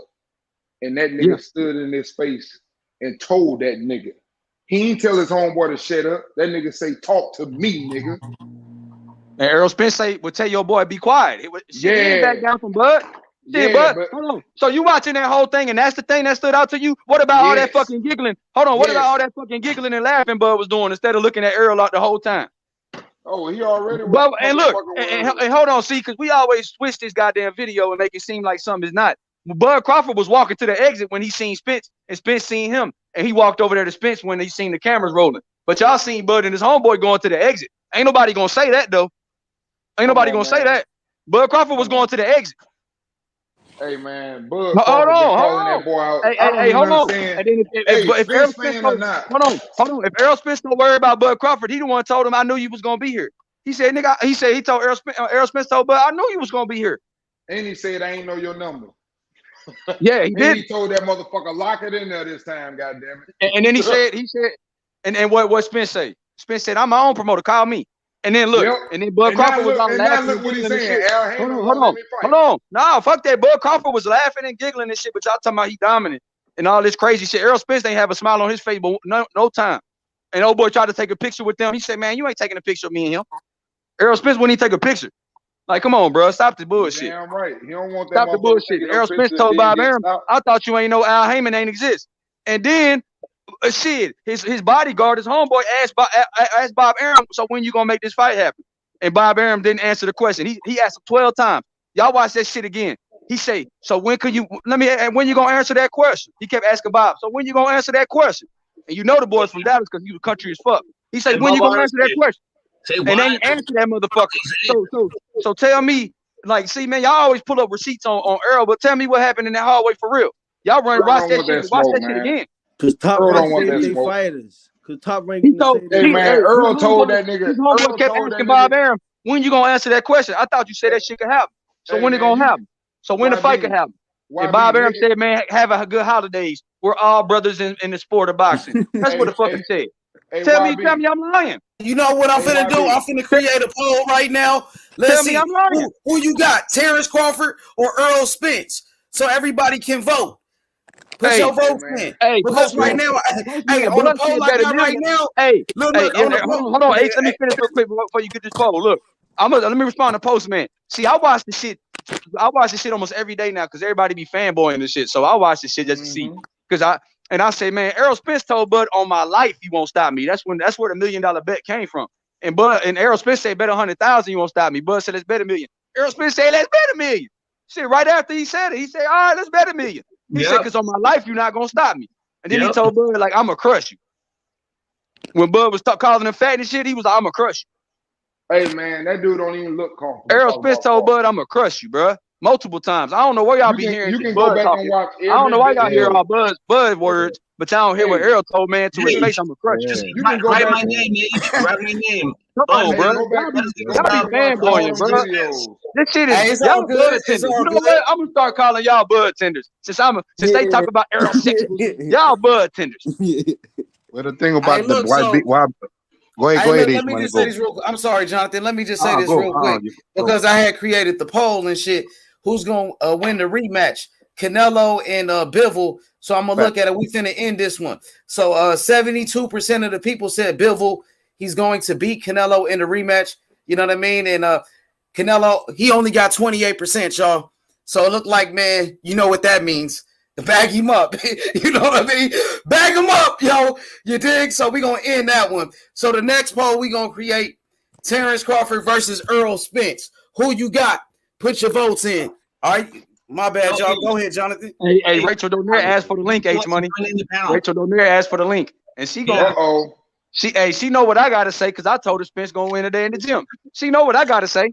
Everybody in the gym was, oh, Crawford. Even Onito. I said Kingpin Onito. You know you was wrong about my boy. With Hey, Spence. YB. What the thing about Hey, that YB YB? and Rachel and Nonito so nice. They said, "Poor thing, he don't know shit about boxing. That boy gonna get fucked up." Well, They hold you in because they love you. They love you like family, bro. But in the inside, they saying, "Poor little thing. He really likes Earl Spence. He gonna get fucked up." They know. YB They pertaining would to never come on here. Listen, neither one of them would never come on here and say Earl Spence gonna beat Bud. They just don't want to hurt your feelings because you're a nice guy. Ryan, you a bud tender now, bruv. All of you are bud tenders. Yeah, that's a fact. YB, I want to Ask say this YB right how quick. nice we are at the gym. Nah, she not nice. Nah, everybody else was nice. Rachel ain't that. Don't let her. She nice on the internet. No need to. Rachel must have told him what was going on. Rachel said, "Yeah." Once she bought out this, once she dissed Errol Spence again, I left with a sour taste. But her parents are great. Her parents are awesome. See there, I told you she wouldn't agree with it. I knew it. I knew they wouldn't agree with you on that. Her parents are awesome. Raish picks Crawford too. He said, I don't know, man. It's 50-50, but I might go with Crawford. Mm-hmm. Yeah, he know what's going on, man. Mm-hmm. Who did Sugar pick? Sugar didn't pick. He didn't even pick. You asked him and he didn't pick? He didn't say nothing. Uncle D, I want to ask you a question, Uncle D. Do we really know? Do we really know what's going on? Because the fight still never happened yet. Oh yeah, I agree with you, man. I mean, I'm not really, I just think I think the promoters are the ones, like I said, when you sign up for this sport, man, you knew what you signed up for. I think the fighters really do want to fight each other. But I keep telling y'all, it's a business for that person. It's almost like you having a property. Would you, if you had a property and you had a rental, if you got a steady, for example, tenant in there, you're going to keep it because that's to make your money. He's got a person who got belts and can make money by keep fighting people on his side. If he has that line of money for the rest of his life for 10 years straight, why would I risk that and let it go over there to the other side and they take all the fucking belts and now we ain't got nobody over here at PBC and your best fighter you're going to be looking at is a motherfucking Thurman that has showed he can't take a fucking body punch. Sean Porter, who's shown he can't win the biggest fights. Danny Garcia, who ain't did shit at 147 and talking about moving up to 154. You fuck your whole fucking damn plans up. That's why the fight won't happen. Well, and I don't know what they done did. They probably shot Crawford some fucking money to leave him alone. Because he been calling his ass out. They shot Crawford some money because I don't know. They need to shoot him some money so he can sign this damn contract, bro. Because they ain't shooting that type of money. Study long, study wrong, Crawford. What's up, bro? Yeah, I'm kind of wondering what's taking so long to put this fight together. Facts.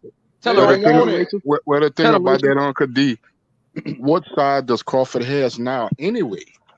Oh, what was that? What side does he have? Is he still with Top Rank? He went back to Top Rank. What side does he have right now? We know Earl has a he's side. He's independent, bro. He's independent. He's not back to Top Rank. Yeah, he independent. He's independent, which tells you that they don't want to fuck with him.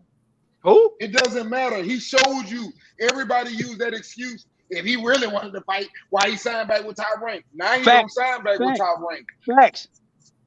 Now he don't sign back with Top Rank. Now we got some other shit going on. I ain't gonna speak on the OG. I'm not gonna speak on it. I don't want to do that. Hey, but I'm just telling you facts. Everybody said the reason why, if he really wanted to fight, he would have signed with PBC. Now he said I'd do a 2-fight deal over there. And what's the fucking problem? Well, do it, Bud Crawford. Man, y'all doing everything. Y'all talking about Keith Thurman. Keith Thurman do it, Bud Crawford. Hey, this how bad it is. Keith Thurman became back relevant again. I ain't finna argue that shit, man. Errol Spence ain't arguing and talking about no Keith Thurman. He want the smoke. Nah, but your promoter is over there sitting up trying to get some more money. They already done made that man go from fucking 29 years old to 30 fucking 4. By the time he fights Spence, that motherfucker gonna be great. He gonna have gray hair. Just like they could have got Lomachenko for Tank. Y'all can't see that shit. Wake up, man. It's been proven. I ain't saying I like Bob Arum because he old school, but Bob Arum does not have a problem when he believes he has a fighter that can fucking fight. He will challenge you. He challenged y'all when he threw Tyson Fury over there with the scariest man in the fucking boxing division. Who? Deontay Wilder. He was the scariest man at heavyweight. He had no problem making that fight because he trusts his fighters. He had no problem with Lomachenko. He had no problem with Lomachenko fighting Tank. Floyd, we're not gonna do that fight. We're not gonna do that fight. But you know what about that Wilder and Fury, the first fight? Fury was not with Bob Arum the first time they fought. He only got with him. He only got with him during the rematch, and they already had terms, and him and Wilder had already worked at. Bob Arum just gave him a new deal and gave him a platform to raise his stock for the rematch. So that's why he signed. But that he had already worked the numbers out with PBC way before that, and Wilder gave him an opportunity. Real shit. Got it. But it was not because they didn't work with Bob the first time. That shit was co-promoted the last 2 fights, but they had already had some structure and some foundation before they even. Is that YB for Yellow Beezy, or is it? Oh, Young Billy. That's on me, baby. Yeah, I knew that was you. Hey, Texas, I knew bro. that was you. Texas, bro. Come on, Unc. But why you got to do that? See, you a bud tender, Uncle D. You a bud tender, Uncle D. You part of the Bud Protection Committee. Yeah, he do me. He gonna call me. Bud can do no wrong. Hey, he gonna call me a bud tender. Bud Crawford could re-sign with Top Rank, but he want the big fights at PBC. Make sense. Drop that lawsuit. If he's gonna freaking sign back with them, no one's signing him until he drops that lawsuit. Hey, Rachel, that's how they do me. You see how he called me a bud tender, but if I say I can't say the word, but it's got something to do with sexual. They kick me off. They kick me off if I say that word. They'll kick me off if I say that word, so I can't say it.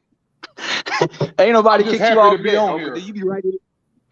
You be writing on the private chat. You do all that, Uncle D. Don't be trying to get. Don't try to get Rachel in there to get a sympathetic figure for you. They kick me off. You ain't no panel martyr. Hey, try to act like you a martyr because you be calling people aerosexual. One of y'all aerosexuals, get off the pump. That's what I saw it in the chats. I was like, is that a typo or what? No, that's them sexuals.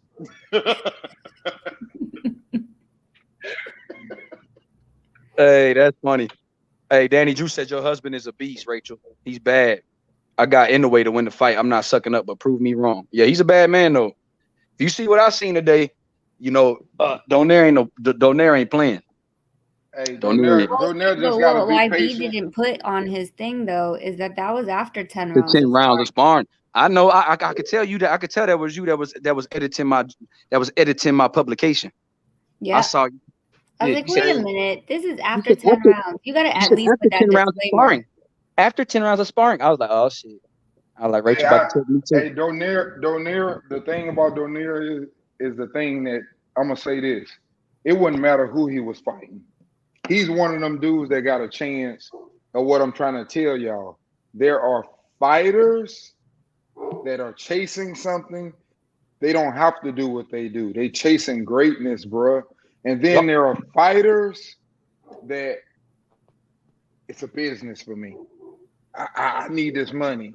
You know, I it's the agree. same way with training kids. You got people out there that do it because they love it. Like me, I train kids, but I don't charge them. And then you got these people that they'll meet a high school kid and the motherfucker already finna go pro. Talking about, yeah, I trained him. I trained him. He was good before you even met him, bro. I don't even believe in training kids at that age. I train 10-year-olds, 11 and 12-year-olds. I want to be, a part of something that they become to help them become great. Not when they 18, because you pretty much know if they're already going anyway. Because And when that's you just catch what I'm them, trying to tell when you. you catch them when they're young, you're developing their That's foundation. right. And they remember that because I remember the person who developed me. And that's what I'm trying to tell you. I don't believe in some things. I understand when a fighter is fighting for the right reasons.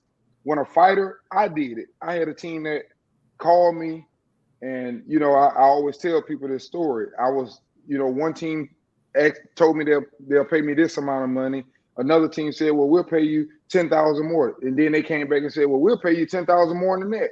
The other team came back and said, "We'll pay you 20,000 more than that," and then the other team says, "Hey, look, your agent said you'll play for this much. That's why we offered you that much, but we're not going to pay that because he didn't ask us that. We think you're worth it, but he didn't ask for that." So they let me go to the other team. Guess what?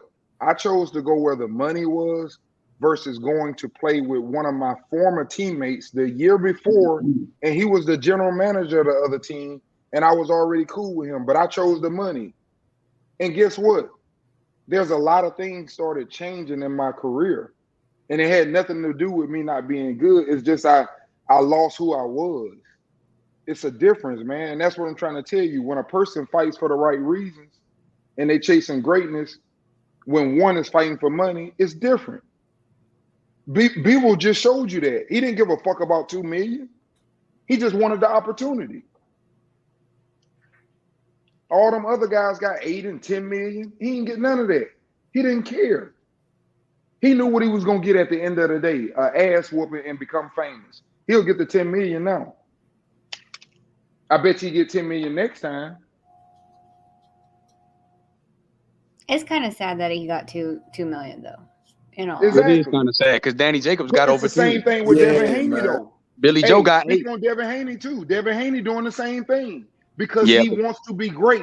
Yeah. That's what I'm trying to tell you. Yeah, Some he gonna people be great. don't want to be great. $2 million I if he know, was but the I champion. mean, like, why can't? Okay, and I hate this fucking comparison. I'm just gonna put that disclaimer out there. But why can't someone like Jake Paul even the playing field like that and like say, you know what, these guys on the undercard aren't getting enough? Canelo made enough. He could have given 2 or 3 over and still been okay. He's comfortable. right. He's more than comfortable. Like, I don't know. I just feel like sometimes like That is. there's a certain sense of being comfortable and having more than enough and being completely blessed and realizing that, like this guy's giving me a chance to fight for his belt. Like, let me just pad him up a little bit. Like how, I mean, I don't know. I just feel some type of way about that. Yo, Rachel, I think I can answer that. Yeah. I think that what Canelo has, he feels the responsibility of his own family. He has like so many brothers and sisters, and and he this is like a family thing. And what it is on his mind, he doesn't see it that way. So he feels like he owes to his family because of his family, he's in the business. So happens to be they have so many brothers and nephews and nieces and all that, and he has all that on his bag. He never sees the money as enough. Dude, You you feel me? could have 30 brothers and sisters and pay them Shit. $500,000 each a Yes. year, and Yes. it's still gonna be way more. He's Yeah. still gonna have way left over than like I said, that we humanly need. There just comes to a point where, I mean, unless he's carrying the entire Mexico on his back and paying each of them $100,000 a year, then okay. But we know he's not. We know he's living lavishly, and I'm not saying that he shouldn't. He deserves what he is. But to give back to the sport and give Yeah. back to the opponents that for damn sure he's worth more than 2 million because he's stepping in the ring and he has the title you want, then give him something. It's nothing to you. Yeah. And maybe that's why I agree. I agree with Rachel too. I mean, but maybe that's why your boy Bivol said it needs to be on my terms. Yeah, he said I want to be treated like champion. That's what he said after the fight. I want to be treated like Yeah, champion. he should be. He Yeah. should Bro, renegotiate he deserves everything at because least I 10 mean, like times more. and Bivol even just 20 at least. They sorry. could if they at least could have given him 7. If they give Caleb Plant 10, 7 or 8 million, Yeah. they could have get way more than 2.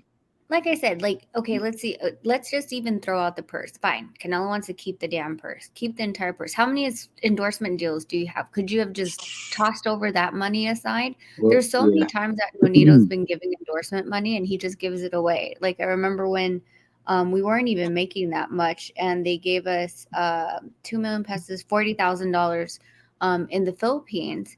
And Nonito spent it on building houses for people who, lost their houses in the huge flood that was there when we were there. It's just, I don't know. I just, like I said, like there's for him, especially like the amount that he's made already in his career. I just don't see, I don't care if you have 30 brothers and sisters and all that stuff. I mean, first of all, there is, yes, like that's funny because that's part of the Filipino culture as well. But there comes a point where these people have to fend for themselves because I guarantee you they're also living above their means, above what they need to survive and comfortable. But they want more and they want more because it's a handout. Yeah, that's a fact. But like you said, Rachel, I don't know, man. I mean, 2 million is kind of meager. You know what I mean? That's probably the lowest a Canelo opponent has been making since he's been fighting on the zone or any of those major networks. Like since he's been under. You got to think about it. Billy Joe got 7 or 8. Caleb Plant got 10, like my man Uncle Jay said. Danny Jacobs got crazy money when he fought Canelo. I can't think of that many off the top of my head. I wonder how much Caleb Smith got. I know it wasn't only 2. So yeah, I mean when you think about it, that's and basically. when he fought them, his purse was lower then. His purse is way freaking higher Yeah. now, and yet he's over here still. Like I said, I just sometimes when I look at this sport, I'm like, why is it that an outsider like Jake Paul can or Logan and them can give back to these other fighters because they see that it's shit money, I love what and you're doing. our own Hey, people don't want to give back. but look what happened though, Rachel. That's what I'm trying to say. Look what he did. He chose, like you just said. He's made good money and gave people more money.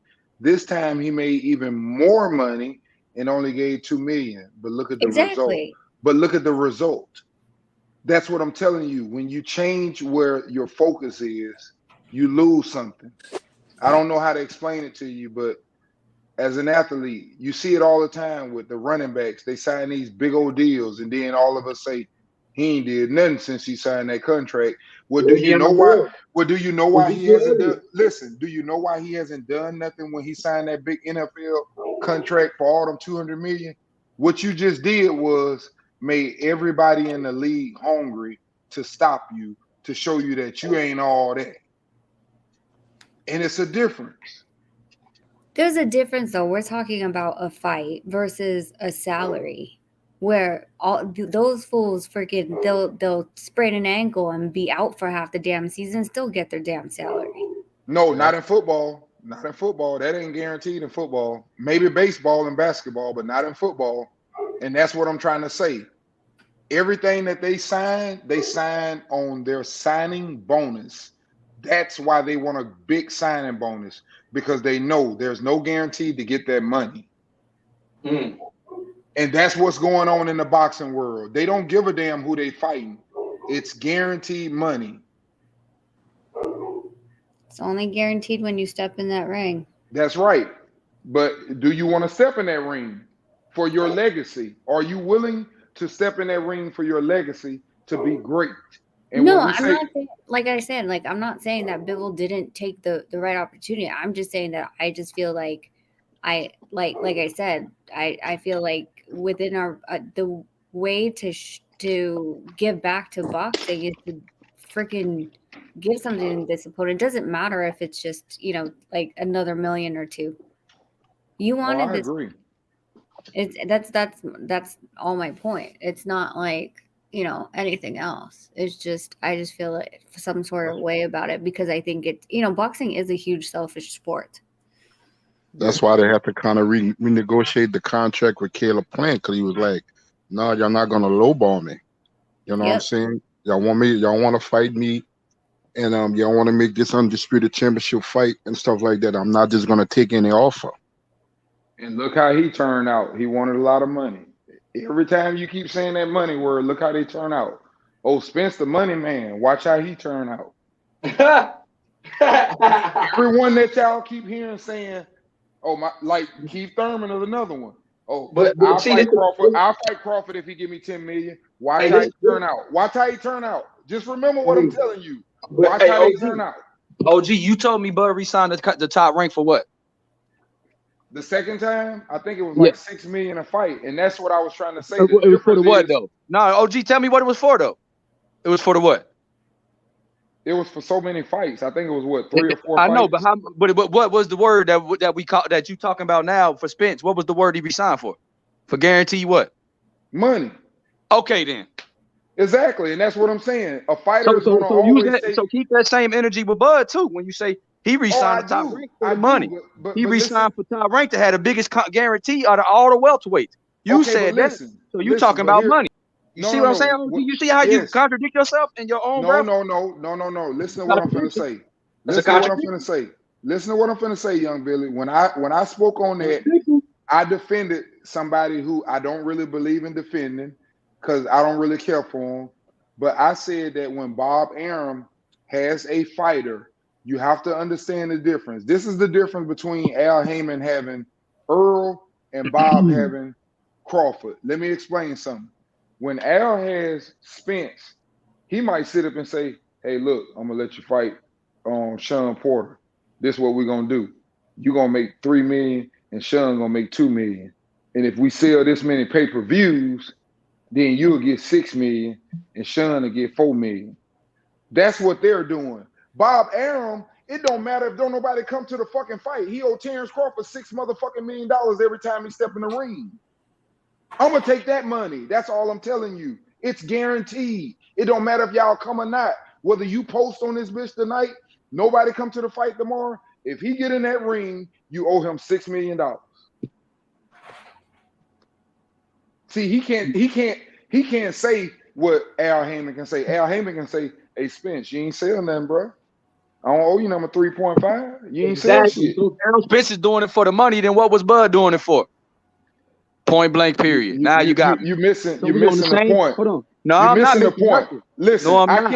I can't sit up and say, for example, to Michael Jordan, just because I had some fans and he make 40 million a year and I make 2.6, I can't say I'm the A side. Look, Jordan, look, this is how we're gonna do it. We're gonna make 800 million, but I'm gonna get 600 and you're gonna get 200. When he been making 40 and I've been making fucking 2 million.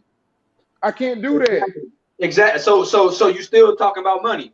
It's just that you want it to be right for your boy Terrence Crawford. No, I don't really care. I don't really care, to be honest. I Yeah, think you do. it's at a You point. bringing it I up. think no. You bringing it Listen, up. they If got you to didn't fight. care, you wouldn't have talked about YB. Spence being the money man. You wouldn't have talked about that. Why you brought it up? What did it have to do with Spence? We talk about YB, Canelo. I'm the only reason why I speak about You money care about it. is because I read y'all headlines and y'all say, "Oh, Spence the biggest fucking ticket. He the biggest ticket." Y'all use that shit. I told you I'm not a number person. I never I put don't that in do my that. I don't do that. I don't sit up and say, "Oh, Crawford is the money man. He got to get him 60%. You will never hear that come out of my mouth. I don't do no numbers. I told you that. Right. I love fighting, bro. I love fighters. But you talking about Crawford's guaranteed contract and I'm how much telling you as a man. I'm telling you. that shit don't even matter. Come on now. But the only thing, when I speak of money, I'm just being a realistic in general. When I speak in general, that's not everybody, but that's the majority of people. I think, for example, if I ask everybody on this panel right now, if I sit up and say, hey, this is what I'm going to do. I'm going to pay everybody on this panel right now. I'll pay all of you guys right now $100,000 a year. And you can make up to $400,000 if you're real good and all of y'all get 100,000 subscribers. Or if I just sit up and say, look, man, if y'all stay on this channel for 2 years, I'm gonna give y'all 300,000 each year if y'all promise me to stay on here. Most people are gonna take that guaranteed. Okay. That's just a fact. Okay. That's in general. I'm speaking in general now. Bud took the guarantee over the guarantee of fighting the PBC fighters if you'd have went the other route. Yes, and I'm gonna tell you why I would have did the same thing. You couldn't get Spence to fight Thurman. What makes you think you're gonna get Crawford to fight Thurman? He ain't with Bob Arum. That was the excuse. Now why he can't get the fight? Oh, he difficult. All type of fucking shit, man. Stop it. Stop it. You see, it's always a goalpost being moved. This is like, man. That's right. It was a goalpost move when he said get a belt. It was a goalpost when he got the belt. Well, I'm gonna go the easy route. It's always a fucking goalpost. It just keep moving. It keep moving. Now y'all want him to fight Thurman now. I guess y'all want him at 37. Who wants him to fight? Who wants him to fight Thurman? Nobody wants him to fight Thurman. Shit. Oh, except for Brotherhood. That's my boy. Hey, no. Watch what happens with Thurman. Let's see what happens with Thurman, okay? Because we know he got his ass whooped and he came back and fought a 140-pounder, and now he's looking for a title shot. Let's just keep an eye on him, and that'll tell you every fucking thing you need to know about PBC. End of the story. Hey, Rachel, you did an amazing job in the corner today. I got to give you your credit. I want to give you your credit publicly. You did a good job, and your dad was awesome too. I didn't think you were listening to me. Nah, I listened. I was sitting right there. How can I not listen? I don't know. I don't talk very loud. I was watching intently, man. I y'all let me in the gym. I'm not gonna be in there, twiddling my thumbs and looking at my phone. Thanks. I appreciate it. No one sees me work normally. Only people. Well, I mean, you saw. There's only so many people in that gym, so nobody gets to see it. Yeah. I'm gonna step away for a minute, y'all. I finally looked up your girl, Jelena too. She's I didn't know her last name, but yeah, I didn't know she was that great. I didn't know she was that won the championship. Oh yeah, try to pronounce her damn last name. I can't though. That's why I say Jelena. That's how you read that. It just was something. Yeah, I'm like one of them.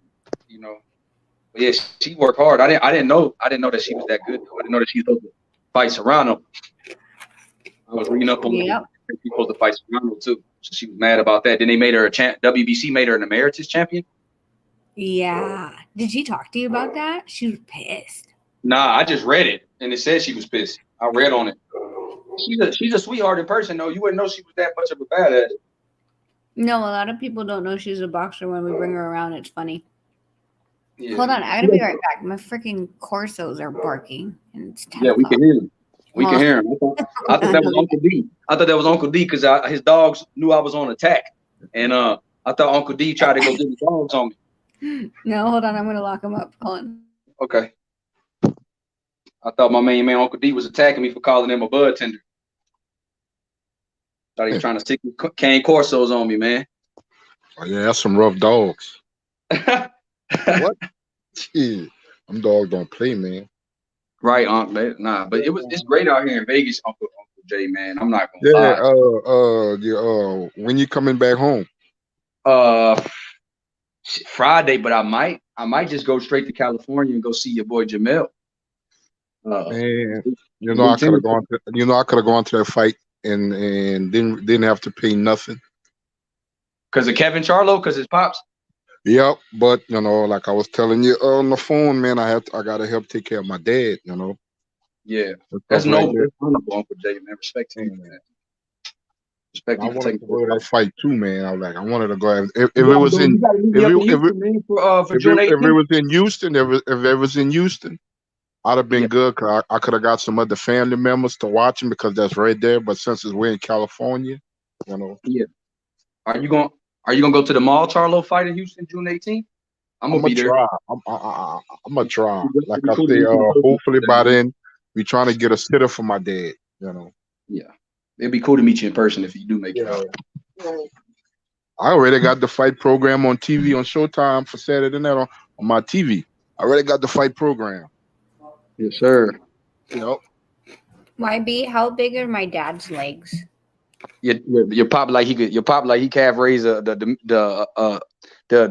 G wagon, not a regular Benz, a G wagon. Your pop like he can calf raise the G wagon like an 18-wheeler. I said, damn, pops, you got the Manny Pacquiao's. That's what I told him. Your A pops lot started of them laughing. Philippines got big calves, man. Man, them No, my jeans. dad's is like two of Manny's together is one of my Yeah, his dad's dad calves. are bigger than Manny. This shit is crazy. I said, man, pop like he got cinder block calf muscle. Yeah. I said, pop like he, got inserts. I said, damn, pops, what you doing? I said, what you be calf raising? Oh, yeah. Hey, pops is now her pops is a really good guy. I ain't gonna lie. Shout out to him. Yeah, I want to get me a Team Donito tee, man, because I'm all the way in now. I'm out here in Vegas. I'm getting the car, man. I can't be doing this lift stuff. I ain't gonna be doing that. They gym is far from the from where I'm at, Uncle Jay. That gym is nice though, man. So they got the Muhammad Ali painting in the back. It's a nice gym. Okay. It's a nice How gym. far are you from the Mayweather gym? Like 10 to 12 minutes. Because his stuff is like in Chinatown. His stuff is like in Chinatown, but they don't let everybody in there. Yeah. They don't let everybody in there. So, but yeah, You got a Nonito car? Yeah, I'm getting a car tomorrow morning. Yep. Okay. Yeah, I got to get some wheels, man. I feel bound out here. I'm from Houston, man. We got to have a car. We can't just be catching no lifts and stuff, man. Yeah, that get expensive too. Yeah. It's more expensive than rent. And then and Rachel was, the whole gym, like seeing Sugar Hill Stewart in person too. He was in there too, Uncle Jay. Okay. Yeah. He was in there. He was working with Jelena.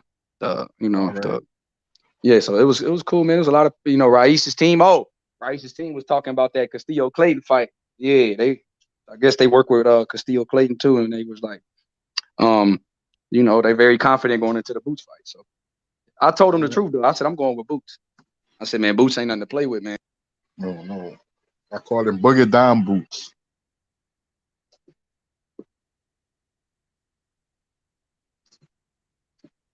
Yeah, but I told you, see how Nonito, like, it's super quiet. There's nobody in there, and like they'll fuck around with each other all the time, but like once he's just in his own little world.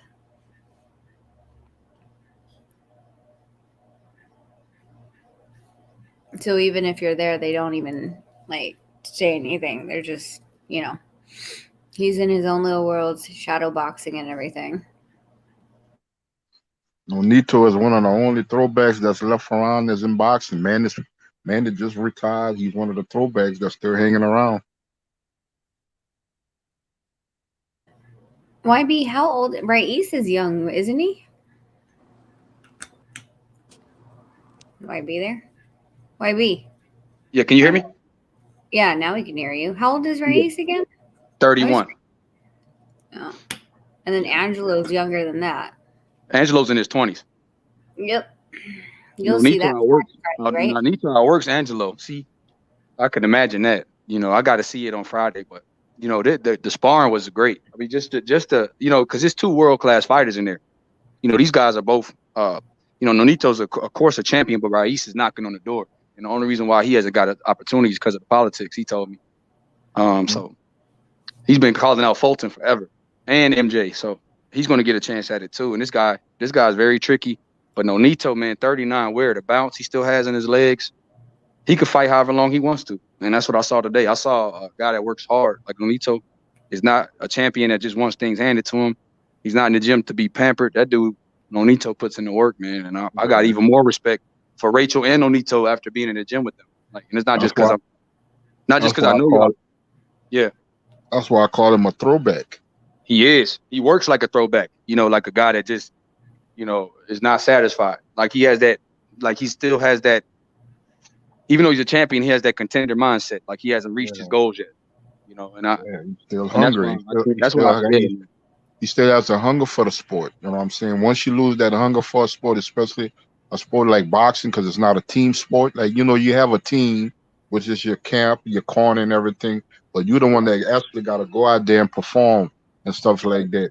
You know, so once you start losing that hunger, it's not good for you in that kind of sport. Amen.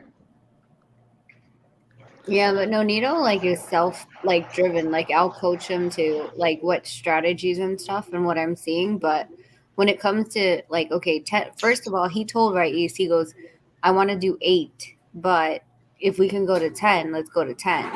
So they did 10, and then right after that, he switched out the gloves and went to go hit the heavy bag for another couple rounds, and then shadow box, and then did neck force, which I think that helmet's about 20 pounds. At least 20. No one has to tell him to do it. He does it all on his own. He drives himself, I mean, he doesn't drive the car, but he pushes himself. You don't have to push him. Yeah. That's why a while back in the chat, I had made a comment. A dream fight I would have loved to see him fighting was either Vasquez or Rafael Marquez, because Nonito has that kind of mentality that they had. Yeah. That's what makes great fighters. It takes more than one person to be a great fighter. You got to have other people willing to challenge. And we don't have that in today's boxing, unfortunately. Very few. Absolutely. And Nonito's an all-time great, man. Hall of Famer. Yeah. And I said when he beats Inoue, it's going to change the game. You know what I mean? Going to have a chance to undisputed this year. If he can get this win over Inoue.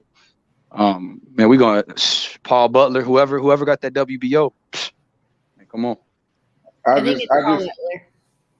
just think what Rachel said, that's a perfect example. She's basically saying the same thing what I'm saying about that money thing. Do you hear the key words what she's saying? Donito is self-driven. Yep. That's when you understand a boxer is a great boxer. I have a son. I train my son, but he ain't gonna do a goddamn thing if I don't do it with him. He ain't gonna fucking make it like that. You have to be self-driven, bro. You can't depend on others to get it. No one told me. I ain't have no mother. I ain't have no brother, no father to tell me to get out there and go do what I wanted to do to practice to become better. I wanted it. And that's what people are not understanding. And that is the key to anything. You show me a kid, I don't care what he is. If you show me a 7-year-old kid that loves to play and he plays every day, I promise you, he's gonna go Division 1. It has nothing to do with who's helping him or whatever. If he's on the court every day practicing by himself, he's self-driven, he's gonna play. And that's the difference. Some people are not self-driven. They're there because we put them there and we made them train. It's a difference. See, and I think that's like one of the things, like, Nonito I think he's talked about it here before, how he boxed because of his dad. And I wonder some of these, the father-son trainers, I wonder where that stops with them. Like, are they still just doing it for their dad? I mean, they're good at it, right? Like most of the father-son teams, their sons are amazing, but are they doing it because that's the only thing that connects them to their dad anymore? Or are they really wanting to get up in the morning, whether or not dad slept in, and running themselves and training themselves? Yep, that's one example. My boy Tiafimo. Yeah. Nah, Rach, what you right. I mean, so this the thing though, because so with your dad being there, also does Donito look at him like a father? I know he calls him like a father. I know his father-in-law, but has he developed a relationship with him? Like that's he goes to him and trust, and confides in your pop too. Oh yeah. Yeah. They're it's funny because they're both the same sign, so they're both like really hard-headed. But what is their sign, Rachel? They're both Scorpios. Okay. Oh yeah. My step pop was were they October Scorpio or November? November. So Nonito's November 16. My dad's November 3. Okay, my nephew November 2nd. That's what's up. Yeah, the November Scorpios. Yeah, my sister was a Scorpio. R.I.P. Yes, sir. Yep. Yeah, that's So what's up. See, I'm a Leo on YB. I like to find out who the king of the jungle. Oh, you a lion. You a Yeah, I lion. like to find out who the king of the jungle. I don't have no excuses. Let's find out who the king Just of the get it. jungle. That's that what competitive fire. am I? I don't know, Rachel. I don't want to. I don't know. You stubborn too, though. So Come on, you gotta figure it out. Now that you've met me in person, you've met me in person. I'm gonna guess from your personality, Rachel, and I'm gonna say you're a Gemini. Yep. I'm a I'm a bad man. You see how bad I am, YB? I'm a bad man. Yeah, you are Uncle. You are Uncle D. That's why I rock with you. That's why I come on here and when you come on the show, I always come up here to mess with you. And you know why I said that, Rachel? I'm scared to know why, but go ahead. No, because my sister is a Gemini. She's very, very smart, and she's very confident in what she does. Facts. Yeah, Rachel confident. And I see all of that in you. And not only that, she knew what she wanted to do exactly like you. And she's real good at it. She installed the computer software in the University of Central Florida, which is the largest university in the United States. She installed the system software. That's what's up, man. Shout out to your sister. Shout out to them Floridians too, man. Yeah. Well, she actually lives in Atlanta, my sister. Shout out to the South. You got me. But yeah, man, this Vegas life, Rachel, I might have to relocate for this boxing stuff. It's nice out here. It's plush. Where you at? Where you at, YB? I'm at Houston, Texas. Okay, you're in Houston. Yeah, we got some great. You're from Dallas, though, right? No, I'm just saying you're from Dallas, but you're in Houston, right? No, I'm from Houston. That's why I'm with. From Houston. Yeah, I'm with the Charlos. Man. Okay. You know, but I rock with Spence too because he a lefty. I'm left-handed. That's why I rock with Spence too. Yeah, but Vegas for like a boxing capital though, like for you to get like footage is, I mean, you go to any gym. There's so much footage, and the radius of Vegas, like you get anywhere within 20 minutes furthest. Yeah, I know. And you was right though. The 20 minute, I did that radius today though, getting to your gym. I said, man, Rachel, they gym is not a nice little jump from me, so I need to get me a whip. I saw that today, but also I seen how Vegas you could take one street. Like Sahara, you can ride Sahara all the way up to where y'all at, almost. Oh, YB, you ain't got them but 2 more years before you push that down the strip. Yeah, when's the last time you been to Vegas? Who? That's you. I'm in Vegas right now, BH. That's what I said, YB. You ain't got them but 2 more years. You be pushing the Lamborghini down the strip, man. I'm gonna be down there. I'm gonna be down there in November. All right. Well, for Bud and Spence. Yeah, that's cool. That fight ain't happening. You already know. So when Spence beat your boy up, and I could look at you and Uncle D in the face when we had this little meetup, it's gonna be cool. Y'all ain't gonna want to do the after party with me. Y'all gonna be hearing me gloat, bro. I'm gonna tell you, Uncle Sheldon gonna be ducking and dodging. You ain't gonna be nowhere to be found after that fight. I promise. Yeah, nah. I'm gonna call Rachel and Onito. I'm gonna call everybody. I want all the smoke. I want the YB. You've been saying this for a year. YB, you know what? Yeah. Yeah, you was called all type of names for telling the truth. You know. Right. Hey, BH. Yo. Onito Donaire is the fucking truth, bro. That left hook is insane. Like, of course it is. He could punch with both hands, but that fucking left hook is iconic. That much. In person for a 118-pounder punching like he got bricks in his gloves, that shit is insane. Hell yeah. In person is different. You know, you watch pad work of him on YouTube and all that, but when you hear the thud in person on them big old heavy bags, them 200-pound heavy bag, that dude is a monster. Nonito's a monster, and he did 10 rounds of sparring before he hit the bag. He's a monster, bro. I want to ask you a question. He's a monster, bro. Go ahead, Uncle Jay. You think that fight with him and in a way is a trilogy? After we get undisputed, maybe. Here's my assessment. Okay, what I think he's been protecting that face of his. I think when he gets in trouble with that face, they'll throw in the towel. They'll save him. they'll save him like they saved Murata. They're not going to allow their fighter. Nishioka threw in the towel too. I'm wondering if this is like a cultural thing. You don't ever really see the Japanese want their fighter to get knocked out. So that being said, I think they'll save him, and I think they'll try to cut. There is no rematch clause. So once we go to undisputed, Somebody hit that music. You got the TV. oh, I think it's Uncle D's. Hey, hit that mute button, bro.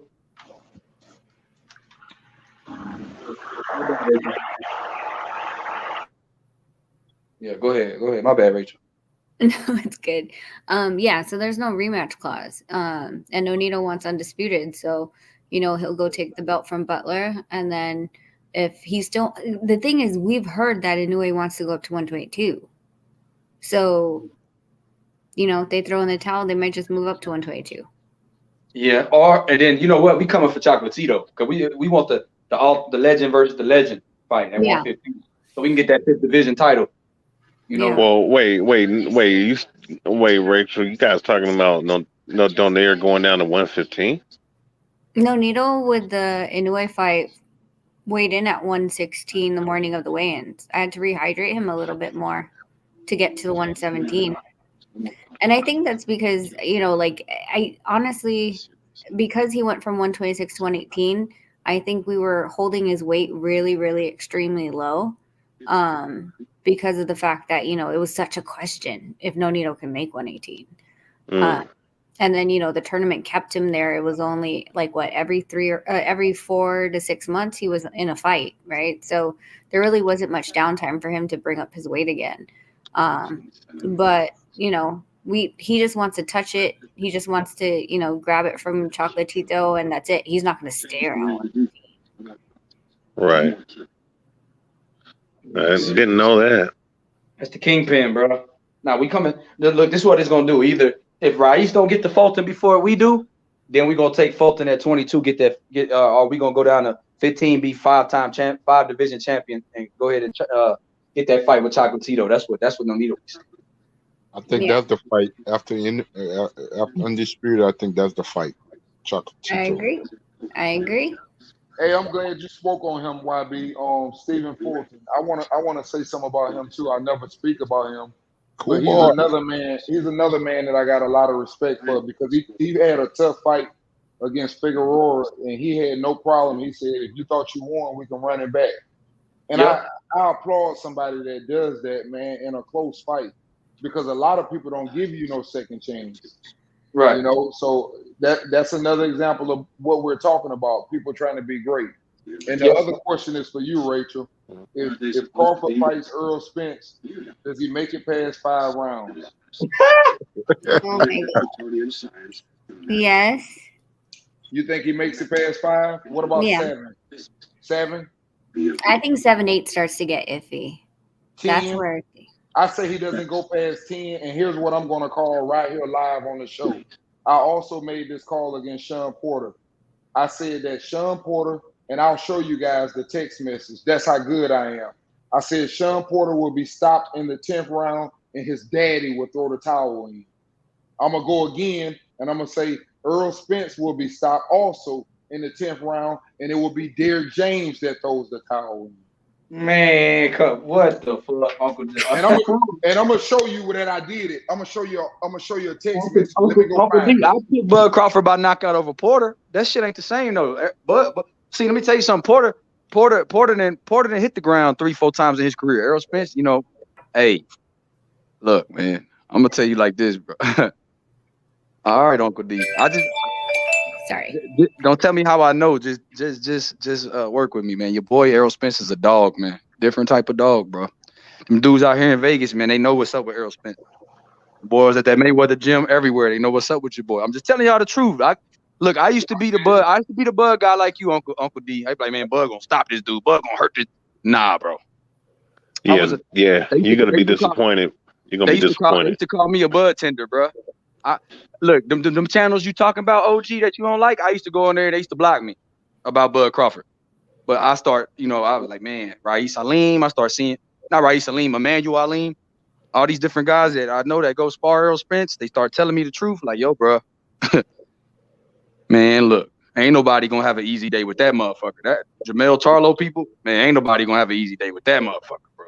Jamal Charlo, Erislandy Lara told me, people told me ain't nobody gonna have an easy day with him. Erislandy Lara, the person you talking about, Spence, hey, he a great mover. He got great feet. He said Spence was hard to keep off of him.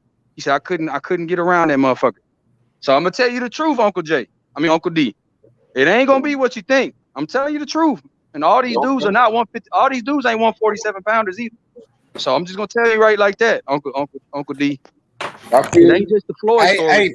Let me say this real quick. We know Terrence Crawford right now is the number one fighter pound for pound. He just needs the big fights, in a big fight with Errol Spence.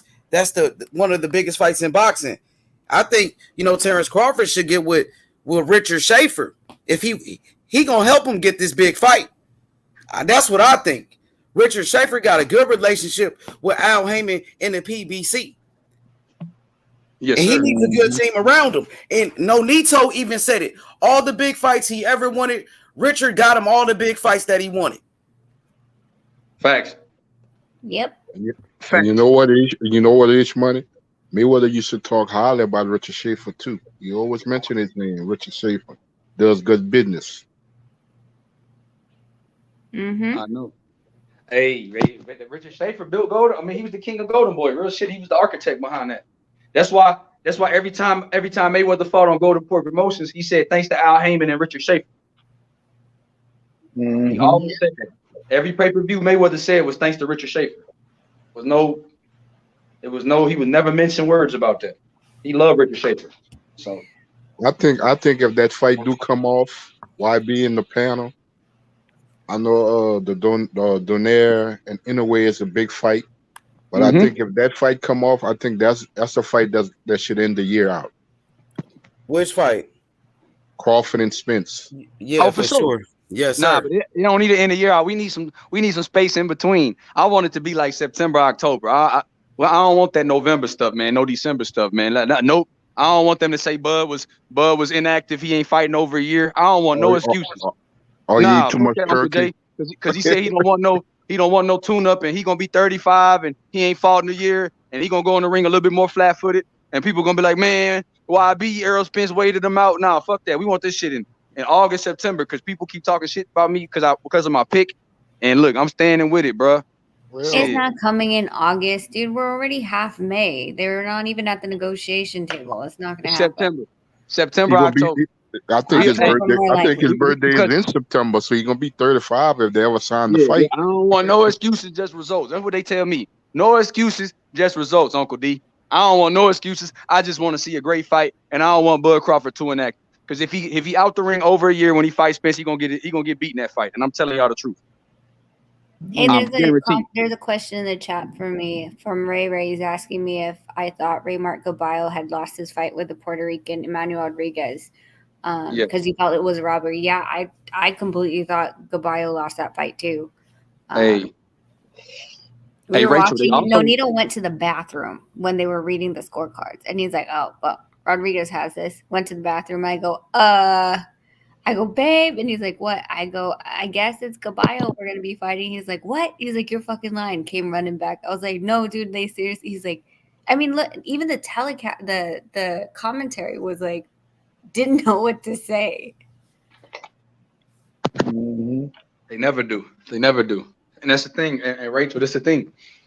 And I don't know. And like what you people were asking you in the chat right now about that Manny Pacquiao election. My boy Danny Drew was asking you. And he was like, "I hope somebody doesn't win." I don't know who that guy is, but he was saying Marcos. Yeah, he was saying Marcos. Marcos is the son of Ferdinand Marcos. Who, of course, he died, but they had said that he had stolen a lot of money. Like whether or not that's true, don't know, but that's what they're saying. And then the vice pres that's running with him is actually the daughter of the current president. So the regime is going to be pretty freaking interesting. But I think last time, what did I tell you when we were in the in the gym. It was 26 million or something. Yep. You said it was 3. You said it was 3 to 29 mil. Yeah. So Marcos is now at 30, pretty much 31 million votes. Second place is at 14 million votes, and Manny's at 3 million. Oh, still at 3. I'm about to check Manny Pacquiao's Twitter and see if he got more than that on Twitter. Is he even active on Twitter? His team runs it. You could tell because he speaks English way too well on it. Yeah. I did my best. I love that shit when he be like, I did my best. I love that when he said I did. Pacquiao, man. But yeah, he just ain't. I don't know why he thought he was gonna win. He might be coming back to boxing because campaigns cost a lot of money. BH. No, man. You're going up against families like the Marcoses are worth God. I don't even know. What, trillions? Yeah, trillions of dollars. You had people like the Villars and who freaking own, properties at commercial properties all over the place and still lost 20 million out of pocket, I mean, Manny only had fight to fight in addition to he was trying to sell off of his house that's in Manila. Because that one I think was like 30 million, but he bought it for 10, but no one purchased it because they were like, nah, it's overpriced, and I mean, he only got 5 for the last fight. So what are we really looking at? Kingpin Manny. But I don't know, man. That's crazy. And you know what? I can't believe. He's gonna come back. I think he has. I could see him fighting an exhibition fight too, Manny Pacquiao. With who? Manny Pacquiao could do whatever he wants. I mean, it could be anybody he fight an exhibition with. I could see him fighting somebody, a circus. It could be a circus show. Maybe crossover. MMA fighter? Yep, absolutely. Why not? Like who? I don't know. What, Demetrius Johnson? Shit, man. That could happen. That actually could happen. I don't know. You don't have a dream where you're like, you know what? I think I want to see Pacquiao against this guy. I don't want Pacquiao back in boxing because I think if he fights the guys like Spence and Crawford and Boots and all them young guys, they'll hurt him. He can beat Spence. Spence will stop him. I think he has the best chance he has against Spence, but I mean, Pacquiao can beat Spence. And he moves a lot, and he can crack. Man, I just don't think this version of Pacquiao. In the last fight, he wasn't moving. They said something about his legs, like something about cramping, and then they attributed it. I freaking don't know. The excuses went left. Well, the blame. I shouldn't say excuses, but the blame went left and right. One was saying this guy kept telling him to run. The other guy said, "Well, no, it's because you let him get a massage." I think the night before, the day, I don't know. So, if Manny was to come back to boxing, I don't know if the fight would still be sellable. I wouldn't mind seeing him in there with Mikey Garcia. You wouldn't mind seeing him with Mikey? Yeah. It'll be a good fight. I think he'll fuck Mikey up. Right? I don't know if it would still be sellable. I know Manny's still Manny, and Mikey last outing, and he hasn't been active. How tall is Manny, bro? 5'6", same shit. 5'5.5". It's the shortest shit. And Mikey like 5'6", 5'7". So him and Mikey, that's a good little fight. Wait, Canelo 5'7", ain't he? Yeah, 5'7", 5'8". He's a little dude too.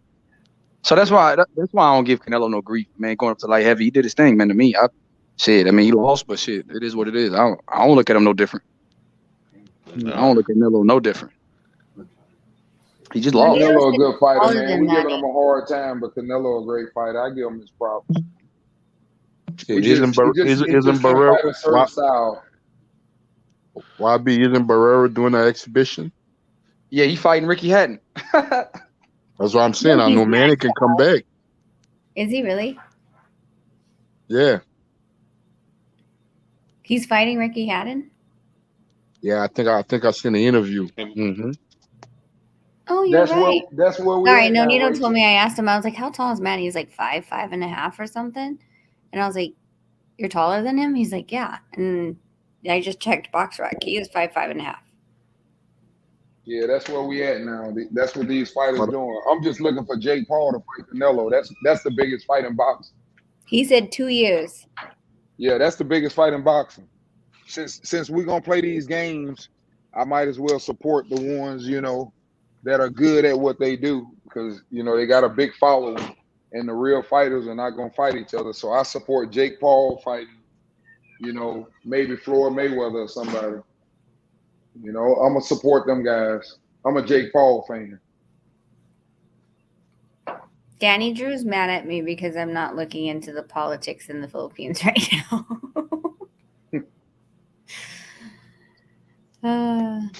That's who Earl gonna fight next, probably Jake Paul. Earl's, man. He's looking for somebody to that fight better not besides happen. Sam Crawford. He's looking for somebody. Case. My boy Ricky Hatton is he is back training. Will, I've seen it. Yeah, he probably just trying to he ain't trained no fight though. I'm gonna reach out to Steven Jackson and see if Steven Jackson can put that pressure on Spence to make that Crawford fight. Oh, Steven Jackson, your boy? Nah, but he'll put him on the spotlight. He ain't with that bull jive because he went through it in the league. He went through the same stuff. Yeah. So that's why he do what he do. Them dudes know about that type of stuff, man. The politics and not getting recognized. He from where, Uncle D? Where he from? Steven Jackson from around Port Arthur and Beaumont. He's a Texas boy. Yes, sir. Mm-hmm. Yeah, solid. Yeah, you can tell though. Solid though. Yeah, another Texas boy. Solid. I played with Brian Sally. Oh, another Texas. Who's a Texas boy? You ever heard Steven of Brian Jackson, Sally? the basketball player. Hey, YB, you ever heard of Brian Sally, YB? Played with Oklahoma. He was the man back in the days, basketball player, Brian Sally. I'm gonna look him up right now. He's from Port Arthur. PA. Kendrick Perkins from over there too. I think he's from Beaumont. Yeah, Kendrick. My cousin was Kendrick Perkins' principal. Oh, okay, yeah. So he's from Beaumont, ain't he, Uncle Joe? Yeah. All my people from Beaumont, Port Arthur, and Orange. Okay, yeah. So O'Shaquie Foster. Kendrick Perkins, man, he had the best hands in the NBA. I could have seen him being a heavyweight champion. Kendrick Perkins, he could fight. Yeah. H Money, them shit. They be trying to get us up out of here. H Money. I don't know what Uncle D. I don't know what it is with the Florida Texas rival. We supposed to be Southern kinfolk, man. He want us out the game. He want to put Texas down. I don't know what's up with Uncle D, man. All I know, man, the Warriors winning the chip. That's all I know. Man, y'all. Hey, I'm with you on that. I'm with them Warriors. Hey, Taco, that game was close tonight. Hey, it's okay. They injured John Morant. They did injure John Morant. Hey, we was missing shots. And the refs was trying to bail them out, bro. That boy pulled his knee. Golden State all the way, baby. Golden State all the way. The way they play the game is different. It's a real team, bro. Hey, that's chemistry. You don't bet against chemistry. Now I'm gonna tell you what. Whoever win the East, I think gonna win the chip this year. If it's out of Boston or Milwaukee, it's only one team I'm scared of out the East, and that's Milwaukee. I'm scared of Boston. Yeah, you should be scared of Giannis. Y'all don't got to answer for it. Y'all don't got to answer for Giannis. But we would treat him like we did Jokic, like we did John Morant. You feel me? Completely different player. But with the Boston, they got Tatum. They defensively sound. Yes. Yeah. They just got the multitude of guards. Marcus Smart gonna guard Curry. He ain't gonna stop him, but he'll put a lot of you feel mental pressure on Curry. As far as. So that's who I'm mainly scared of out the East. That's the only team I'm really scared of, to be real. Boston, main consistent player been Al Horford. That's what I'm saying. And he's a good defender too, Uncle Jay. We don't have no answer for Horford, but Draymond Green. So that's why I'm kind of scared of Boston. I ain't gonna lie. And then their coach Udolph come from that San Antonio. Yes, sir. Little Penny tree. And Middleton out for Milwaukee, and I think that would help us out because Middleton kill us all the time, bro. Exactly, and Middleton coming back by the end of the play. Like Milwaukee 2-2 with Boston without Middleton. So imagine if Middleton was playing. That's what I'm Shit, saying. y'all, the boys don't want to see Milwaukee full healthy, bro. Man, They already got that shit. They got us. They blew us out this year, and we blew them out this year. So Hey, playoffs and finals totally different though, Taco. I I don't know, and count the that's what I'm regular saying. season. That's even better. That bowl better for us because we got the experience. You feel me? See how we doing these They do young too. boys? They just won a chip last year. They got experience. Nah, they don't got experience like us. See, Nah, been I to know, five. but We've been they to five still straight. champions though. They, We've like been to top. five, but they I ain't been rock to with five you. straight. YB, they ain't been Yeah, to five straight. I know that. But they still won. They still got championship pedigree because they won one too. They trying to defend it. So YB. they ain't. I Yo, feel talk it, but to me, Ray. hey, Ray, you know them Warriors is coming. Talk to me, Ray.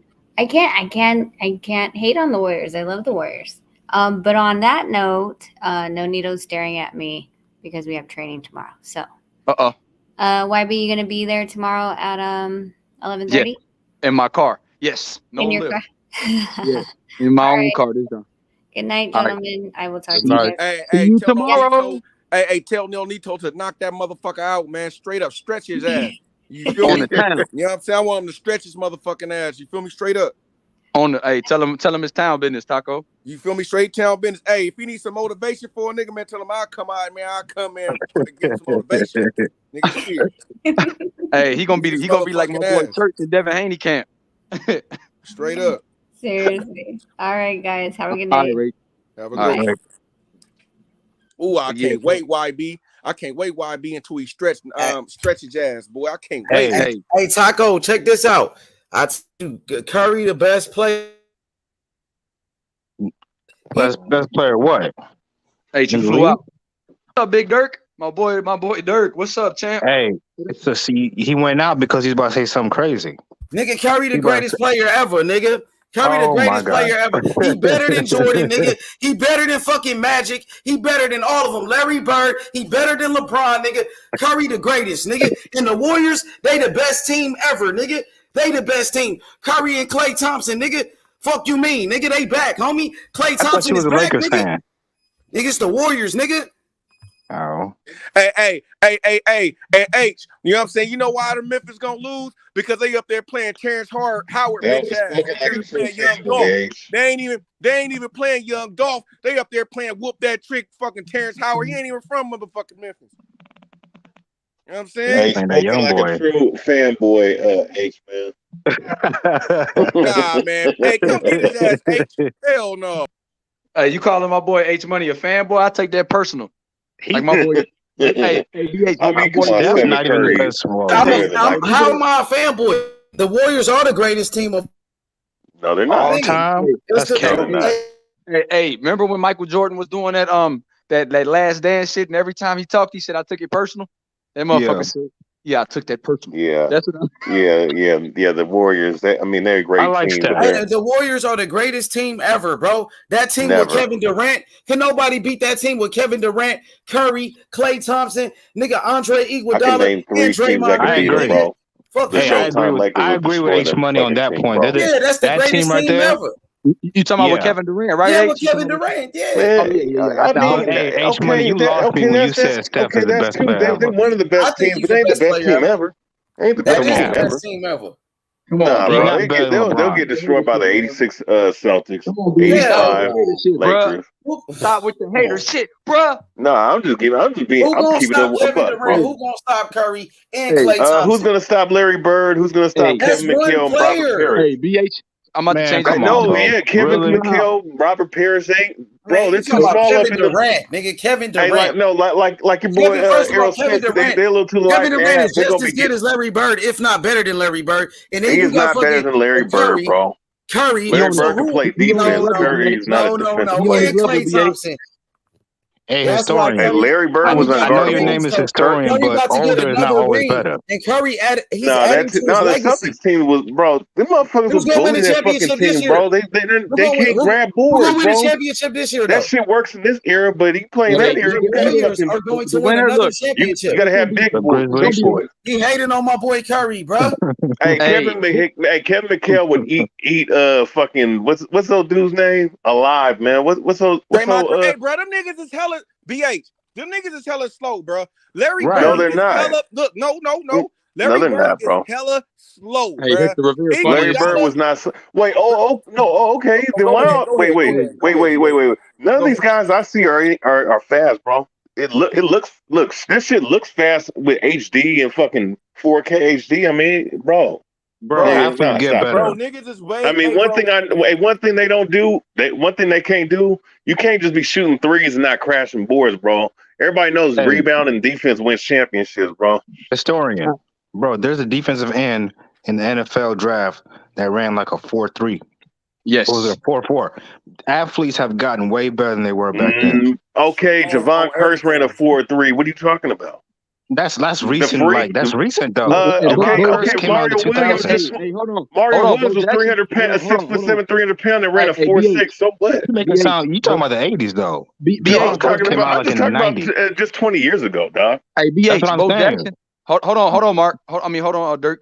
Bo Jackson ran a 4.2 in fucking 1980s, bro. Yes, he did. Ain't nobody Hey, did. Bo No. Jackson. You know what? The wide receiver from Washington, from UW, actually did beat we us can't. 3 times. Y'all, you see, look, And y'all Deion just Sanders was anomalies from though. the 80s. There's not many cornerbacks still faster than what Deion was One in his of the prime, and one of Daryl Green Right, either. right. Man, But it's a that's that whole was lot of one of niggas the running that was 4.2s one of the nowadays. fastest. Yo, hey, Hey, Deion Bo Sanders Jackson running was a 4.5 freak backwards, athlete, bro. bro. Deion Hey, Sanders y'all running gotta wait. 4.5 Hey, backwards, homie. that's one athlete. Hey, Look, That's look. cap. Hold on. No, Taco. Let's stop with the shit, That man. ain't cap, dude. Charles That ain't Barkley cap. was pushing 300 pounds and had a 37-inch vertical, and on camera, that motherfucker was faster than some point guards in the league, bro. Like, come Boxing on. historian, it don't matter. Curry, his fucking Golden State Warriors will beat Michael Jordan and his fucking Bulls, nigga. That's what I They do wouldn't. know. Nope. In a 7-game series, nigga. No, they would will not, beat bro. him. You know, because Yes, you know come what the on, Bulls nigga. would do. Jordan got beat by the fucking Bulls would. Pistons. How many times Jordan got beat by the Pistons? Stop Bro, the playing. Pistons were a way better team. What you Come talking on, bro. about? That was a super team. How many Not, times not, Jordan got beat by Orlando and Penny Hardaway beat him? And that Stop was playing another with me. super team. What are And you then talking Jordan about? retired. Michael Jordan retired, bro. Bro, And that was he ducked Hakeem Olajuwon that year because he knew they was coming. He ducked them. Hey, listen. 2 years in a row, ducked the fucking The Orlando Magic. Hey, the Orlando Magic was playing in this era. They would be considered a super team, dog. Nah. Come on, man. Nick Anderson and fucking Dennis Scott would eat this era alive, bro. My nigga. Get the What hell happened to out Robert Ory and them? I bet you that Houston Rockets team would have beat the Bulls that time, though. I know that. Hey, they don't give Hakeem flowers, bro. We never know because it never happened.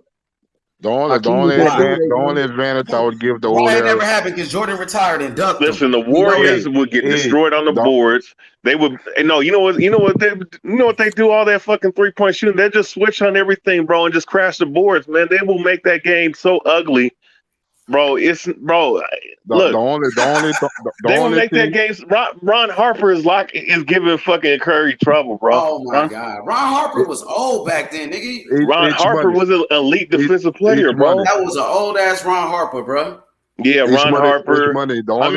Steve, he might get buckets on Steve Kerr's slow ass. Of course, bro. That's his coach. What you mean? But hey, man, I'm gonna tell you something, man. Look, they're not beating. Look, that team that you're talking about with Kevin Durant, they're not beating the 85 Celtics. They're not beating the 86 Lakers. Yes, they are. That team lost. Magic Johnson and the Lakers beat them. Come on, bro. That Lakers team was a super team. He had James Worthy. How many rings did Larry Bird get? How many rings? He got 3 rings. 3. How many rings does Curry got?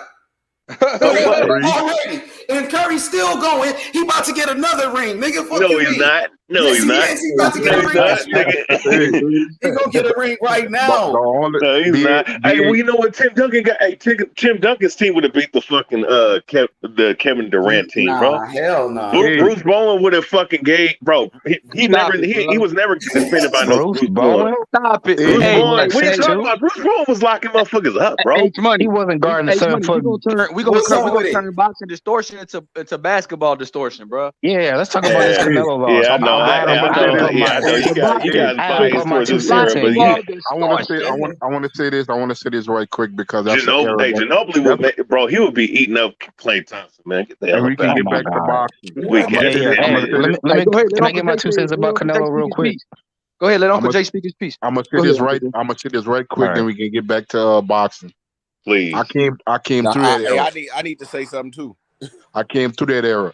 The only advantage that old era would have as opposed to this era is the rules. Because them niggas will break you up back then. They'll break you up. Hey, bro, that's all. But look, that's all they got. Look, you got to look at it. These kids tonight got way better skills than them niggas than they had back in the day. They doing AAU all day. Bro, people, but listen, BH. They AAU is big now. Everything that they've been doing back in the day, people been doing, bro. Like they is way more faster now, way more athletic. Y'all talking about Deion Sanders? That's one person. Y'all talk about Bo Jackson. That's one, bro. We got like 4, 5, 6, 7 people running 4-3. Exactly, nigga. And now you got the center shooting threes and shit now. That doesn't mean it's different. Yeah, they more skilled, nigga. They more skilled. No, it's not. Okay. It's called evolution. You're supposed to get better as time goes on. It's called being watered down because the most important skill set is the 3-point shot, nigga. That means that the NBA is dead, bro. You the same type of niggas that be like, man, music ain't shit nowadays. There ain't no post-up game. There ain't no sets being run. There ain't no fucking players that know how to fucking move without the basketball anymore, man. Like, come on, man. Hey, stop. But why? So why the NBA ratings talk about up cap? That is a major cap. What you guys are doing right now? Is up right now. Hey, yo, can you get a basketball opinion on the here? NBA ratings been down. What you talking about, Taco? No, they not. They up since back in the fucking Jordan era. They they were at an all-time high in the Jordan era. What are you talking about? No, they all right, bro. They can bring back them break you up rules. BH. My man Uncle D bro. You do boxing, nigga. When it comes to this other shit, I'm telling let me give you. No, Taco. I will eat you alive with this basketball shit, bro. You in my field now, I barely accept you with the boxing shit. I was been watching basketball since '93, nigga. I'm just kidding, bro. But you don't keep up with it, though. Hey, let me touch on what I don't fuck with it no more because ever since they put in these gay ass rules and shit and all the great players that were retired. All the niggas like y'all. Yo, let me touch on everything y'all just I mean, said. when I started watching basketball back in when I started watching it in 2014. When I started watching in 2017, I started seeing Marc Gasol's big ass shooting threes. I was like, yep, the NBA is they accomplished what they wanted. They wanted an era that under Euro basketball rules. No physical contact, no more. Nobody want to watch basketball where niggas just crashing into each other, a bunch of fouls. That's not fun basketball. Nobody wants to see motherfuckers just have a free lane to the basket. Nobody wants to see big men not play like big men and shooting 40-footers. That's retarded, bro. It doesn't require skill to just upend a nigga going for a layup. No. It takes a lot of skill to fucking use your pivot moves in the post, man. That's why they ain't nobody. Joel Embiid does that shit. All right, yeah. Jokic does that. It's a lot of niggas still doing that. Like, what are you talking about? How we would say that back in the day, Uncle D. And Joel Embiid from that era is more skilled than Jokic. Bro, hey, man, let Uncle D go ahead, man. He talk. You want to talk. We'll put Uncle D. We'll put that wood on you. I listened to what y'all just said, and I'm gonna touch on some of the things what a couple of y'all said. I don't know who said what, so I'm not picking. But I heard one person sit up and say Larry Bird was slow. My thing, what I want to say about that is Djokovic is slow. It's not about how slow you are. Doncic is slow. It has nothing to do with how slow you are. It's about you being able to change the rhythm. When I have the ball in my hand as a player, I don't care if you're faster than me on defense. You go my speed. I control the speed. So that doesn't matter when you say a person is slow or faster. The second thing is we can't really talk about which team is the greatest because which rules are we playing by? You know, are we playing by the day's rules? Are we playing by the 80s and 90 rules? And I don't think it's fair to compare players either because I always tell people that your teammates are the ones who make you. You know, any teammate can be jealous of you and sit up, for example, and say, hey, I'm better than him. Shit, I'm going to shoot that bitch. I don't care about him shooting. I'm going to shoot it too. Well, that tears the team up. It takes a man to sit up, for example, and be as talented. And I'm not just saying that because he played where I played, but it takes a man to sit up and have the talent of another man and to take a back seat and still play with the team. And that's what Dwayne Wade did for LeBron. A lot of people aren't willing to do that, to take a back seat, and they're very talented. The other thing was, is Curry the greatest player? Facts. I The think GOAT, I think I Curry. You think damn I, right. I think I spoke on that a long time ago. I always tell you guys, and people get mad at me for saying these, but these are facts. When it comes to boxing, it doesn't fucking matter what you do. You will never be better than Muhammad Ali. He's a product of timing. When it comes to basketball, it doesn't matter what you do. Jordan is the first motherfucker to have his own shoe. You will never be better than him. It doesn't matter what you do. You'll I'm never just be talking better than about him. skills, Wait a though. minute. Wait a minute. I'm finna get to that. But here's what I am going to say about Curry, and this is what you got to do, because for some reason, I'm not one of them guys. I love to watch the young guys. I love to say, I could jump up and touch the top of a backboard when I was in college, and everybody talked about how athletic I was, but these dudes are a different type of athletic. We were jumping from the free throw line trying to fucking, dunk it. These motherfuckers jumping from the free throw line, throwing that bitch between their legs, then doing it. They jumping with two hands from the fucking free throw line. So stop it. I'm gonna give you a perfect example. A lot of people don't like this, but Zach LaVine. I'm not no Bulls fan. I'm a Laker fan. Zach LaVine would be every bit as athletic as Michael Jordan in today's game. Those are facts. And then when you talk about Steph Curry, the reason why H has an argument for him being the best player, I'm gonna tell you like this. Dr. J was a bad man when he played. Then we had Magic come in. And then we had Jordan come in. Jordan changed the game. Every kid wanted to be to the point where he could dunk, he was flashy, he was quick, he could score the ball. Well, guess what? It takes a lot and a special motherfucker to change the game, because I got kids. And Curry has changed the game again. That tells you how great he is. And that's the reason why LeBron would never be better than Jordan, because he ain't better than fucking Curry in his time. That's Facts, the bro. fucking problem. Facts. You're right about that. Curry changed the game. You can now everybody want to shoot threes. Everybody want to play like him. He changed Hey, the he fucking was game, bro. bro was cooking until he said Curry better than LeBron. He is better than LeBron. Listen. How many times Curry beat him in the finals? Hey, bro, listen. When I say Curry better than LeBron, let me tell you, I don't go on media stuff, so I'm finna break some down for you. These are the things that I judge on. I sit up and I say, I don't get it all into that stuff what y'all getting in and what Stephen A. and them motherfuckers don't know what they talking about, a lot of them. I don't get into that. This is what I break down. I sit up and say, how does LeBron affect the game? He affects the game by his physicality, his ability to control the ball. It's in his hands in a 24-second shot clock. That ball is in his hands 18 fucking seconds out of the 24 seconds. So I'm gonna ask you a question.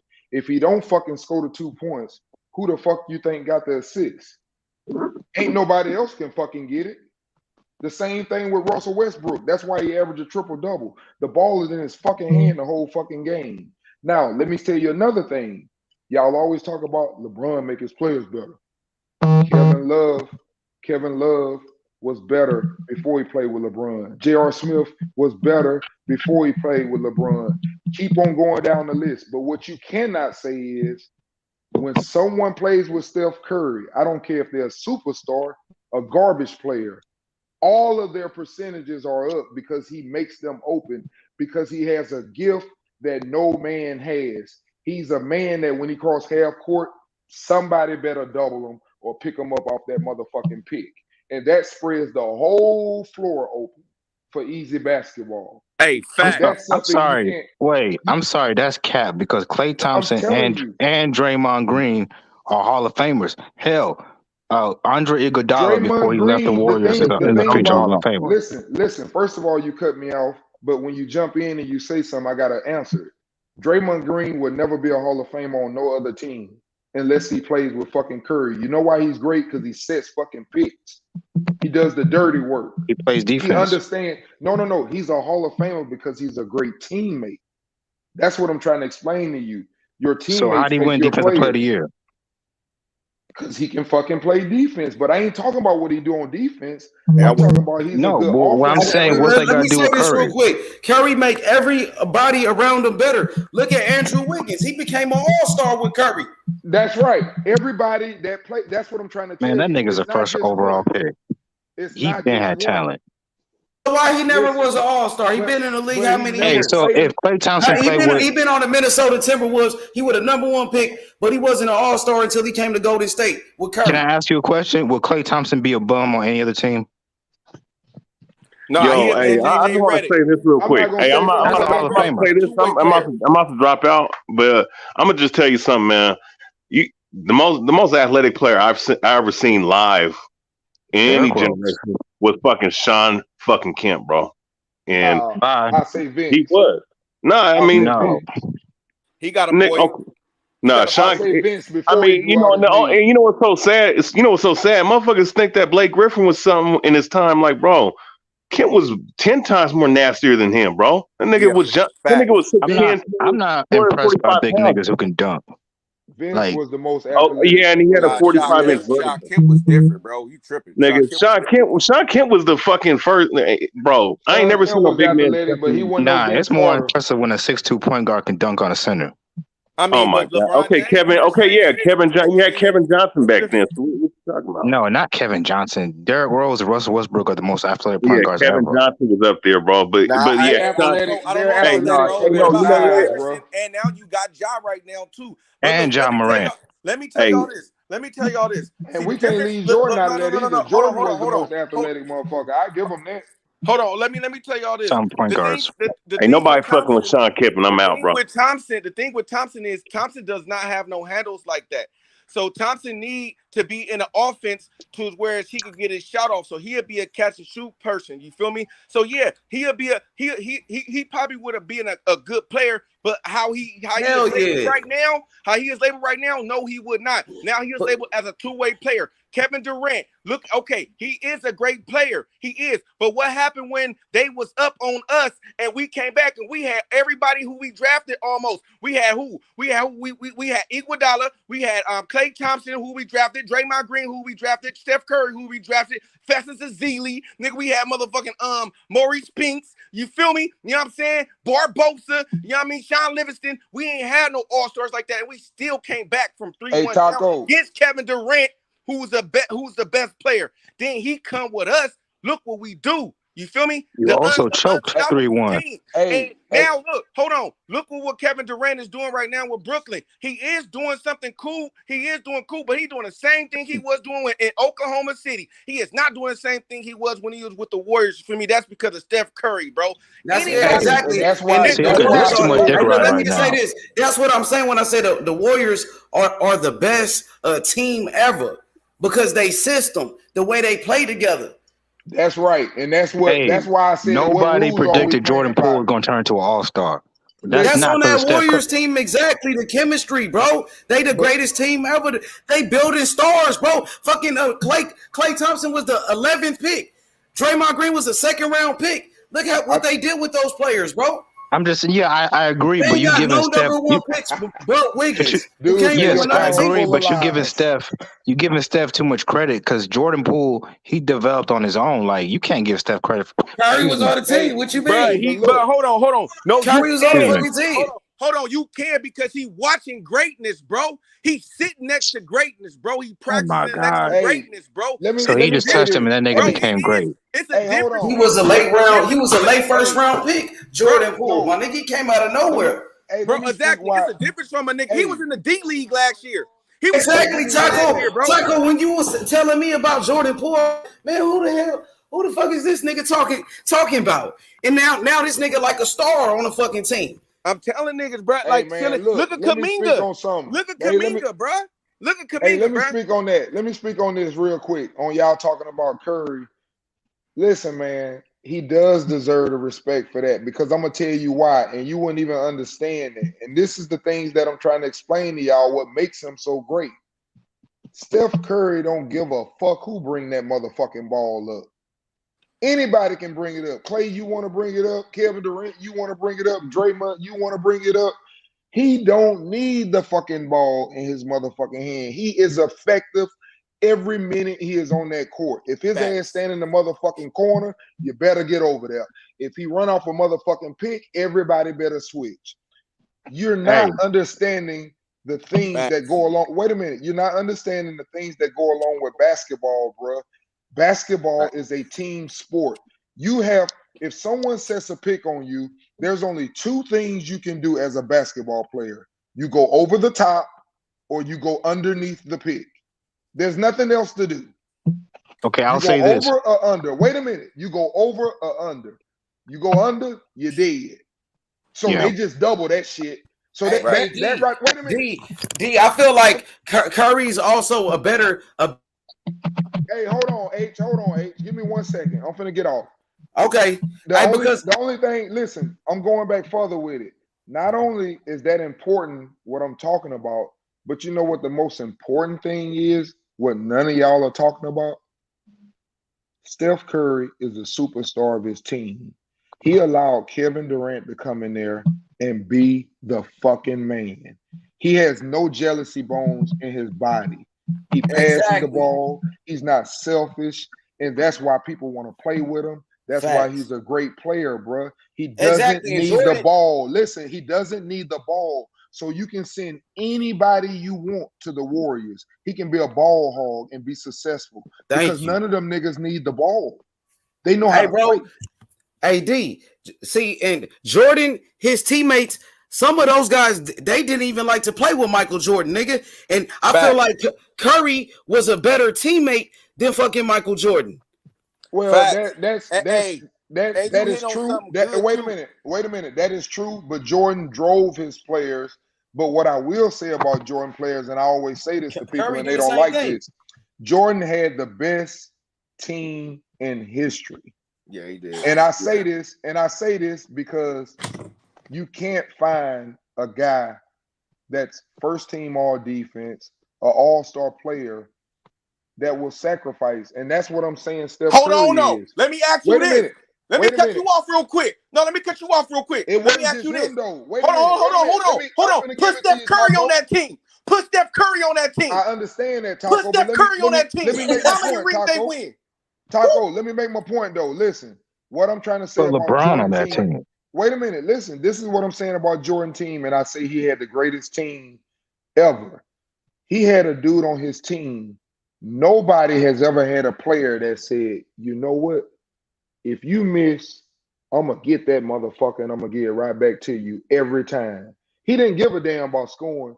He going to keep getting the rebound, run out, laughing, get that bitch back to Jordan and go stand out of bounds. He don't give a fuck. He coming on somebody's neck to get that rebound.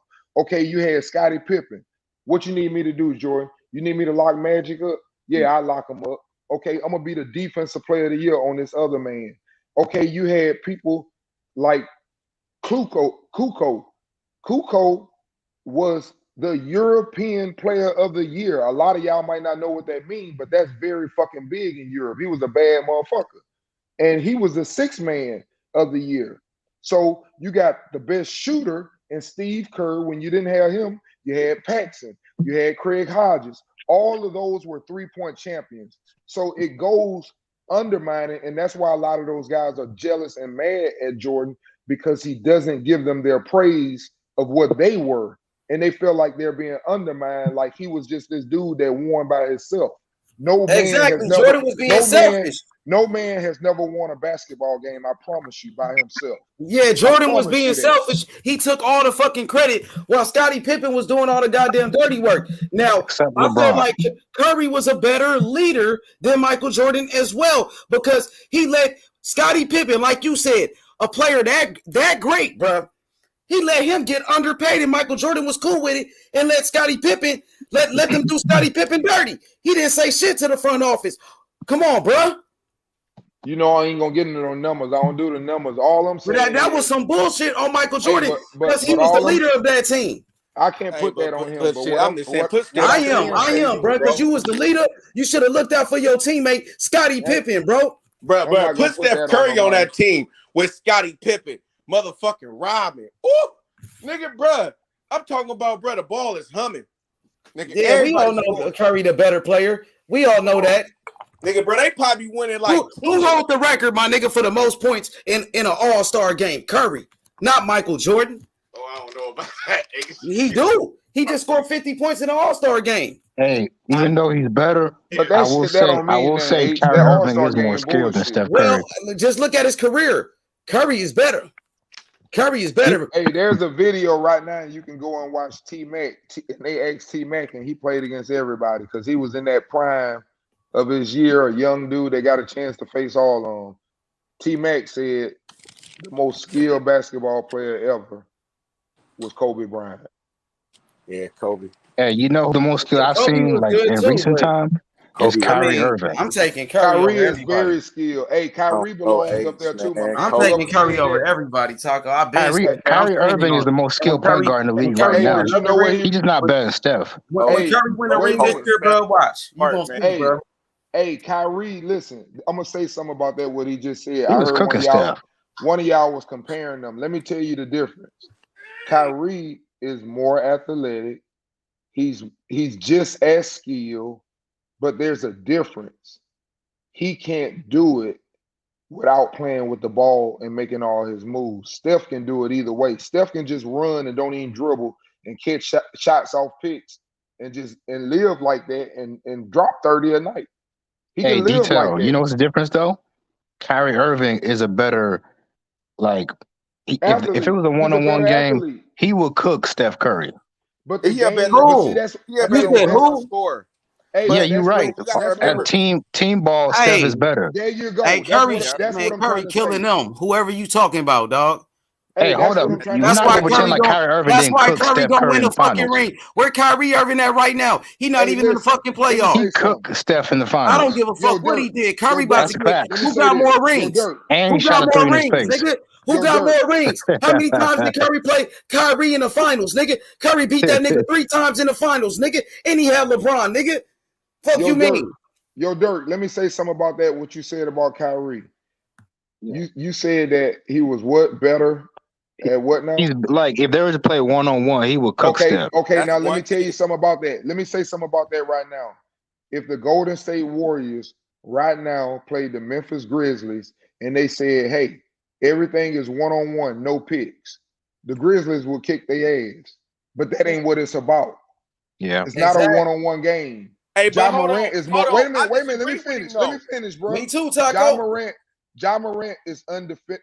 He can't be defended one-on-one by no little point guard. But it's not about a one-on-one game. And that's what I'm trying to tell you. What makes Steph Curry so fucking great. This ain't boxing. This ain't one-on-one. It's a team game. Basketball is a team sport, nigga. But Kyrie Irving can't guard Curry one-on-one. Exactly. That's to me. Who got? Hey, you can't even compare the two. Who got more rings, Kyrie or Curry? Curry got more rings, and he got all his rings. He got all his rings against fucking Kyrie. Matter of fact. See, I don't judge them rings, man, because rings. Hey, I'm just saying they went head to head in the finals. Who came out on top? It's a team sport, man. They went head to head in the finals. Scottie Pippen got more rings than LeBron. Curry came out on top. That's why Curry he going for the ring right now. Where Kyrie Scottie Pippen got more rings than LeBron. Did Kyrie make the playoffs? Curry individual Is Scottie Pippen better than LeBron now? Kyrie don't stay in the game. Kyrie bouncing from team to team. And Kyrie is injured all the time. And he bouncing from team to team. Robert Horry got more than Michael Jordan. Do it make him better? But I'm saying Kyrie Irving, this nigga's not even in the fucking playoffs. He's not even in the fucking playoffs. Come on, bro. That shit is cat. Individual stats. Hey, all my point is he's just more skilled than Steph. How many MVPs this nigga Kyrie Irving got? Curry got 2. Curry got 2 MVPs. And a unanimous. Exactly. What Kyrie got? Who got more accolades? Curry. All day. Man, I'm not finna argue this. When we gonna talk about boxing? You know, man, like I said, listen, bro, you cannot compare players. You cannot compare players. It's a team sport. I'm just saying, you cannot compare a player. Curry don't get his credit. He deserves, man. Curry is breaking records. He changed the NBA. He made basketball better. He made basketball greater. I felt like Curry. Your teammates make you good, bro. He's a great and one player. Kyrie made basketball You greater than cannot Jordan did. compare a player that played with fucking Russell Westbrook versus a player that played with fucking Steph Curry. You Hey, I cannot want to compare cook. I them. want to cook on Canelo real quick. All right, for sure. Let's get on it. All right. So, um, so I've been saying that this was Canelo's first real opponent since he fought Triple G. Because I've been trying to tell niggas he been fighting a bunch of paper champions. I don't care what nobody say. Billy Joe Saunders, Caleb Smith, and Caleb Plant is not some like it's not some dudes you need to be worried about. Is what I'm saying. Like I'm not gonna say it's cherry picks, but like it's not impressive beating those three. Like, are those two niggas even like top 30 pound for pound? No, they're not. So to me, and also a myth that was broken. People always say, "Oh, Canelo's way better than he was when he fought Mayweather." Like, if they fought right now, he would smash him. Nah, he still has the same weaknesses, same shortcomings. And then the third one that was ridiculous was, man, Canelo's so good, he go up 200 pounds and beat Usyk. Like, come on, bro. Like, as a boxing fan, that's just insulting. So, that's what I have to say about that. Yeah. Yeah, man. I mean, Canelo he just got to learn to fight against that style, man, against a person that's going to be tough. You know, you got tough fighters out there, and when you fight a tough fighter, you're going to have to be able to adjust. And he seems to struggle with that. And a lot of people don't like us talking about it, but it's a fact. He struggled with Laura. You know, Hey, Floyd all did this it. daring to be great nonsense. Y'all wasn't saying that shit before the fight. Y'all wasn't saying, "Oh, you gotta give Canelo credit for going up to 175." But all y'all was saying before the You fight, going he's gonna knock in out right Bivol. now. This nigga cooking right now. Oh shit. I swear Yeah, to he God, they making said a lot of excuses, bro. You right about that, bro. What you think right. about that shit? That is crazy. Like before the fight, Canelo gonna be the greatest of all time. He gonna Yep. knock out Bivol. They didn't even think in their mind he might lose this fight. It never crossed their mind. Now all of a sudden that he lost, man. Hey man, you gotta give Canelo credit for going up to 175, man. That's trying to be great. Like, bro, you can't have it both ways. You can't praise the nigga and say he gonna beat everybody, and then when he puts on a horrible performance, you still want to praise him. It don't work like that. Fuck out of here. Well, I think the main thing is what you just said. Yeah, it would. You could make an excuse for him, but the problem is you're putting him on that great list, and when you put him on that great list, there's no excuses. You got to get back in there, and you got to show that I can make an adjustment and beat him. That's what made the greats great. They all got losses, but it's their ability to get back in the ring and avenge those losses. Right. That Hey, shows you can adjust. anybody on the panel ever watch Canelo fight and you thought to yourself, damn, this nigga the best fighter in the world? Not me. No, not me. I mean, he had his moments. You know what I mean? The Caleb Nah. Plant fight was pretty good. He did I Caleb pretty never good in Plant. that thought that Caleb though. Plant fight. He I mean, actually even in that Kovalev fight, he looked good, knocked the fuck out of Kovalev. He had He some was good losing that moments fight though, before bro. that knockout. You said And what now? Kovalev had almost been knocked out by Yardy before that fight. Yeah, but He I'm got just like a saying 2 week Canelo knocked him notice. out. Canelo He moved did up knock him out, but that two shit weight looks classes. He moved So, up 2 weight classes, bro, and knocked out a champion. That's why I was kind of nah, I'm impressed. sorry, I H. was I can't impressed give by him that no one. credit for that. I Oh, can't okay. give I him was no impressed though. I'm just saying I was. so I just came from the Warriors game. You Putting seen the the smoke. smash greatest player on of all Memphis. time. You just seen the best basketball player of all time, Curry. And did he get the victory, Smoke? Yeah, pulled it out at the How many end. At points the he very, had? How many up points? About 3-1 in the 30 something. series. Yeah, that was game 4. Pulled it up. We up 3-1 in the series. Winning. Yes, sir. And yeah, man, we needed 30 everybody, something man. points, huh? 8 assists. Made it look easy. Yep. Okay, thank you. Yeah, man, we needed that Clay coming off the bench as soon as he touched the ball 3, And change the where was momentum of the Kyrie game. Irving at? Sitting on his couch. Yes, sir. Yeah, flat No earthing it. comment. Yeah, flat earthing it. But yeah, Canelo. when talking about Canelo Alvarez, Overrated. Yeah, I never thought he was the best, right? I thought he got as high as number 2 after Loma lost to Teofimo Lopez. And then he You slid had up. that nigga at number 1? Say again? You had that nigga at number 1? No, I had Bud Crawford number 1. He's been the same guy for 5 years running. Okay. Yeah, half a decade running. Terrence Bud Crawford.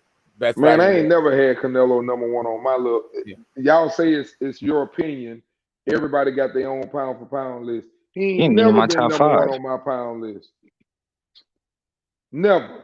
Not everybody had him number 1 though. I'm just saying, like from ESPN. Yeah, but not on mine. Man, okay, but let me just say ESPN. this. Let me just say this. Like on ESPN, Ring Magazine, everybody had Canelo number 1 though. I'm just saying. But go ahead, y'all.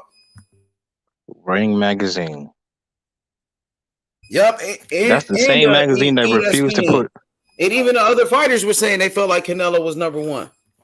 Man, because these niggas, they just go with what everybody else says. Like they like to go with the crowd. Okay, so who you think is number 1? Who do I think is number 1? Like just off of eye test, forget resume. Crawford. Crawford. Okay, D. Who you think is number 1? Definitely Crawford. All right, Smoke. Who you think is number 1? Crawford. Damn, don't Crawford, pound for pound me. Oh, Crawford, that nigga. Hey, you gotta ask YB. You see that shit? Dang, he really YB. is that nigga. Hey, wait a minute. YB gotta answer that. I think he on mute. YB, you there? Listen, I don't think that I don't think the pound for pound number 1. Hey, YB, everybody saying Crawford number 1, nigga. Like everybody. Yeah, that doesn't mean I don't think. That doesn't mean I think. It doesn't mean I think he'll beat El Spence. Crawford though, D. He been fucking with him. He was fucking with Crawford first. Oh, I know it. He know I give him a hard time. But listen, he was fucking with Terrence Crawford first. Like the same shit you know what I'm saying? The same shit you be on. Yeah, me too. I'm saying Crawford was a man like when Errol was just coming up. Like Crawford. People convince him. He said he walking them streets. He walking them streets of Houston, and he let them people change his mind. He lost what he really know. He don't want to admit that he let them people change his mind because them boys roll him. I know how them Texas boys is. They ride the shit out of you. If you ain't rolling with Spence, they ride the shit out of you. They turned his ass. But you know what? It's still in him. So when Crawford wash him, he'll be all right. Hey, come on, man. He ain't gonna wash him. Crawford's still number 1 though, Uncle D. Yeah, bro. I give Crawford that. He's number 1 pound for pound. That's going too far. Ain't none of them go wash each other. It's gonna be a close fight. It's an amazing fight. No, it ain't. He said no, Dirk. He said that Jose Benavidez is gonna do better than Spence. That's right. What? He already done better. They talk about the one leg dude. The one leg dude did better than Porter. Why do you think that is? Wait a minute. He did better than Brook. He did better than Porter. He did better than all the PBC fighters. He did better than Felix Diaz. Do you feel like this is the first time you said this? The one leg dude right now is the best fighter he has fought. Okay, so bro. The second best fighter is Green Machine. He did better. Are you still? So so do you think what about Porter? I think that the Bud Crawford that fought Benavidez beats the Bud Crawford of today. He's not as quick. And not only that, what you saw is Jose Benavidez was his size bothered him.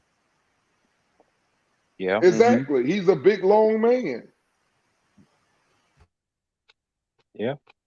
That just shows you that he can fight anybody. That's all that tell me. No, that says that, but like I said, you missed the first part of what I said. Bud Crawford of then would beat the Bud Crawford of today. That dude was fast as fuck.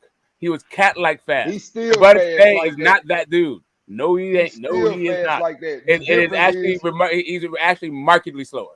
But Smoke, the Bud Crawford today just knocked out Sean Porter. Yeah. Okay. So that that's cool that he knocked out Sean Porter. But and D, I was listening to you like driving on the way home, and I've heard you say a bunch of times that like once a guy gets beaten, that means it's in his brain, it's in his mind he's beat. But then you go like after all these guys that Errol Spence beat, you put a premium on like Bud beating him better, even though it seems like Bud should beat him better since they've been beaten so many times before, right? I think what I said when I talk about that, I said an undefeated fighter is harder to beat because they have a lot of confidence in themselves. And I say when a fighter loses a fight, we have to stay the same way we say, for example, the dudes that Crawford beat, when he beat Porter, oh shit, Spencer already broke him down. When he beat Brook, man, he was already fucked up from. But we have to say the same thing. Those guys were already broken. I believe as an athlete, I believe when a person loses and you are a top level fighter, you have saw something in that fighter and you know what it takes to beat them. Like if I was to get in the ring with you and you was this hell of a damn dude and you had an incredible jab and you can fight, but I watch you get knocked out in the 11th round 2 times in your career, I'm never gonna quit.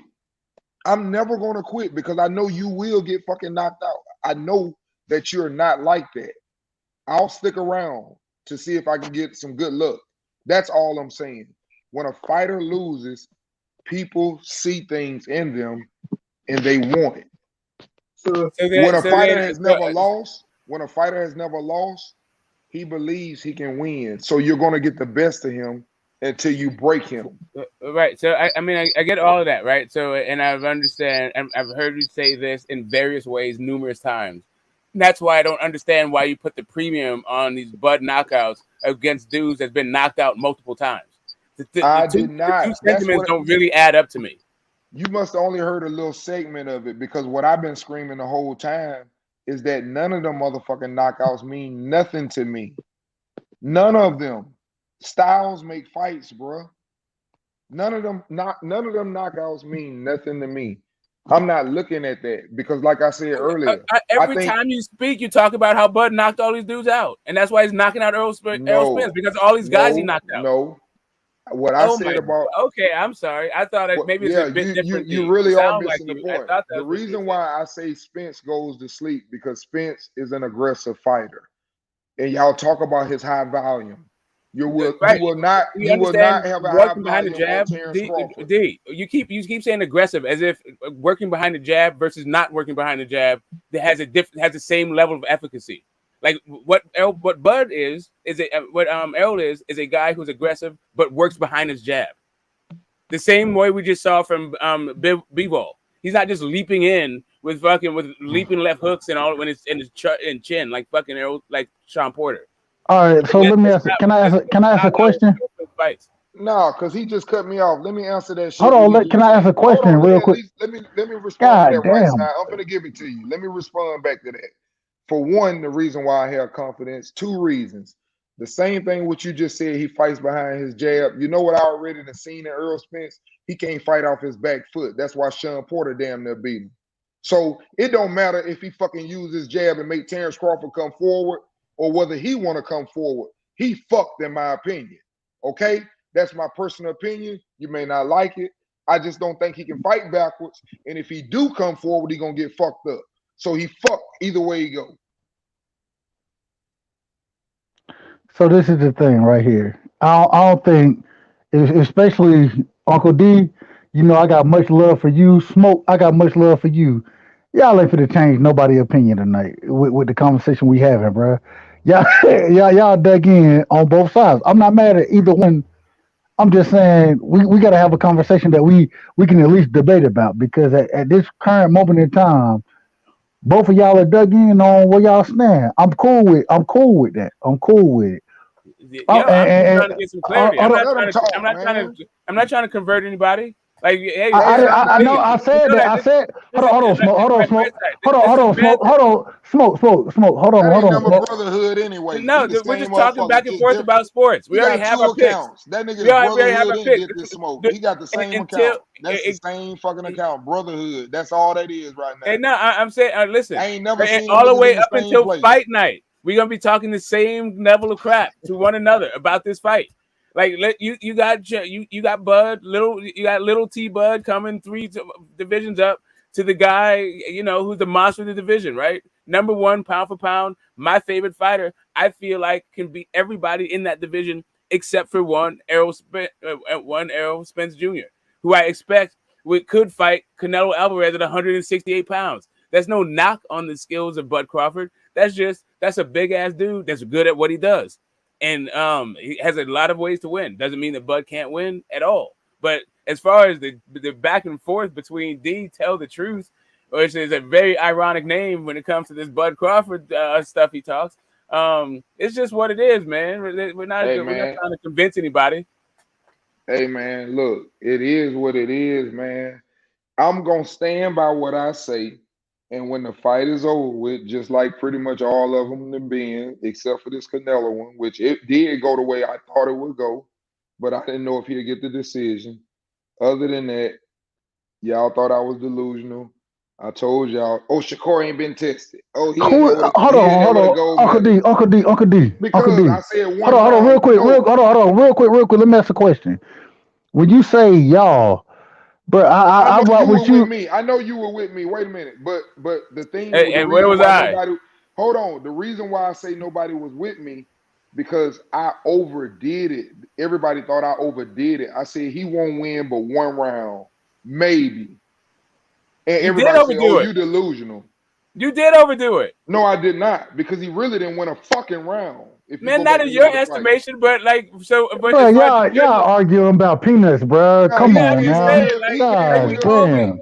picked it. I mean, because he exactly, got we all ate up picked on the his Floyd other by ass account. His whooping. other account is brotherhood. He the same dude, man. That's just fucking hate. No, it And was he keeps saying brotherhood he a that was Crawford talking about. fan. I don't Stop know. saying you a Crawford fan and talking about him and Right. looking for every fucking reason to argue about him. You're not a Crawford fan. Stop Okay, that I'm sorry, bullshit. I don't meet your purity test, bro. Like, I No, didn't you realize there was don't. a You questionnaire I had don't. to figure out. Like, I You didn't don't. realize I had to check You all the don't meet boxes it. in order to be a Crawford fan. To me, I felt like since I've been watching the dude for 6 years and always root for the guy, I felt like that was fan enough for me. But apparently, that's not fan No, enough for you. no, I have it's to, in not. every It's turn, not. make sure I don't criticize the dude. Well, That's you the way right. you You're a might get fan. down, but I'm not into Bud like that. You're correct. So if You're that's the right. measure of the You're a fandom fanboy. that You're you right. need to rock on, You then just said that you're a then I fanboy. understand. I totally understand you saying I'm not a fan. I'm not a fan of No, any no, no. fucking You active are a fighter like this. fanboy. You are I'm not a a fan of fanboy. any fighter like this. Not a single one. Because I think Errol Spence I is gonna give get you his ass credit. whooped by Canelo Alvarez. Even though I like that dude a Hey whole fucking man, lot. listen. You like already so, show who you are. You show who yeah, you are. okay, You all know right, why? all You right. know why? Because you got your fucking feet straddled on both sides like a hoe. You show Okay, who you no, are. You it's because straddle talking really about some Bud, my favorite bro, it's fighter. because I've seen Bud, too my many guys favorite come and go fighter, to be but this Spence personally gonna invested in win. fighters. But Like, Bud, my favorite fighter. Man, get your ass out of here with that I got it. Here's bullshit. the thing. Hold on. So this is the wildest thing about it. But Hold on, no, hold Smoke. on. Hold on. Let me. Hold on, God, hold on. go ahead, Right time. Smoke. Let Go them two ahead, work it Smoke. out, Just bro. 1 second. Just one Let them second. two work it out, fam. So here's the thing. I'm a fight fan. I'm not really a fan of like the personalities in the game like that. Like I'm not like I'm just gonna root for you because I like you like that. Like I like the way I don't Bud like none of fights, them niggas. and What you talking about? I got it. It seems to me that what you're saying is I need to be less critical of Bud Crawford in order to actually be a fan of Bud Crawford, which is not something I am about any of the fighters that I'm fans of. Ain't nobody Because trying I'm to more of make a you fight like fan him. I than just I'm a don't want to Bud keep fan. hearing Well, then you I don't know saying I'm why a you sitting there Bud telling me who Crawford I'm a fan fan, of. but I mean, Earl Spence listen, this and that. I've Man, you never suggested that you're straddle. not. So You I've never straddle. suggested. You got one So foot on each side. You hey, just trying D, to fucking make D, peace. I've never I like don't whatever do you that. said. But okay, that's fine that you don't do that. But I've never accused you of not being an Errol Spence fan. You could very well be an Errol Spence fan, but I don't care about that shit. Like it's cool. Man, Like I you can don't care talk all the about shit none of that you them want. motherfuckers. Like I want to I'm just see saying, fight. it's just exactly like this entire like line of So thinking that why you did have you jump on about here? like Wait the a minute. fan purity. Wait a This minute. doesn't Wait a really minute. make a fucking whole So lot of sense. why the fuck did you jump on here talking about Crawford? That's your favorite fighter, and you heard me say something, and you jumped on the panel and found it some kind of fucking way to sit up and say, you said Crawford knocked them guys out. But you're a Crawford fan, and that offended you. No, but Get the I fuck wanted some out of here. clarity. No, again, Get I the wanted some fuck out clarity. of here. No, I'm talking about your own personal philosophy about guys and their losses and mentalities. This is your Man, personal philosophy. And then It you have this is, and other it's thing. my On the other opinion. Can hand, I have you have this one? other thing where you're saying like Can I Bud have an Crawford is opinion? going to do all of this stuff to Errol Can I have Spence. an Does opinion? not. I got I you, think bro. your I don't opinion is understand. fucked Like, up. I think I'm your not. I'm opinion not is even fucked up, talking over Smoke. you, bro. I'm not even doing all this stuff. You do Like, I'm not that. quite You sure. do it more than anybody. Okay, but I'm not doing it to you right now. I'm just trying to get a thought out. So all I'm saying to you is, I was trying to understand why these two things were the case for you. That's it. I'm not trying to catch you up in anything. It's not a aha moment, like, oh, gotcha. It's not even that deep. I was just like, you say this. It seems to me that you transfer what Bud has done to these other guys that to what's going to happen in the Errol Spence fight.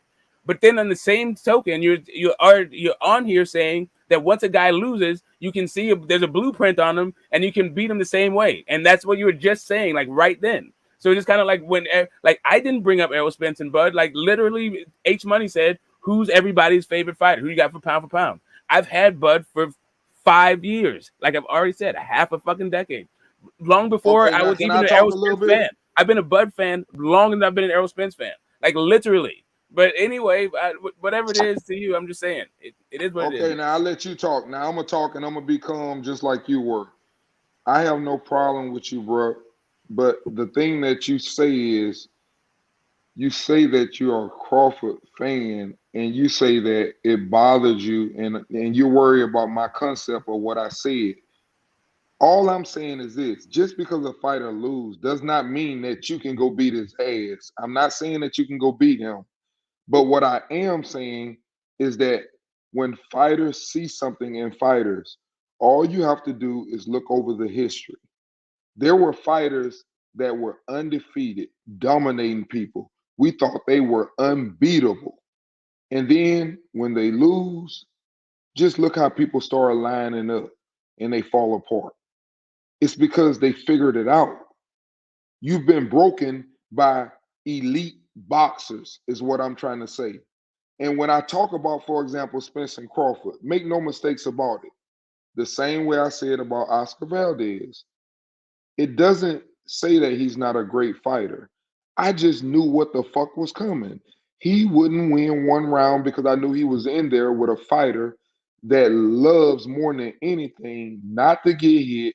He measures distance and he's an incredible counterpuncher and he has a nice jab. It was a bad matchup.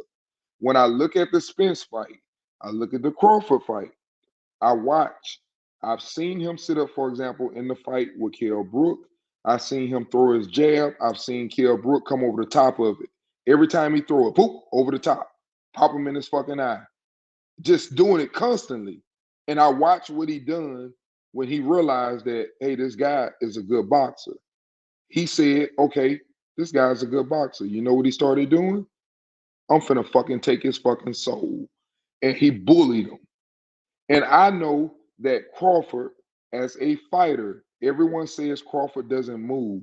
The reason why Crawford doesn't move, because no one will fucking come at him in attack mode no more. You don't come at him.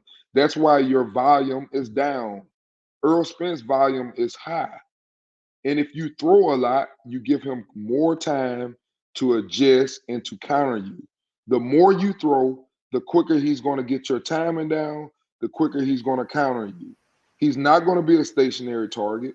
That's my opinion. I know it sounds difficult for you Earl sexuals that don't like that motherfucking shit the way I talk, but that's my opinion. You have yours, and I'm not mad at yours. You think Spence is gonna go in there and just fucking just manhandle his little ass, and I have no problem with that. You believe that? All right. Okay. So That's it. I'm not You quite believe sure. that, Like and I believe mine. so here's the thing. Nothing about this is about saying that your opinion is somehow wrong or erroneous. I'm certainly not calling you names, especially not like some kind of weird like coming at you sexually. Like that's just fucking odd. But whatever. But if that's what Bud fans feel like comfortable to do about the build up of this fight, cool.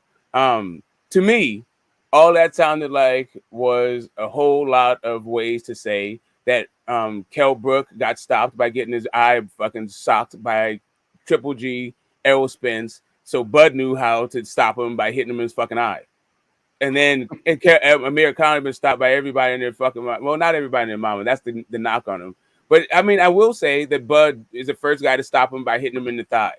So that's a creative way. But like, but to follow your like train of thought, it seems to me that Errol Spence is not these dudes. There is no fucking way that like that's going to be like, oh yeah, Jose Benavidez fucking yeah, he was a 6'1" big ass dude. And yeah, he was coming forward. We saw that. We also saw him dragging a fucking leg like he was a pirate. Anyway, and like I said, that ain't that fucking Bud anymore. And yeah, I'm not trying to. This ain't about like this. This is not about convincing one another. This is just about your perspective. Somebody need to put that shit on mute. Nah, maybe that's me. Maybe that's me. I don't know. Y'all let me know if I need to put my shit on mute. It may be me. You good now, but somebody shit was echoing. Go ahead, talk real quick. What you saying, sir? What's Man, up, Billy listen, Double Dog? listen, man, fuck this, man. I'm gonna be honest, man. Y'all about to, bruh. I don't have to be a Earl Spence fan. I don't have to be a Bud Crawford fan. I'm not a fan. Hold on, bro. I rock with both of them, and the shit is getting out of control, bruh. Uncle D, I rock with you. You know I rock with you the long ways. Smoke. You know I rock with you the long ways. Here's what happens, Man, man. y'all, this shit is crazy, bruh. Why the fuck do I have to Here's be a what fan happens, of man. Let's just a watch and motherfucking try to fighter, fight. bruh? I gotta be a fan of a fighter. Listening to y'all because I if I love say all the that, fighters. I mean, man, god damn, bruh. Who I don't even know who to. Go ahead, bruh. Go ahead. I've watched tens of thousands of fighters, and I've learned to love them all. And like, You know what come on, fighter just really fight, that just pissed me throw off down, though, man. bro? That's what I'm A thinking about fighter when that I really see pissed me off. two fighters Hey, coming J on. I'm Dub. thinking, fight. J Dub. You know what fighter that really pissed me off, bro? What? For the panel, Adrian Broner, man. Oh, he pissed me That off because dude, he he kept getting fucked in up, man. trouble, Like man. That guy he had was supposed talent. to Why be the fuck? that Why guy. are we That guy talking about had Adrian fucking Broner, talent. bruh? Adrian Broner is the most irrelevant fighter in Adrian the sport Broner, of bro, boxing, is a bruh. waste of That fucking guy had talent, bro. talent. He just So Guess wasn't why are what? we competitive talking He's a about enough. waste him? of Why are fucking we talent, talking bro. about him, Because bruh? I can talk about what I want to talk about on my shit. The All right, fuck? go ahead, Yeah, bruh. Adrian Broner's Here a we fuck go up. again. Adrian Broner is a fuck up, nigga. He could have been great. He just moved his head a little bit more because he got. I'm telling you, he had irreparable neck damage. You look at the guy; he's looked like stiff neck. That's from getting hit too much. He could have been great, but I just don't understand, man. And maybe that's the thing that's different for me. I don't have to be a fan. I know y'all think that it's like I'm some fucking just all I care about is Crawford. I don't give a fuck about Crawford. Fuck him. Fuck all but boxing. I Period. Wait like a minute. Let me Broner, but fucking you know, finish. he's Let me fucked fucking up. finish for a second, dude. He's Let me fucked up finish. now. I don't give a fuck about none of them, dude. I like when I see boxers that have something that I see in them. I ain't even seen, for example, Keyshawn Davis fight no more than fucking 3 times. I love what I see in him. I seen Shakur fight probably like 7 fights. I think that he's already going to be great. And I know he hasn't fought the people that he needs to fight to do that. I just think that he's going to be great. I feel like he's going to get stronger as he gets older. He's going to learn more. And he's so far ahead of the people already. I don't give a fuck. If a fighter can fight, Lomachenko, I love fucking Lomachenko. I think it's unfair how wait a minute. I think it's unfair how we judge him. He's fighting at 135 when he probably walk around at 137. He's fighting these dudes that's fucking walking around 160 and fighting at 135. I know what the fuck is going on. So when I see talent, let me judge it the way I feel. I know it. You may not like it, and I may not be your as I say circumstances how you think, but that's what I feel. I don't care nothing about the boxers. Trust me, I really don't. I don't care who you support. I'm just telling you who I like. Holyfield wasn't the best heavyweight, but he my favorite heavyweight. Can I have my favorite heavyweight? That's all I'm saying.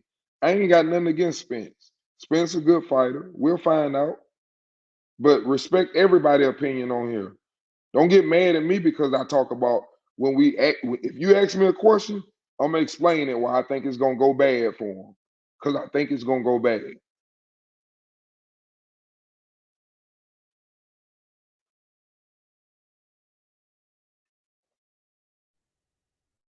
Whoever want to speak.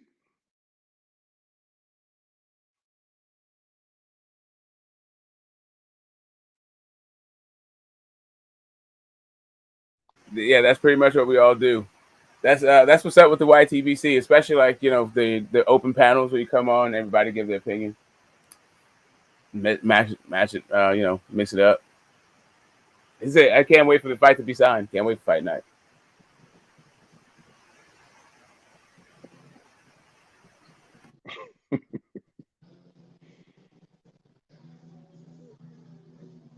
Haney versus Campbell. I mean, I'm excited for the fight, man. I'm gonna be honest. The reason why we talk about it so much is because it's something that everybody been wanting for a long time, and I just take it from there, man. I don't like everybody does have their opinion. I just feel like, and I don't get offended because I was on Bud. I used to think Bud was gonna win too. I just think Me now that too. Errol's, I used to think still want Bud to win. Yeah, exactly. Me too. Like I still want totally Bud feel to win. I was still winning like bam, bam, bam, like fucking 5 fights, like him on the fucking pedestal. Hell yeah. What's up, J Double Dub? I still think he has a.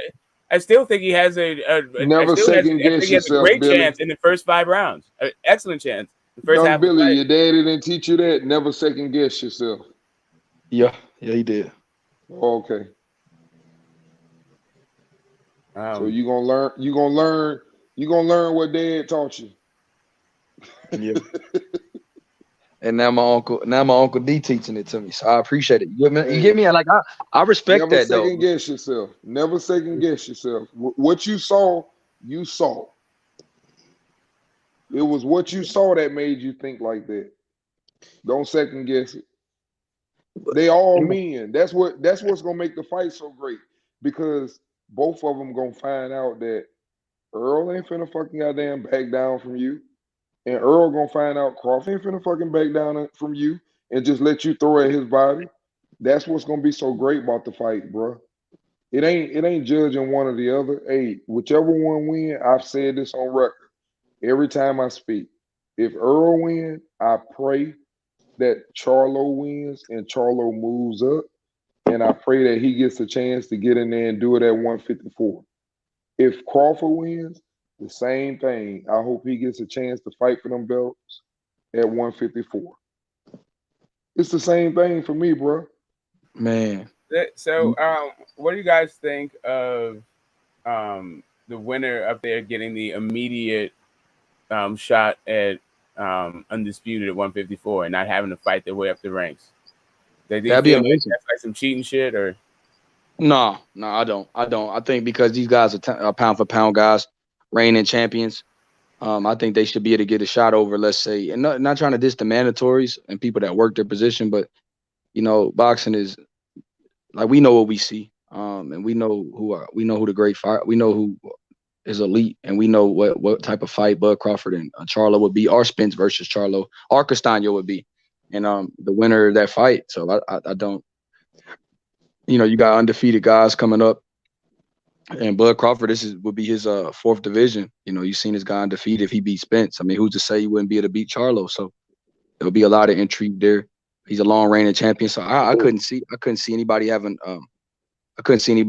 any problem with it. But again, Smoke, there might be guys out there that do think it's kind of cheating. So I don't know, but for me, I would be in favor of it. I think he should knock out Spence.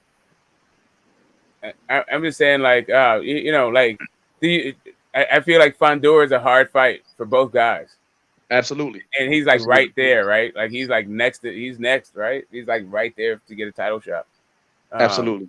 And it's just kind of like, yeah, that's cool. You did your thing in the lower weight class, but there's a line that's been brewing. But I guess Fondor's not been waiting that long. He just he really just moved up. So I guess there's that too. There's not really like a log jam at 154. Yeah, it's like you said. I wouldn't mind neither one of them fighting Fondor though. Fondor deserves a shot too, like you said, Smoke. So, I wouldn't mind it. But then Fondor going to the body with a big tall guy like that, that's entertaining. That's fucking big time money fight, man. That dude is gonna be the future. Is gonna be money. Facts. Tim Tszyu is a mandatory. Facts for WBO. So that's cool. Yeah, that's what I'm saying. Like it seems it's a bit odd. It's a bit odd. And especially if they're just gonna like try to run out the back door, like run through the back door and say they're the best of 154, and they haven't really fought. All they did was fight the one guy. I don't know. There's some devaluing about it. Yeah. But at the same time, the guys can say it was undisputed in two divisions, and if Bud, you can say three, and then they let the chatter commence from there.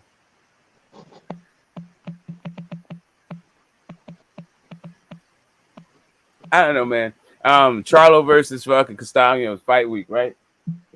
Yeah, man. Castillo Clayton boots in his fight week, yes, sir. Oh, Yeah, they giving Clayton a lot of credit, and I think he's a good fighter, but I think he's also going up against a very talented fighter. That's my personal opinion. Once again, I'm not no Boots fan. I'm just judging on what I see. I give these dudes credit that can fucking fight.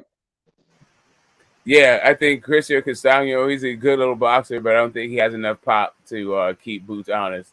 And I think he's like not fast enough to not to contain Boots' ego. Like Boots is gonna style and profile on this dude. He's gonna show up and show out and beat the entire fuck out of this guy.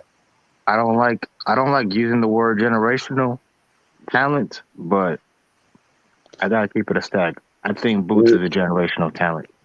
Zerto I saw Crawford with the dreads. Bubba Bivol.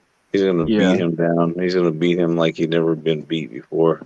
Who, Castillo? No.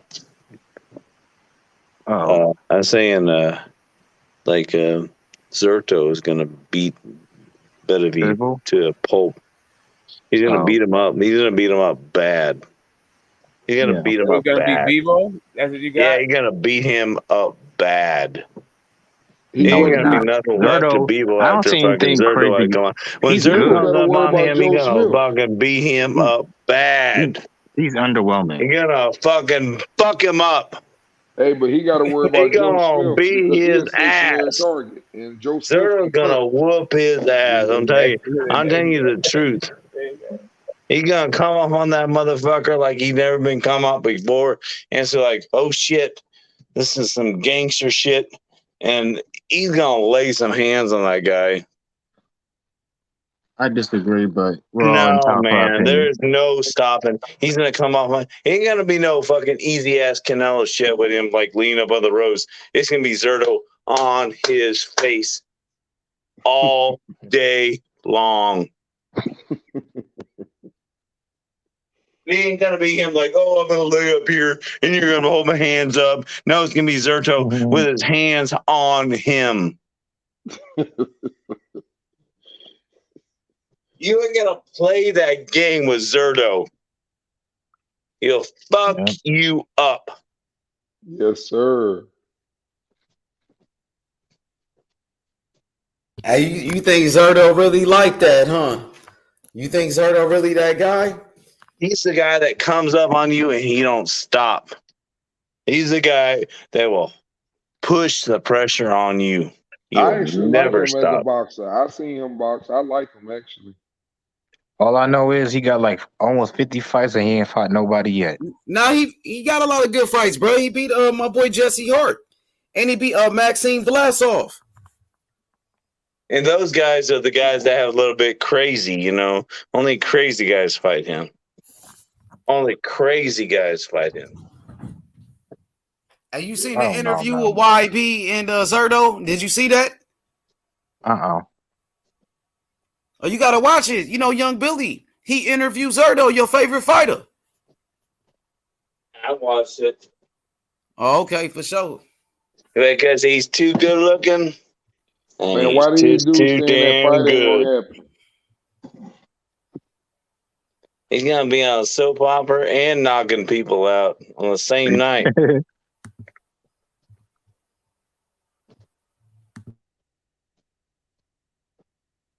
That's low key a good undercard with the Charlo Castaño. Hey, I'm gonna tell you what fight I'm more interested in. Have you heard I'm more Charlo mention interested. Zerto's name? You know, do you think it's not a coincidence? They Well, for one, scared of they're like him. They are 2 different weight scared the classes. hell out of him. It was like 10 pounds. Hey, The who do 10 y'all? pounds, they can't fucking handle the 10 pounds because they're scared. So I Hey, was on the y'all Fucking can. scared of him. Hey, okay. y'all So can't be mad They at these know they fighters get for their doing what they ass doing whooped. because these One fighters side of don't the fight each ring to the other. other side of the ring, get beat up. So you know who I think is a very good fight? Adrian Bronner, because I seen him. He was all heavy and shit. Versus Jake Paul. Oh, yeah. Man, I think that's a money fight for both of them. That's too easy. So I was on I was on the UK channel today, and they were Arthur talking about how Benavidez great is the the fight undercard that will was test for him to Bivol his Canelo. ultimate limit. If he fights Arthur oh, you Benavidez talking and he about can that even Laurent dude survive they were that, trying to break? Yeah, they were talking about all this stuff. They were excited about the undercard for Bivol Canelo. They were all they thought it was a great undercard. They thought it was value for money, all this stuff. I'm like, bro, like that is not the American market. Like I don't know what the hell the Bro, UK got going it on. went they horrible. always trying to make like I'm sorry, but the talent in the UK is not that good, bro. It's only a few niggas that come through every once in a while that can compete with the world level. But most of them guys are domestic level talents. They need to stay in the UK or Europe because they can't compete on the world level. Just my I think opinion. they are. I actually think they're Oh very yeah, he talented. I stings. think European fighters are very Fucking you talented. hit They No, him don't with a have no, the I dribble didn't say one spark, time, he European fucking get fighters. killed the rest I did of but not they say don't have the European fighters. He's talking I about the said regional UK fighters, fighters. not where they're from, but the regional guys. Like there's Yeah, guys that aren't world level. Yeah, yeah. I'm saying I just was UK. saying I'm it's a saying lot of UK very fighters. Don't put talented words in my fighters, mouth. but I was just saying I think all of them are very talented, but I think what they lack is that toughness. They're Yeah, the not as UK fighters, strong. They're not not not as strong European. as the Zertoness. American and Mexican fighters are a little bit more tougher than the European fighters. I don't know That See, why, dude hold was up, but hold that's up. my staying in personal front Wait, of opinion. I'm anybody. not let me judging. let me I could respond be to that. wrong because I'm sure there's some tough European fighters too. So don't take that See, the look, wrong way. I'm just saying that as an overall, you even heard it from Kell Brook. Kell can I Brook respond to said that? Kell Brook said that, hey, we don't get fighters like you, man. He said we don't Okay. fight fighters like that over there. It's hard to come over here and fight your Americans when we don't get that, that tough. He just said they're on a different level, and it's a few things. It's three things really. It's athleticism, training, and sparring. That's what U.S. boxing is. Like if you're at the highest levels, you get these guys who are phenomenal athletes and who have really great trainers and No. spar with the best guys. Hey, so look, Since I'm not children. talking about I mean European fighters, even though UK is part of Europe. I'm talking about specifically fighters from Great Britain. They can't That's good. they're a lot of their fighters are domestic level. Now the Eastern European fighters like Triple G, Bertabiev, Bivol, Lomachenko, Usyk, yeah, those guys they produce better fighters in the UK by far, in my opinion. AB is now a domestic level USA fighter. Like he is Yeah, not well, about to be anything. He's like AB, he's like a journeyman kind of thing. Yeah, he's just AB like chew off more than he could chew. Like he should have stayed at 140. no. I'm just saying like where he is in his career, right? But I'm just AB's like on a AB fucked payment his his own career. plan. career up. That's what I was talking AB's about. on a payment AB plan, fucked man. his own career up, bruh. They Hey, said Adrian Broner was the next Floyd Mayweather, bro. He wasted AB his is a fucking perfect talent. example for Yeah. all Nigga, these Floyd young Mayweather fighters. showed that nigga so much love, bro. He wanted to promote him and all of that. AB wouldn't listen to nobody. Yo, AB was on my list of top 5 overhyped fighters. Yeah. Hey, but AB is a perfect example for these young fighters what not to do. Yeah. I thought there was See, what another. Floyd is doing a good job with Tank Davis, though, bro. Tank Davis about to fight. That shit gonna be lit. Watch his fight with Rolly. That shit gonna be lit. I'm telling you. If you Say what notice, y'all Tank want to Davis say don't hang about. Cut the around AB no payment more. plan. Say what If you y'all notice want to that, say about He cut AB. him I off. Don't worry about guarantee you, Rolly yeah. and AB gonna get a Condor. bigger purse fighting somebody like Jake Paul than all of them dudes y'all talking about. So we can say Adrian Broner is done, He but ain't watch fighting what no I'm Jake telling Paul, you. bro. Jake Paul gonna knock him Watch. out. He ain't gonna get knocked out by Jake Paul. He come would back and for fight Boots. money. Nah, he ain't gonna Nah, do he that not to his gonna do legacy. that. He's scared of Boots. Jake Paul get that man might killed. some special drug, man, make him They like scared of super fast or Boots. something. No. He Hey, gonna get killed, bro. I don't want that to AB. Yo, Boots changed the Yeah, game, I'm bro. Boots serious, made man. There's that welterweights shit not want out to be there. gatekeepers. Jake Paul probably buy some shit and Hey, fucking knock somebody else. the only way we can get Keith Thurman in the ring with Boots is if they pay that man like pay-per-view type money, like the He same ain't type of getting in money that you would pay in. him to He fight. ain't getting in there, bro. Adrian Broner won't even fight like a young fighter to give them an opportunity. Hell no. Conor He Ben, won't. no, he gonna get knocked out by Not Conor even Ben. like he won't even fight a guy like Teofimo Lopez or somebody like a Devin Haney. He won't even Hell give no. them an opportunity How to about help. the Anderson Silva, man? Anderson Silva versus Jake Paul, and I Anderson got Ryan Silva Garcia fuck knocking out him Adrian up. Broner, by the way. Anderson Silva fuck Jake Hey, I Paul. like probably Ryan bigger Garcia. than Adrian Everybody Broner. talk about Ryan Garcia. I like Ryan Garcia. Hey, somebody told me Anderson Ryan Silva is a Garcia good was a boxer. generational I'm talent. telling you.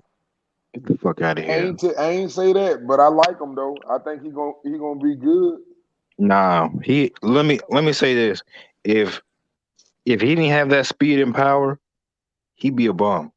Okay, but that's all he needs. Larry Bird didn't have a No, it's not. 3-point You need shot. way more than that in If the Larry elite Bird level. didn't have a 3-point shot, that nigga would have never been no All-Star. No, man, come on, bro. Get You my know you need point? more That's than just all you power and need. speed at the elite level. You need skills too. That's more important than the power and skill, speed. Unfortunately, in boxing, sometimes a person can lack skills. It happens. Trust me. Ask the boxers. Sometimes Yeah, maybe at the wait a heavyweight you minute. can get away with that Wait a shit, minute. Wait a minute. but you're No, not gonna no, get away with no, that at no, 135. no. Listen, it's so many fighters. When Roy used to fight, they say, he does a lot of things wrong, but it This didn't nigga could just matter. compare Roy It Jones to didn't Ryan matter. He Garcia. was so No, but we can compare him to Boots because that's who the fuck they comparing him to. Who, Ryan Wait. Garcia? Who are we talking about? We talking about Ryan Garcia or Boots? Yeah. But I'm just saying, Ryan Garcia is the same fucking way. He's fast. No, he's not. Don't ever disrespect Boots like that. That is a completely different level of talent. Okay, listen. He might not have a chin, but the athletic ability and speed is there, bro. Oh my God, Boots actually has footwork though. Like he has a jab. He knows how to cut off the ring. Man, come on, bro. He's Like more physically better, bro. I'm not arguing that. I said that the speed Yo, what's good, and man? talent. a lot of niggas got speed and power in boxing, but what separates you is the skills. Well, let's see what he do, man. That's all I can say. They Come threw on, him bro. in How there can with you that watch little Ryan dude. Garcia and you see something like what do you see in this dude? Like, Yo, man, okay, he like got I a said, lot, I just look 11 at the million boxers, followers. That's the bro. only thing special about him. I look at the boxers. He whooped Virgil Ortiz ass too as an amateur. I look at He the probably boxers get some good dance and I moves. see how Okay, much. Sean Porter beat Usyk in the amateurs. That don't mean nothing. You right. It's a different game, Yo, y'all hear definitely. me? Yeah, I hear you, YB.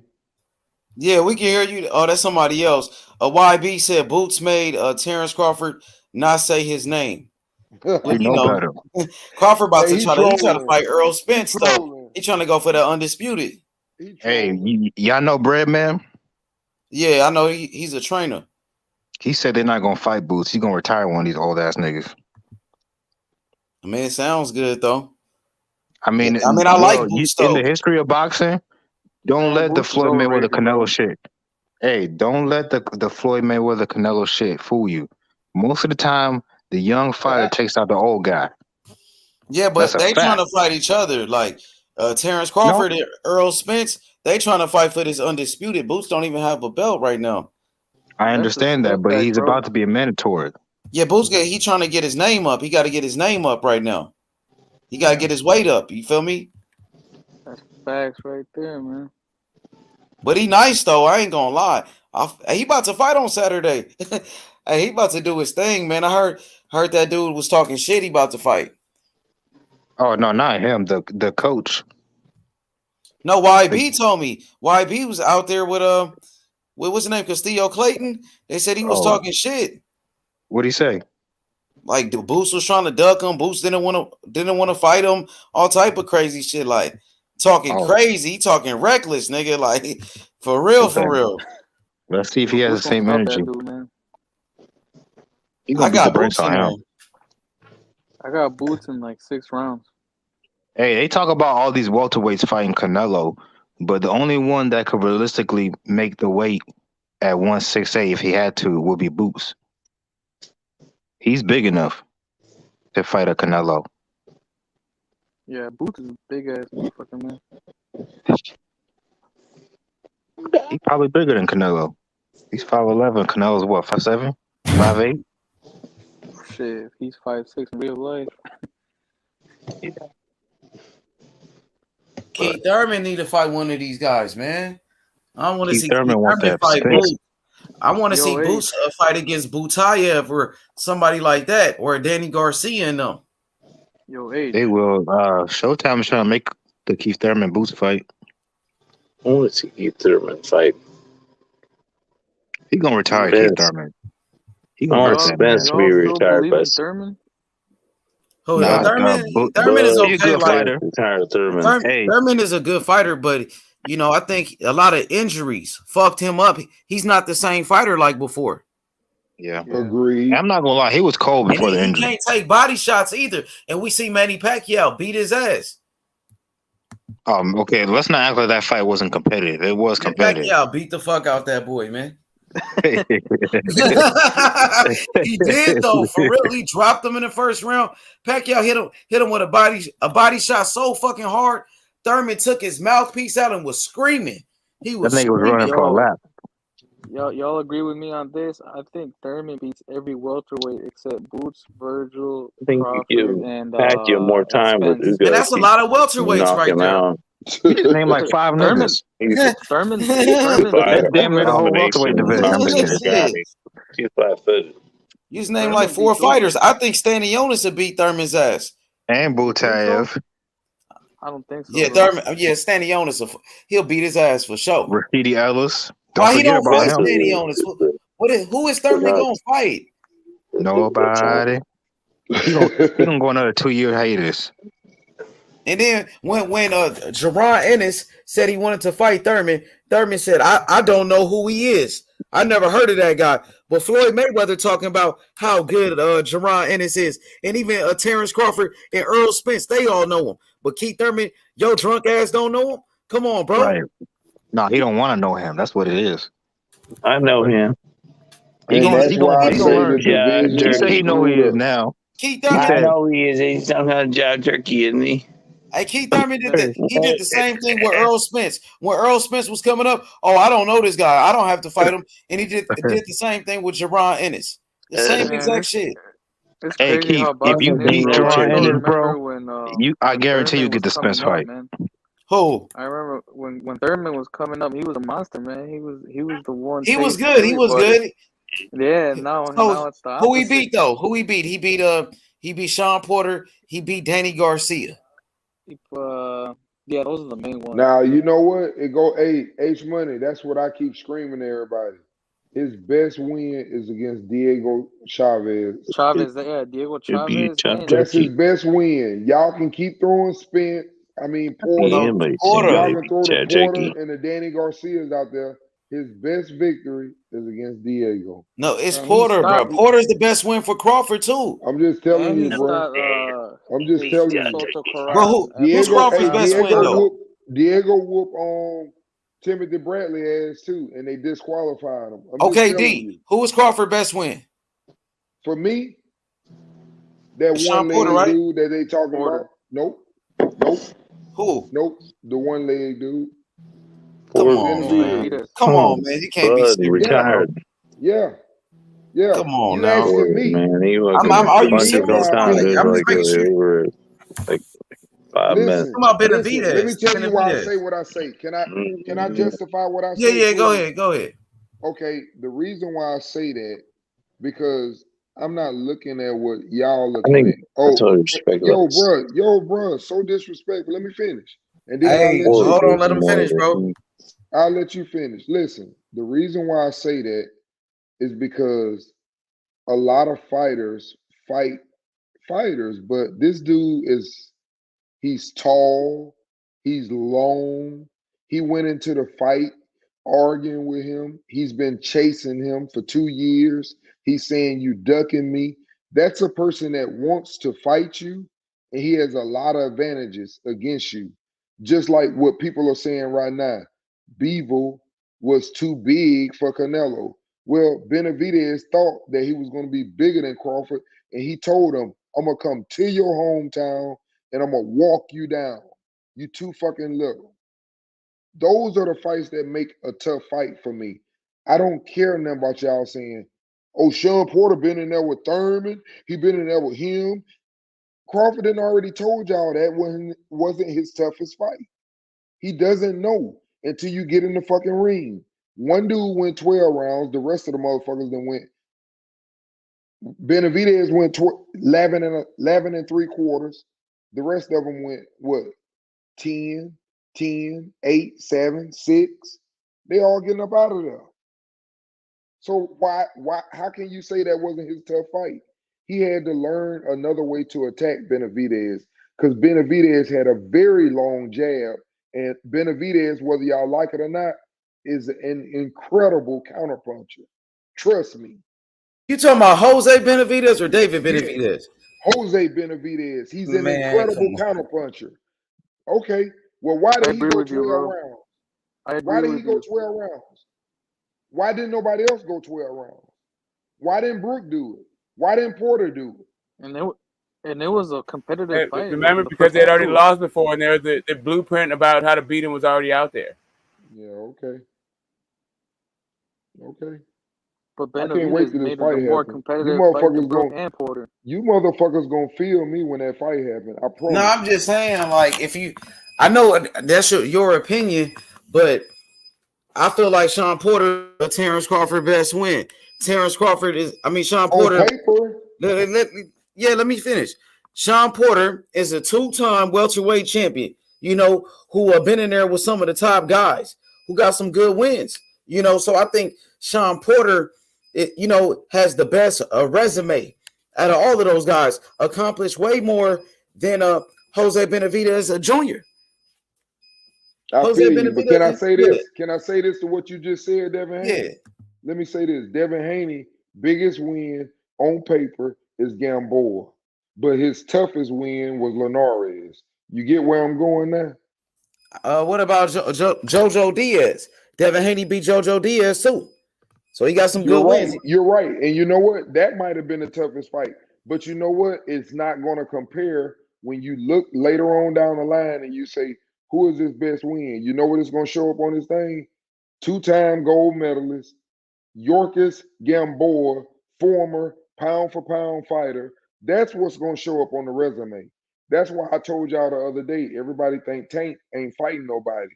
But Floyd moving Tank along very good. If you look at what he's doing, he's fought Leo Santa Cruz, a 3-division champion. Even though he was too little, they don't give a fuck about that. They just want the names. They put Yorkis Gamboa on his resume. They're putting champions on his resume. Understand what they're doing over there. He ain't fighting nobody, and that's why the business. He got some good wins. He did fight some good fighters. He just beat Isaac Cruz, and Isaac Cruz is a monster. He was a top 10 lightweight in every sanctioning body, and Tank beat him. Tank beat Jose Pedraza, who was an undefeated champion. Tank knocked him out. Exactly. But listen to what you keep saying: champions. Yes, that's what I'm saying. He got a good resume. Exactly. But a lot of people say that he ain't fighting nobody and he full of shit. A lot of people don't know shit about boxing.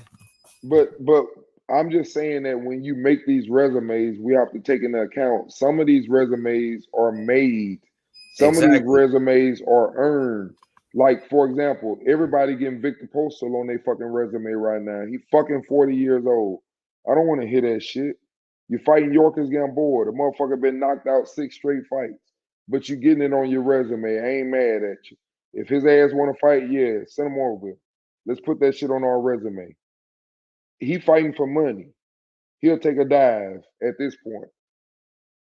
I can look at him and see that. He fucked up. The dude been beat so many fucking times, knocked out the fucking ring. He's still getting in there against top fighters. He's just a name they want to put on their resume. That shit is overrated, man. I don't go by that. Once again, it's the way I think, my opinions.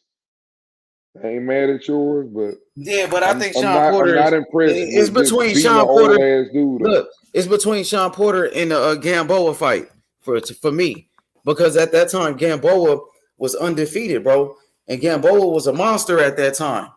Gamboa was a fucking monster at that time, and a lot of people thought Terrence Crawford was gonna lose that fight.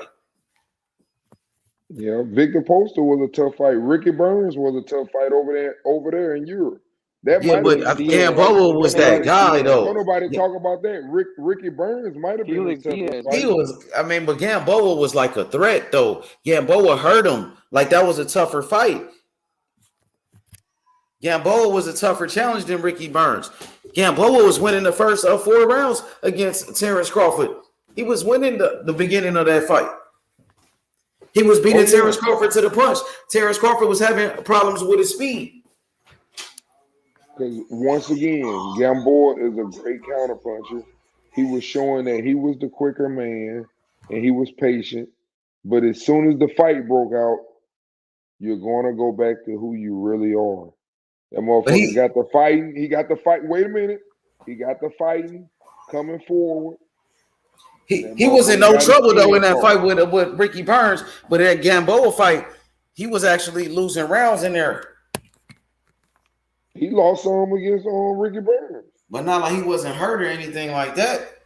No, he got caught against. He definitely got caught against Gamboa.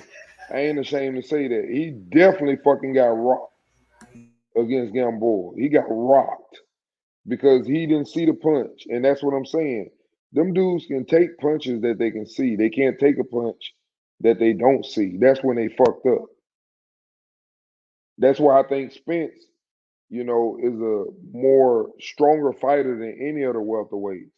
But the reason why he's breaking them and hurting them because he doesn't knock them out because they see the punches. They ain't gonna fall out when they see the punch. It's the ones that don't see you that you find yourself waking up off the mat. But I do think he's the stronger puncher. I think Spence is the stronger puncher. I just think that people can see his punches. So he can't really knock them out. He can break them down and hurt them.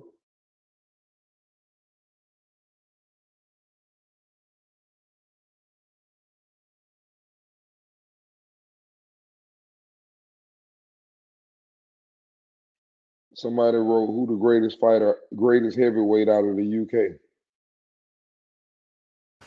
In my opinion, Lennox Lewis, unless you think he's from Canada or Jamaica. What you say about Lennox? What was the question? Who's the greatest heavyweight out of the UK?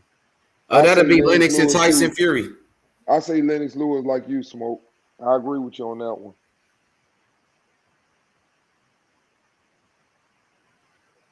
Man, Lennox Lewis is underrated, man. We don't even talk about him like we should. Lennox Lewis was a great champion, bro. Yeah, Lennox Lewis was a great champion, but I didn't like how we ducked that rematch with Klitschko, though. I didn't like that, bro. There was no ducking. The man was gray-haired and done. Nah, he never like, you don't duck it. He retired. We know who won that fight, though. We don't really was going to win that fight. Who was going to win that fight? The guy with no eye? When Lennox Lewis started fighting dirty, hitting him with the inside of his gloves and shit because he was getting his ass whooped. What do you think Lennox Lewis does? That's what he just like Tyson Fury. Once the pressure comes on, he starts cutting outside the lines. You're supposed to be able to make adjustments. Yo, guys, I know you guys are tired about this Canelo shit and all that, but they just shared me an interview with Bivol. So since it's daytime, I don't know if this guy is already in Russia or some sort of like that, but he's breaking the fight down, bro, for like 1 minute and 30 seconds. I don't know how to share this shit, but I can definitely translate what he's saying because it's in Spanish. I don't know if you guys want to hear it. It's like probably like less than a minute. Go ahead, bro. Yeah, go for it. I speak Spanish, so this Canelo shit is crazy, bro. Can you guys hear me? Can you guys hear me there? Yeah, we can hear you. Okay. He says, yeah, he's strong for sure. You saw him. He's every time he's stronger. He's like the way I thought he was. This is what Bivol says. What I wasn't expecting of him is his defense. I knew that he had good defense, but it's a lot more than what I thought. Hold on. his how do you say his waist movement, like bending, his bending is good. But I did study his punches. My plan was better than his plan. In the fight, I went up that night in 183 pounds. So in the fight, I was 183. Since the beginning, I controlled him. I didn't throw a lot of punches at the beginning, but I controlled the fight. That's what he's saying. When you control somebody, it's something that you know within you.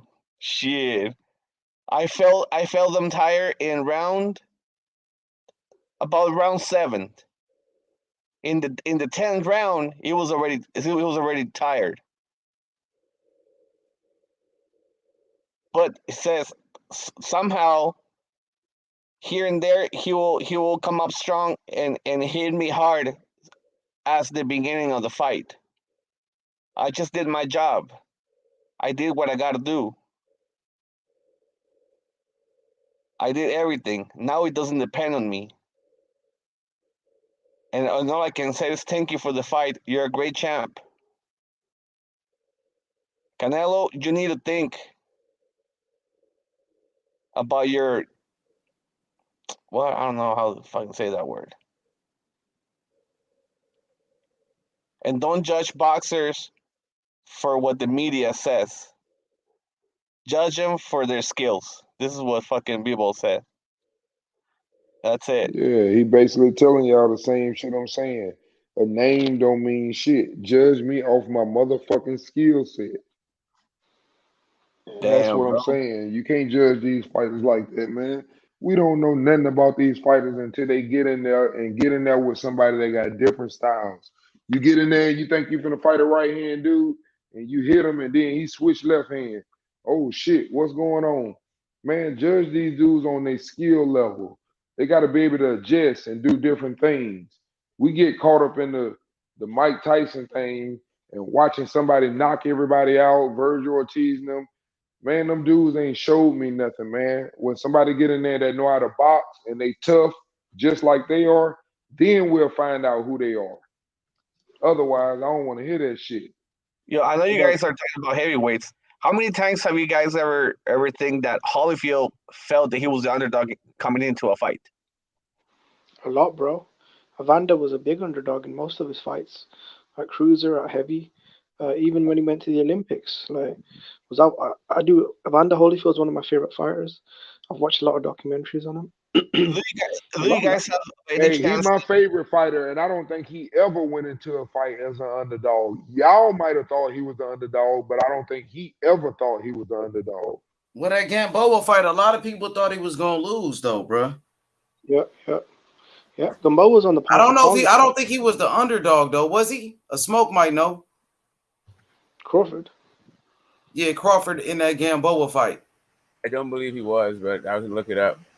He was the underdog against Ricky Burns, though, because no one knew who he was. Burns was a champion. I think the Gamboa fight was like 50-50. Because Gamboa was undefeated, bro.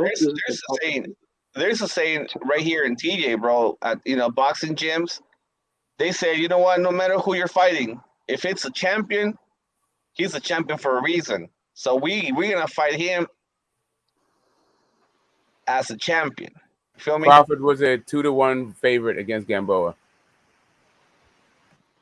That's pretty close, though. Still 2-1. That's almost even money. But he was the favorite, though. So he's the favorite in most of his fights. Just like most fighters nowadays. Most fighters are favorites. Well, you got a guy like Usyk who was the underdog against Anthony Joshua, right? Yep. Yo, I know in Vegas sometimes they put like the books or the bets or whatever, even though before the event it's official. Have you guys know if they placed the bet between Spence and Crawford yet? I thought Crawford was the favorite after the Brook fight. I don't know what the odds are now, though. No, I heard Earl Spence is the favorite.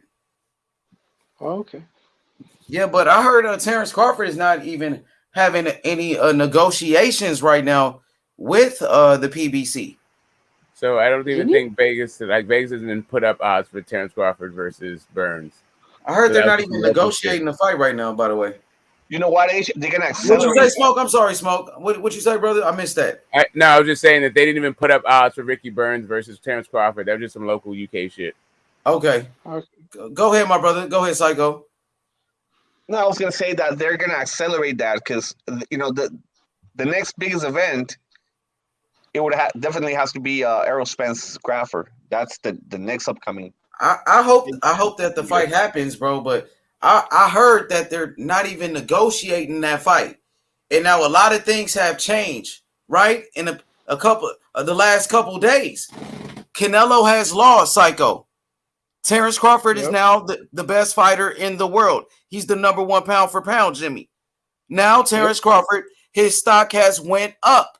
He's a free agent. Yep. And they're training. So if they're back in the gym, it means like they know they got something coming up.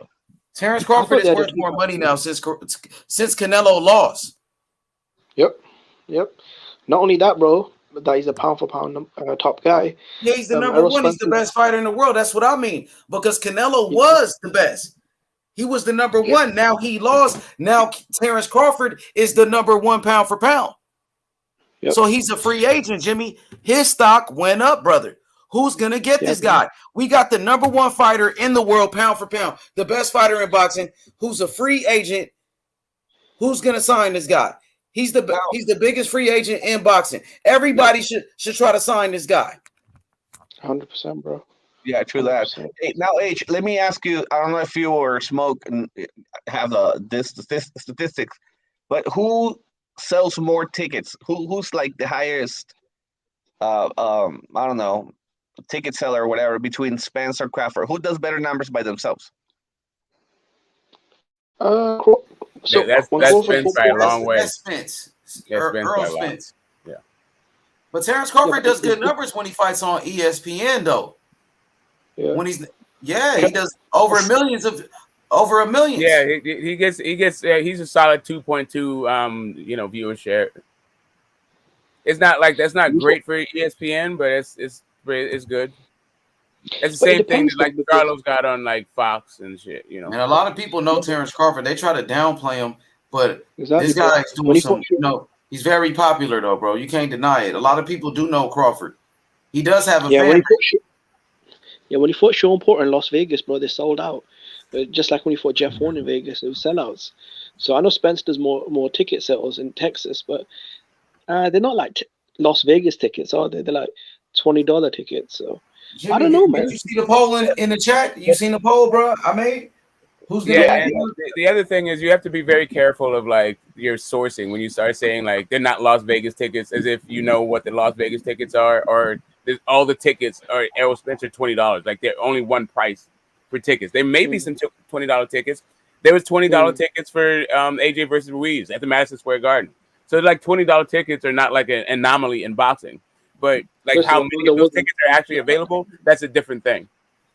No. Historically speaking, Las Vegas is a more expensive fight city than Texas. I mean, come on. No, see, here's the thing. Like Las Vegas, like why they like one of the reasons why it's a fight capital is because there's tons of fucking fights in Vegas. They're not all televised. It's just like an entertainment capital. People just go to the fights there. I've been to like 3 or 4 times just going there, just having fights. Dang. Same thing in Madison Square Garden. Like there's just fights happening. Yo, have any of you guys look at the poll real quick, y'all? Look at the poll. We got the poll up right here. Terrence Crawford versus Errol Spence Jr. Who wins? 59% say Terrence Crawford. Only 41% for Errol Spence. Damn. Everybody's picking Crawford. Look how popular Terrence Crawford is. Yeah, bro. He's a number one Hey, fighter. have you guys ever been to Thailand? Yeah. I have, yeah. Have you been to one of those tournaments, like Muay Thai tournaments and shit like that? I didn't go, but I watched them on TV. They're like fucking televised damn near like every day. Damn, son. I really want to go over there.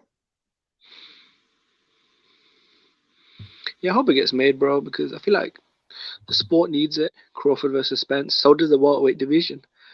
The welterweight division needs it. Boxing needs it. We need it. You know. Hey Jimmy, man. So, what you thought about Canelo making these excuses? By the way, bro, like Kovalev was the bigger guy too. Callum Smith was bigger than Dmitry Bivol. Yep. It is what it is, bro. It's embarrassing, bro. Like you got your ass whooped, man. It is what it is, bro. Just shake it off and come again. But then Canelo said he felt like he won the fight. He said he won, and everybody know he lost that fight. We all seen it. So he's saying that Bivol only won 4 rounds. He's being delusional. He's not. So here's the thing. The judges say if Canelo just did a little bit more in a couple of rounds, then he would have won the fight. So all these people saying that he's just automatically going to lose a rematch, you might be in for a rude awakening. And you know what? Here in Mexico, there's one guy like Stephen A. Like you guys have a Stephen A. or by ESPN and all that. Like that kind of controversial reporter and stuff. Yeah, what's his name? What they call him? Yeah, well, his last name is Faitelson. He hates Canelo with the passion, bro. He's going in on him, bro. Man, that guy just put some fire on Canelo, bro. Bro, he got a big podcast. It's pretty big. Oh yeah. He's like probably one of the most popular guys here in Mexico, bro. That guy ate Canelo like in pieces, bro. But here's the thing, Faitelson, like everybody loves him in sports because he goes he's well known and respected in the sports media. So he speaks with Chavez, like any top dog that you can name off. But Canelo always had the beef with them because he always said, "No, Canelo, you're not as great as Chavez. So fuck you. Stop comparing yourself with Chavez." And Canelo will fucking hate him for that for years, bro. That's something that's been going on for years. So every time that you speak about fighting someone like Canelo, it's like shit. Is he the same guy that used to cap for Chavez Jr.? Is that guy you're talking about? I think I know who you're talking about. Hey, Jimmy, you funny as hell. Yeah, that guy is, man, he fucking hates Canelo, bro. I think I know who he's talking about. He used to cap like a motherfucker for Chavez Jr. and say he was the next Mexican superstar. But when Canelo came out and hey, Jimmy, what you thought about Canelo getting drunk after the fight, celebrating and singing and dancing, after he got his ass whooped? What you thought about that? Bro, it's not a good look in it, bro, because I feel like, man, I don't want him to go down the same path as fucking Adrian Broner. Because I was a big fan of Adrian Broner, bro. Yeah, bro, hey, Jimmy, and what you thought? What you think about this rematch? Look, bro, I think it has to happen, bro. Because at the end of the day, bro, when you get fucked up by someone, you gotta get it back in blood, innit? So I think he needs it, bro, for his legacy, for his fans, and even economically. I mean, like, come on, bro. No one gives a shit about the Triple G. Who you got in a rematch? You'd have to favor Bivol, bro. But if it's at 168, which ain't no 168. They fought at 175. Bivol is the champion. He just won. The champion shouldn't have to go down and wait. They're gonna fight at 175. Right. They're gonna treat him like a champion this time. This time they're gonna treat him like a champion. Yeah. You heard what he said, right? After the fight? Yeah, bro. Someone told me though in the rematch clause. The rematch clause is for 168. So yeah, it might be at 175 though. I hope it's at 175 though, because you're right, bro. At the end of the day, like, it's not the same win though. If you lose to someone at the weight, you got to avenge the loss at the same weight. You can't avenge the loss at a different weight, because then it takes away from the win. You know what I mean? So Jimmy, is Canelo still the face of boxing? The face of boxing getting drunk after a loss, celebrating after he got his ass whooped? You telling me that's the face of boxing? I don't think he's a pound for pound king excuses, anymore. Is he the face making of boxing? excuses? I mean, I think right now he probably is the biggest superstar though. Right now, I think it's Tyson Fury. There you go, Fury. Yeah, I think Tyson Fury's dominating, but Canelo, if he can come back and beat Bivol, maybe he can redeem himself. But you said you feel like you don't think he could win in this rematch. You don't have any faith in him. Bro, I have to be honest, bro. That shit was a schooling, bro. Like, I feel like even if Canelo wins his star power, it won't be the same, bro. Like, it's just not. You can't get fucked up. Was the fight competitive to you? Was it a close fight to you? Nah, What bro. did you think of the fight? What was going on in the fight? Describe to me what happened in the fight, brother. He got outboxed. He got outworked. He gassed out. I mean, he looked fucking horrible, bro. Did he look like Teofimo a little bit in there? No, I say he looked worse than Teofimo because I feel like Teofimo Kambosos was closer. Did he look off like Teo? Like did Canelo look like himself in there? I mean, he looked like fucking like trash, bro. Like that's the worst I've ever seen him, ever look. Even in the Mayweather fight, worse than the Mayweather fight? I'd say so, because heading into this fight, he had the aura of, the pound for pound king, the guy, the rock star. When he fought Mayweather was, the king of the sport. So I think this one's worse, though, because, I mean, he's the favorite in this one. So losing as the favorite is a lot more embarrassing than losing as the underdog. Was the fight even close? Was the fight close? Nah, bro, it wasn't close. Canelo just too much. His work rate was fucking garbage, bro. He was throwing in some rounds he was only throwing like 3 punches around, bro.